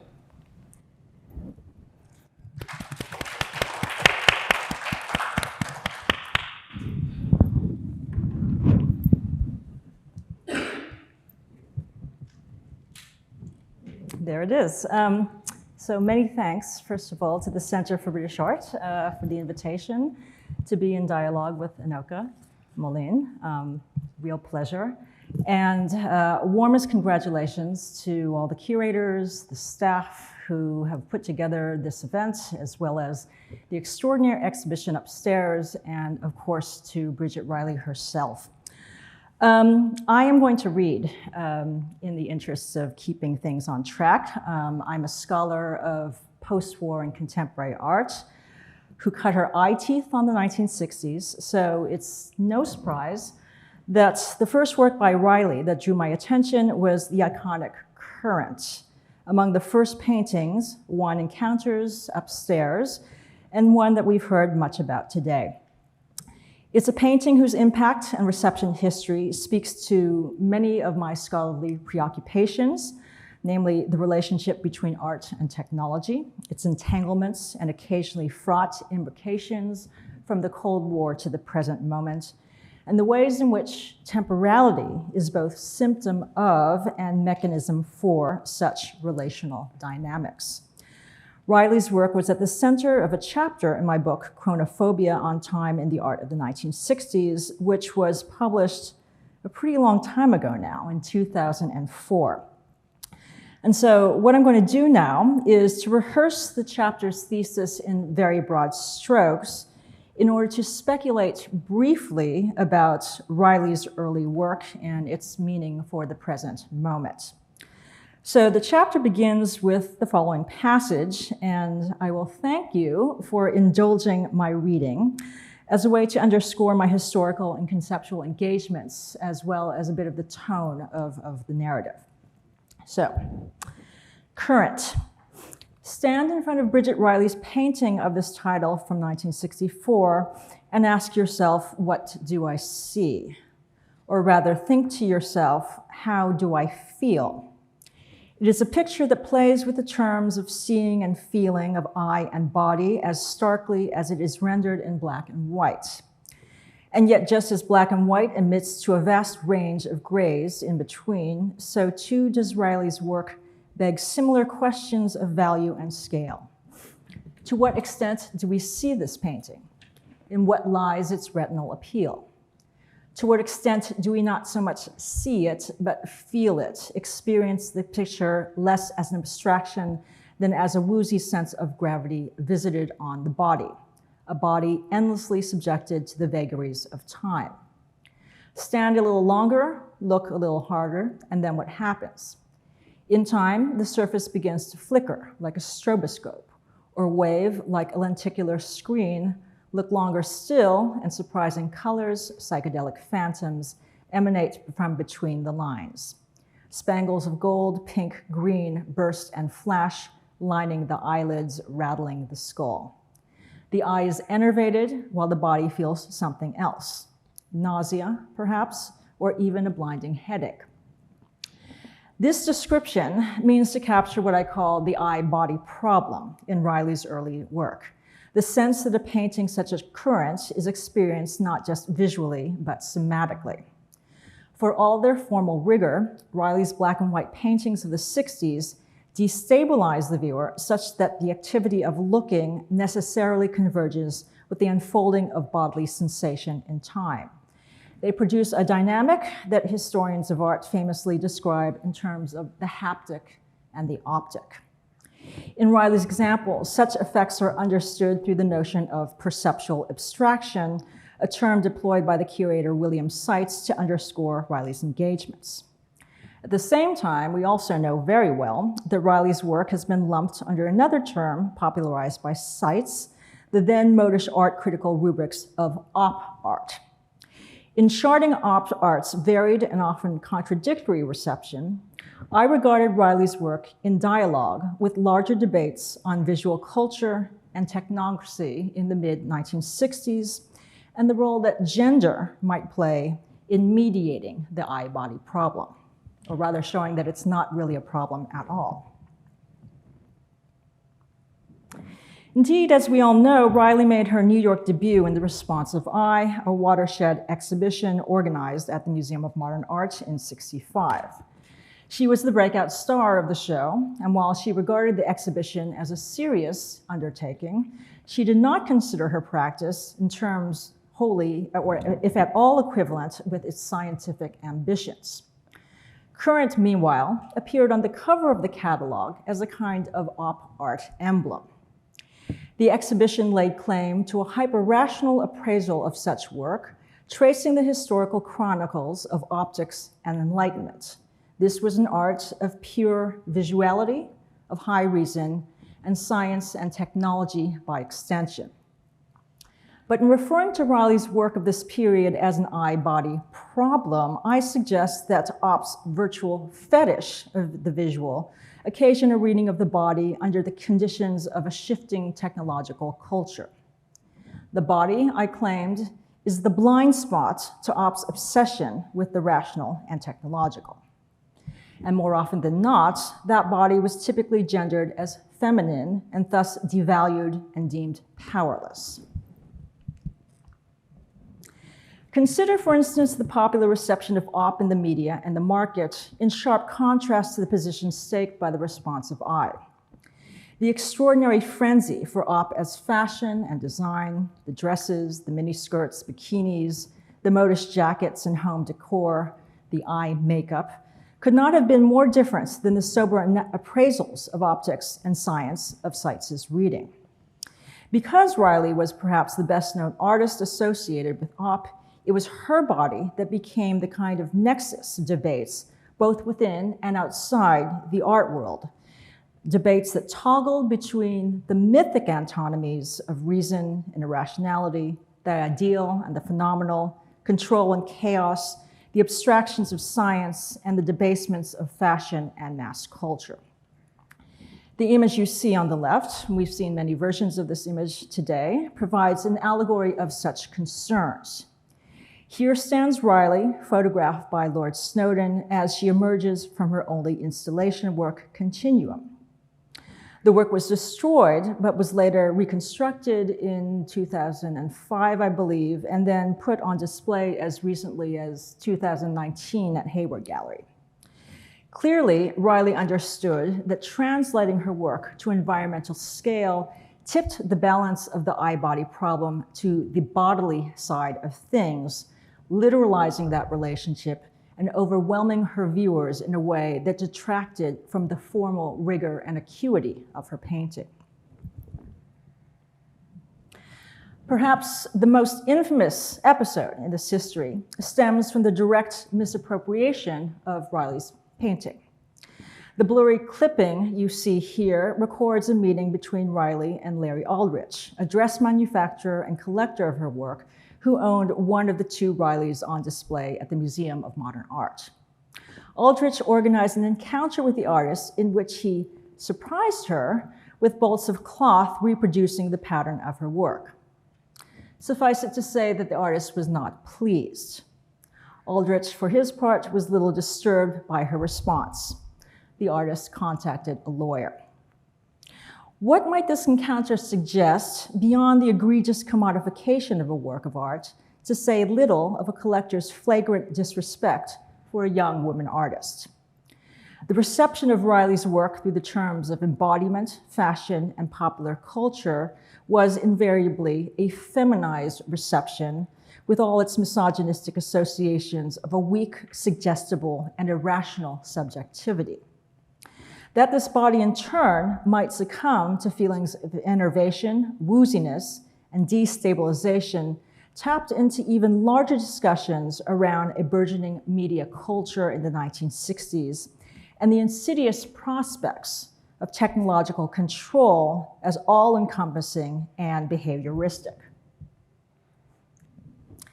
In the era of television and Marshall McLuhan, at a moment in which automation, cybernetics, and mainframe computers represented a collective threat to the autonomy of labor, the capacity for the body to be manipulated within a new visual culture, to be rendered passive and powerless, was debated from many discursive corners.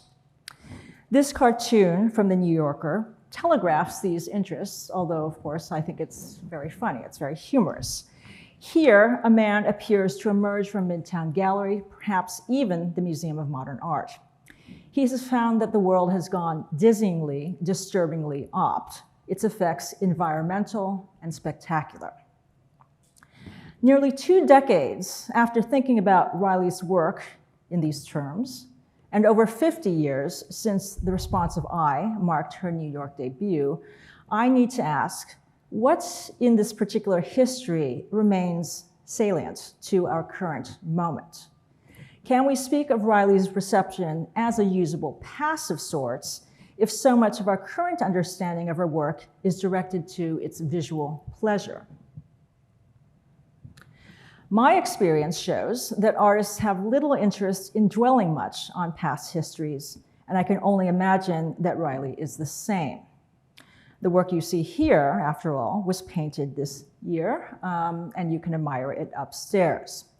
It crystallizes decades of formal experimentation and close observation, nuanced by Riley's principled understanding of color and space. It appears no less fresh for all the history and experience behind it. On this point, I'll acknowledge that I've scarcely touched upon the question of time foundational to my reading of Riley's practice, for her emphatic stress on what she calls the work's visual tempi. On the one hand, I read this as an issue of contemporaneity.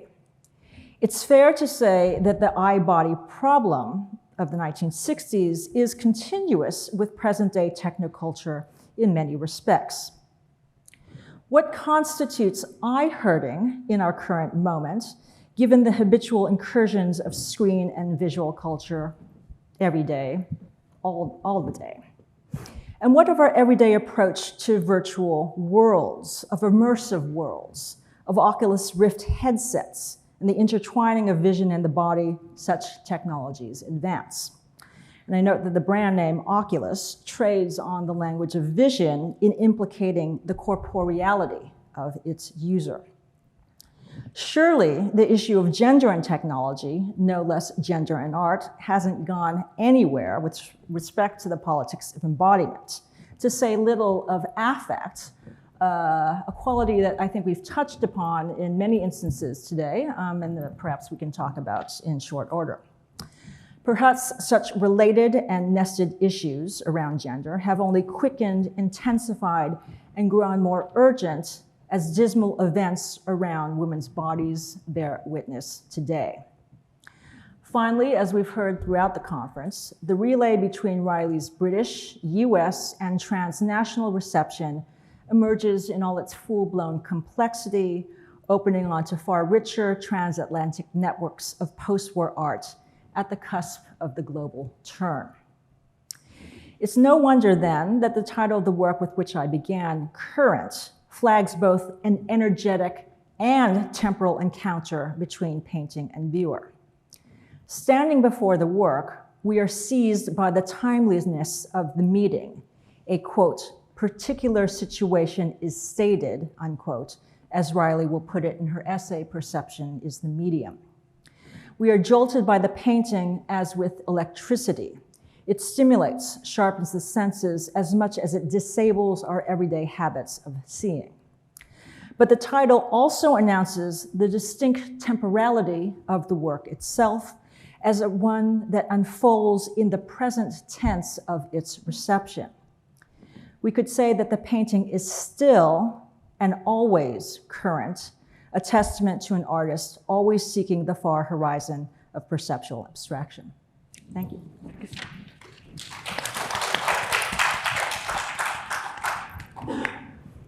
Thank you both. I have a few questions, and I'm hoping this will be a dialogue, and then I hope you all have some questions as well. As picking up on some of the ideas that you talked about, as a historian, I really appreciate the chance this exhibition and panel offers to reflect on the very long arc of Riley's career, from her rise to prominence in the early 60s to today. It seems many aspects of the artist's practice were figured out early on, which we heard about quite a bit in Pia's presentation. So making of studies, the use of assistants to execute the final work, the role of structure and perception rather than gesture to convey a kind of emotion, the use of color and tone to kind of slow and accelerate looking. But her reception has changed quite a bit over time, and I'm curious to hear a bit more about where Riley sits within the histories of post-war abstraction and how her reception has evolved over this 6-decade-long career. Shall I start? I think the reception is right here in the work of the artist. I think that the fact that Anoka understands her example historically as opening onto any number of questions that we engage as students of abstraction or students of modernism, however you want to describe it, means that what was perhaps in the 1960s understood as a liability or a potential critique of her work, that we're transvaluing those terms, and we're but we now see what was always there in the first place, that this notion of an eye-body problem, it's not a problem after all. It's the way that we all sort of live and work and breathe in the world, and I think that's very much to the point of your practice, if I'm understanding correctly. I think to follow up, I think we've spoken a little bit about some of the early critiques of Riley's work as being too tricky, too optical, too manipulative, right? And I know Pamela's written about this in terms of the femme fatale persona. And I think that there's been a slow unfolding of that critique, maybe a slow dismantling of it. And I liken it to even just the use of the word decorative, like in my student days versus my current teaching days. And it was just taken for granted that you could come into a young artist studio, often a woman artist or an artist of color, and say, this work is decorative. And that was a critique, that was considered a kind of dismissal, that was considered a permissible dismissal of that work, as opposed to today, which I think there's a much more critical investigation of the history of abstraction, the history of European abstraction and American abstraction, and the influence of decorative forms and decorative art making, or perhaps non-high art forms on modernist painters. Ad Reinhardt said that Islamic art was the foundation of abstract art. But somehow, if you're bringing that in a more explicit way, that's seen as less, it's seen as belated, it's seen as superficial, it's seen as without meaning, or presenting a meaninglessness. And I think I hope that part of the kind of re-understanding of Riley's work is part of a longer trajectory of re-understanding biases and value systems that have been very entrenched. Thank you. In some of Riley's writings and statements, she emphasizes direct observation and the study of nature, which we've heard a lot about today. And she seems to push against the idea of abstraction, as you're talking about, as an autonomous category. And I'm wondering if you can talk a little bit more about how she complicates these categories of abstraction and representation, and specifically how you approach teaching her work. Sure. Yeah, that's a great question. I definitely think of Riley as a dialectic thinker, not as a binary thinker. So not somebody who just, no pun intended, puts things into black and white categories, but somebody who actually looks at, the gray areas. And so, I think in terms of structure and atmosphere as being rather, she talks about them being opposed, but ultimately she's interested in both. And so that's the dialectic nature of the way that I see in the work, which I respond to. And so I think that in terms of your question, I think that dialectics is at play. I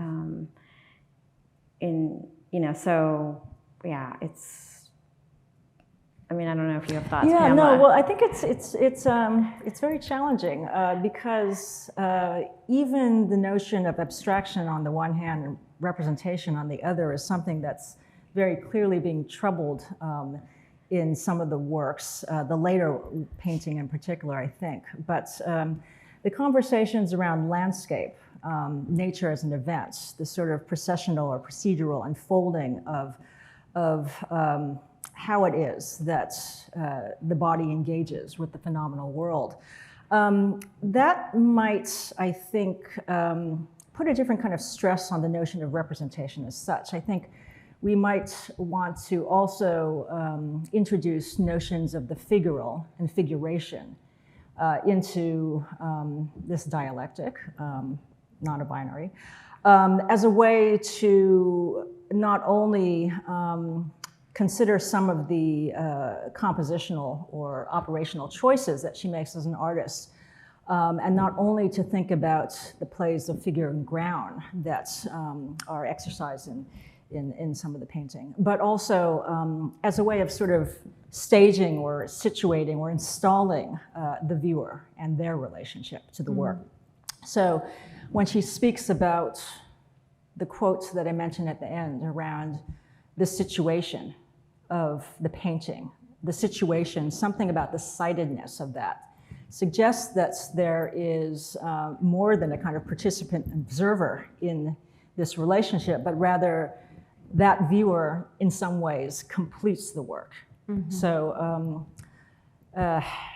that's a way of not answering the question of representation, but it gets us to the question of figuration and the figural, maybe.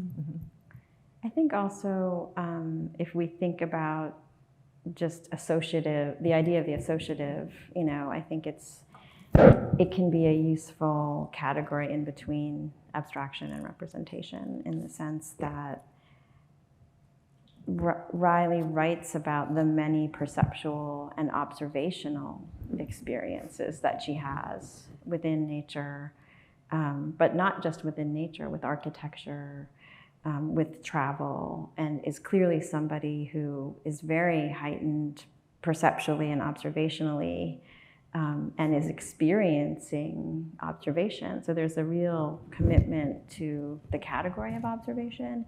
It's just that she's not taking the observation and directly turning it into a painting. She's internalizing the observations and letting that permeate through association into the things that she makes, is how I see it. So there's a different kind of filtering that's happening from the observational or perceptual space than there would be with a direct observational painting. But I think all of it, clearly she did direct observational painting and was trained to do that. And I think that, reading Riley's writings has been very moving for some of the students in the department and painting printmaking department who are representational painters. That's what I observed this semester in my class, who were very committed and continue to be committed to representation. But just being able to read her same commitment that they have to the space of perception and observation of lived reality and of the physical space of the world, and see that manifest in her paintings has opened up a space of breaking down the binary. And how great that the exhibition is here to actually, well, actually I wanted to also ask a question about reproducibility, and that connects to the ability to teach this work. And I believe you said there's no substitute for standing in front of a Bridget Riley. And so I want to talk a little bit about reproducibility and how the work translates or doesn't when it's reproduced. I know at the art gallery, when I present public programs and teach with objects, the encounter with the original work of art is absolutely privileged, and so is slow and close looking.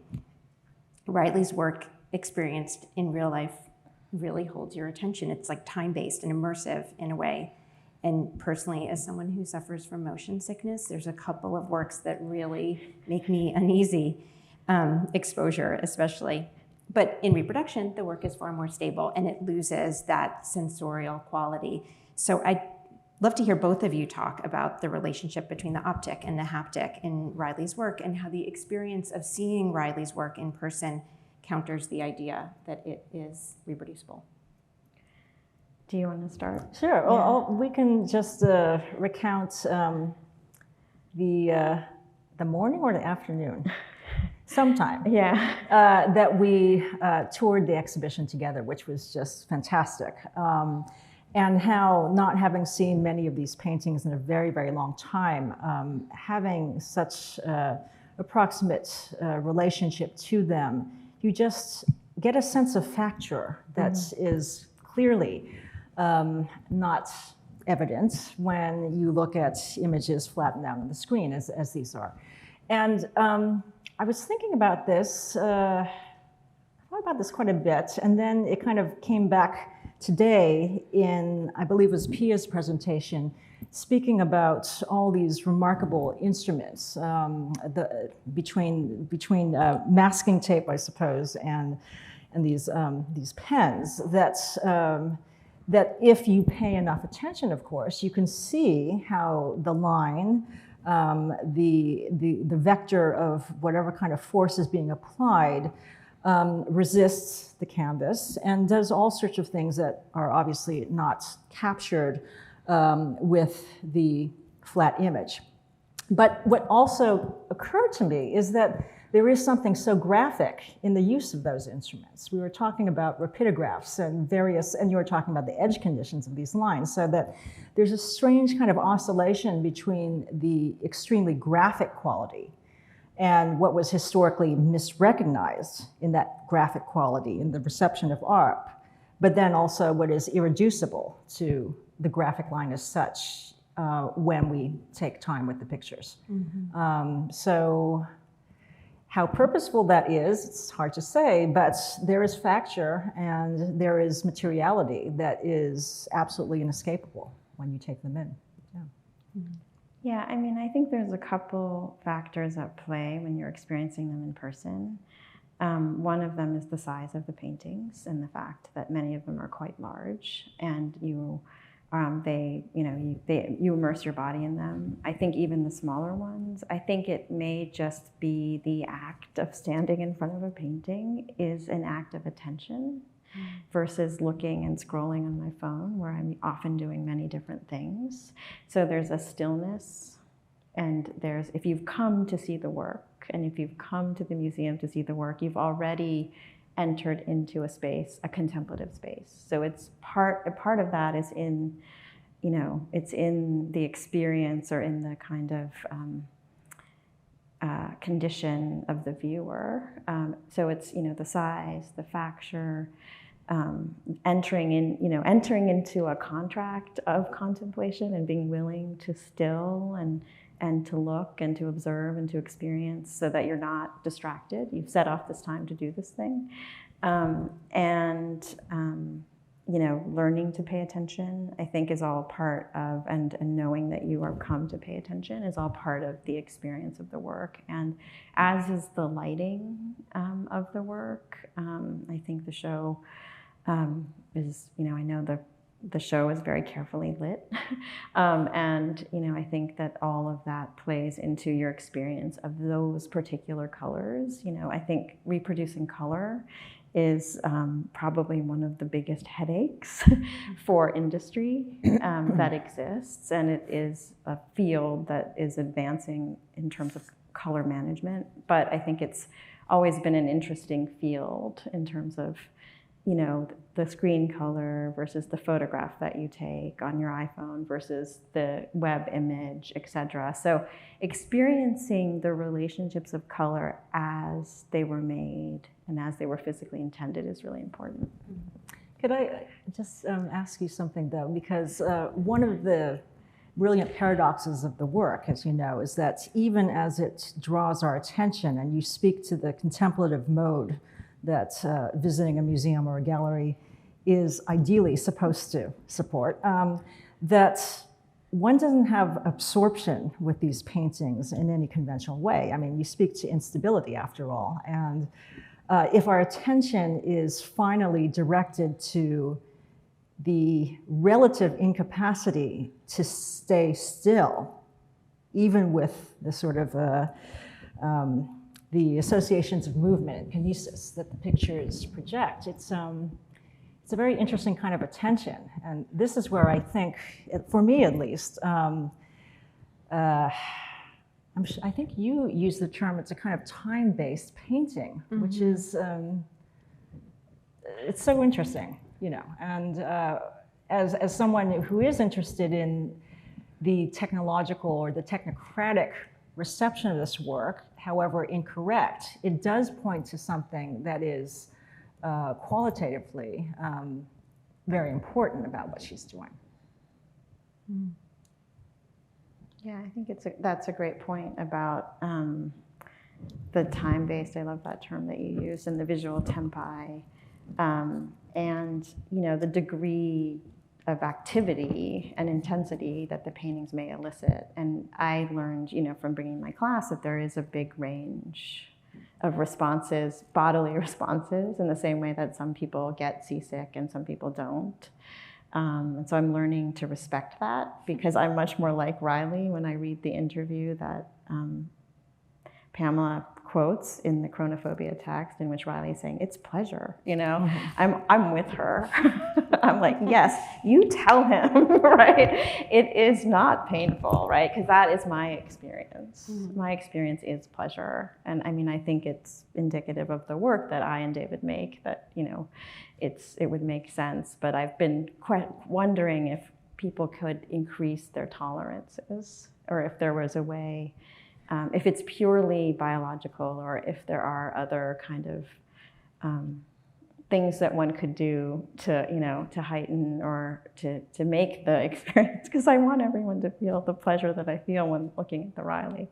And occasionally I'll start to get, if I look too long, and this happens in the studio too, and this also happens when I'm teaching color, and especially when I'm looking at a screen and we're doing exercises, Albers exercises on a screen, and we're critiquing them, I do start to get a headache. But it is, I think that idea of increasing tolerance is one that I want to encourage. So I'm just putting it out there.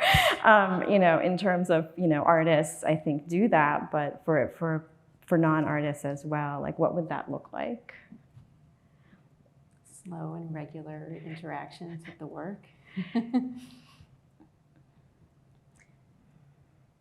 I'd love to open it up to questions from you all.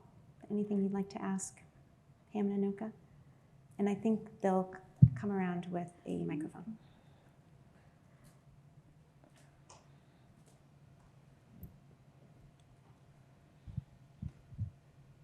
Thank you very much. That was so interesting. I mean, on this question of the sort of temporal nature of the work, that it's sort of something that takes time, I think it was Michael Fried who argued once that the sort of perfect modernist work of art was one that, in theory, obviously not in practice, but in theory, you should be able to take it in a single instant, and you would experience, if you were someone with a sort of godlike powers of perception, you would take that work of art in a single instant. And really, that's just not even theoretically possible with one of Riley's works, because, you know, these sensations that you're talking about with the colours and the movement and so on, you can't perceive movement in a single instant, any kind of movement. And I wondered what you would think about her work in relation to that sort of Fried's view of what a modernist work ought to be. Thank you. I'm smiling at James Meyer because we were having a conversation last night about minimalism, and I'm not sure if I said this, maybe I dreamed this, but I thought, oh gosh, do I need to rehearse Michael Fried for any reason today? I have no idea. But it's true that the term that I use, absorption, clearly has a kind of Freudian valence to it. And I think that what she's doing is defeating absolutely what absorption within the kind of Freudian worldview represents. Instability, the notion of the event, the notion of reception as a kind of perpetual unfolding, all of these qualities in her painting would just be, I'm guessing, absolutely horrific to Fried. One thing that struck me in reviewing some of the literature is an essay that I don't believe was mentioned today. Maybe it was, apologies if I missed it, in which she talks about Bruce Nauman, of all people. And something about her admiration for Nauman and what she calls his formalism and his choreography really, to me, crystallizes precisely that kind of sensitivity to embodiment and the unfolding, the way in which the body is a kind of vessel for understanding the world. So, you know, there's like the crux of minimalism, and there's also the crux of Bridget Riley, I suppose. Yeah, but we don't need to go too much further down the Freudian road, but I did think about this, so thank you. I don't know if you want to respond to that, Anoka. Yeah, I mean, Riley's still committed to painting, which is still, even though they, you know, the paintings, they're still singular, still objects. So I would say, you know, it's 1 foot in the door and, you know, 1 foot out of the door. I mean, she wasn't making videos, you know, and so I think this idea of this, you know, the theatricality that Fried brings up around minimalism and having to walk around the work and all of that. She doesn't, you know, you can walk around a Riley, and I think that's interesting to walk and look at it from different angles, but she remains committed to painting. And so I think it is, again, I mean, I think it's something that I certainly can relate to. And seeing what a painting can do, you know, what that still singular object and that kind of, you know, that maybe fantasy of a world unto itself can create, and how can you stretch the limits of it and allude to other medium, but still remain somewhat kind of loyal to this idea. So that's how I see it.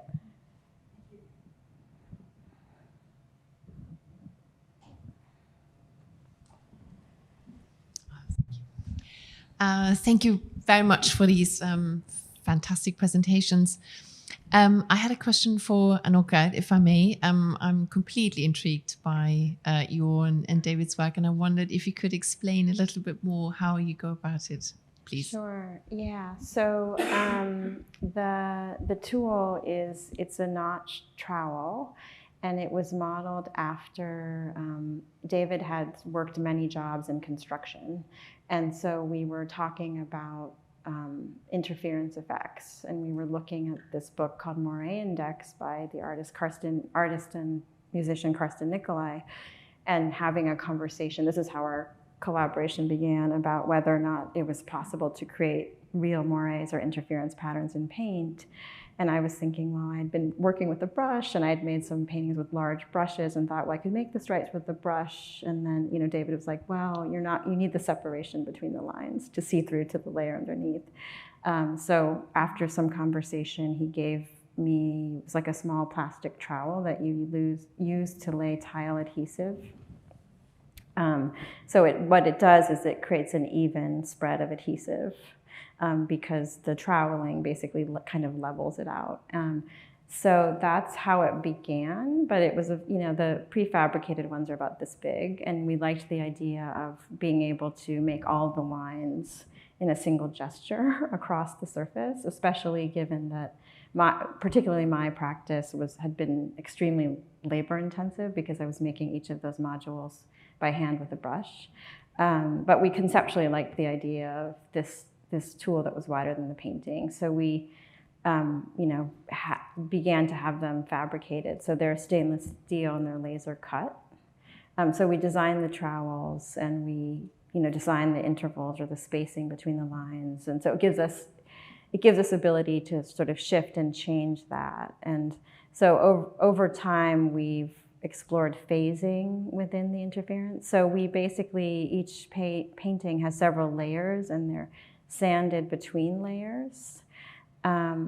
Which kind of then allows it kind of reduces it back to image. And this is also something that is coming from David's earlier work in the sense that when he was pouring, he was sanding between the layers of pour so he could sort of go between sort of material event and image. And that's, I think, what happens in the current circle paintings. And so you will see, I didn't include a detail. I was trying to keep my presentation brief, but there are some images taken from a side view, and you can see the sludge of the paint over the edges. So you may notice that like the actual paintings are not rectangular, like they don't have clean edges, they're because we're basically coating the painting and then raking through it, allowing that to dry, sanding, putting another layer. So every layer is raked. Every layer is raked. Mm-hmm. And recently, we've started to pull over textured surfaces, so not over flat surfaces. So we've, in one of the first circle painting that I showed that had the conical forms, you can see a kind of secondary moire emerge, and it looks like a screen effect. So it looks like something that was actually inspired by a screen effect that you might see on your screen, but it's actually present in the painting, and it's present via texture. That's underneath the circle pull. So basically, when you're pulling on top of a textured surface, the trowel rocks a bit and creates a vibration, which then has consequence for the geometry. So the actual concentric circles become sinuous, like tiny little Bridget Rileys. And so that sinuous quality then creates the secondary moire.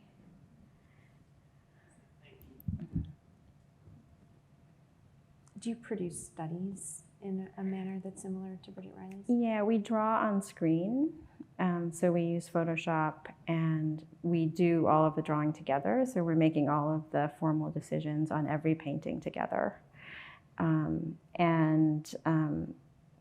And then the execution comes after. So we make many, in the same way that Riley made many, more studies than paintings. We make many, more drawings on screen. And we didn't always draw on screen.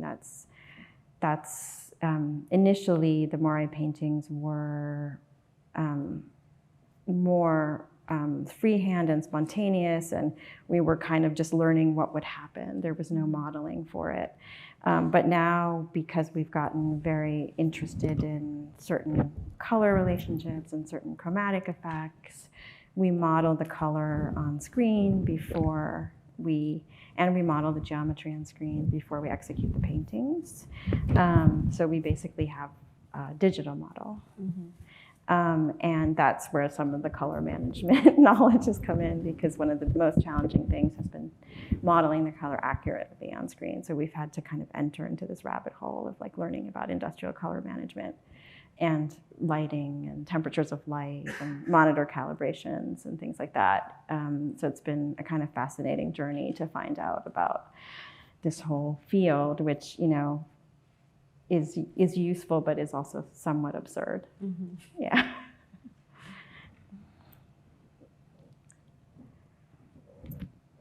any other questions?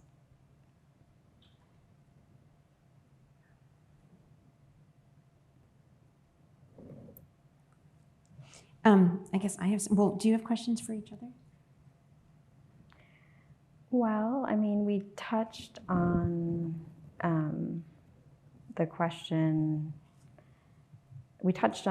of gender, and it's, you know, a really interesting way in which I think you lay it out in your essay. And I was wondering if you had more thoughts about that in the context of this exhibition or in the context of her career. Well, I think that one would have to say at the outset that for reasons that are all too understandable, Riley was the first to deny the status of woman artist or woman painter, with all the period associations that term carried, right? So I think the phrase was something like a particular form of hysteria.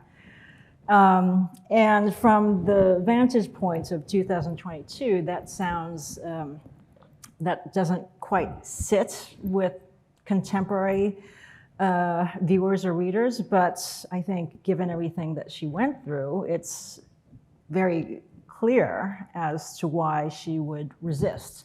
And so this is a generational issue that is completely, it's common to a certain generation of female artists coming up in the 60s, certainly. Now, though, I think when we speak about embodiments, when we speak about sensation, when we speak about affect as qualities that are regarded as continuous with femininity, we can, not that they need to be recuperated, they were always there, but we can begin to understand a bit more about how what you were describing as a sort of slow reception about how we've come to this point now where we can appreciate everything the artist has done and appreciate how those charges laid against her work are in fact real potentialities. I think that has so much to do with gender, and so I don't think, certainly now, we can't sidestep that issue. Absolutely not. Yeah, and certainly perhaps just even the idea of the construction of gender. Yes. And how gender is constructed within society, and how that informed the reception of the work, and detaching that from some kind of essentialist kind of understanding. Sure. And that is also, I think, where these categories can be more open. And like certainly as a co-authorship, you know, of one person who identifies as a woman and one person who identifies as a man, it's certainly a fascinating question to me about how the co-authorship complicates the ability of people to go into those implicit or unconscious narratives about authorship. About authorship, absolutely, but also about modernism. So we've spoken about the decorative, and the decorative as a kind of pejorative for what serious, high-minded abstraction was supposed to be. And we all know that since from the turn of the century, art historically, that the decorative was associated with, quote, women and primitives, yes? So we could fold in some of those histories around the Alhambra, say, and the Muqarnas as ways to expand how we treat abstraction as something that has historically always been the privilege of certain European males, yeah? Although we looked at Helmholtz Klimt, and you know, clearly the myth has exploded very quickly, but how it informs Riley's own trajectory and the way in which she narrates her chain of influences and associations is quite interesting. So that's another way to think about authorship in relationship to the masters and how she inserts herself within those histories. Yeah. Yeah, I really appreciate what you said about it going from, you know, this liability to this place of possibility. as a really important thing to remember as an artist, I think. I hope, yeah. Yeah. I mean, it's something I often tell my students, you know, if I have a studio visit and somebody says, you know, so-and-so came in and they said it was girly. And I said, okay, so let's talk about girly. Like, you know, is that something you can claim? And you yourself have been, quote, accused of being decorative. Yeah. Yes, yeah, certainly, yeah. So I think it's sort of this act of, I'm hoping we're, again, like I said earlier, we're at a place where that no longer needs to be so actively dispelled, and it just needs to be critically examined. Or dispelled in a kind of knee-jerk way as the assumption that it is a negative or that it's not to be taken seriously. Right.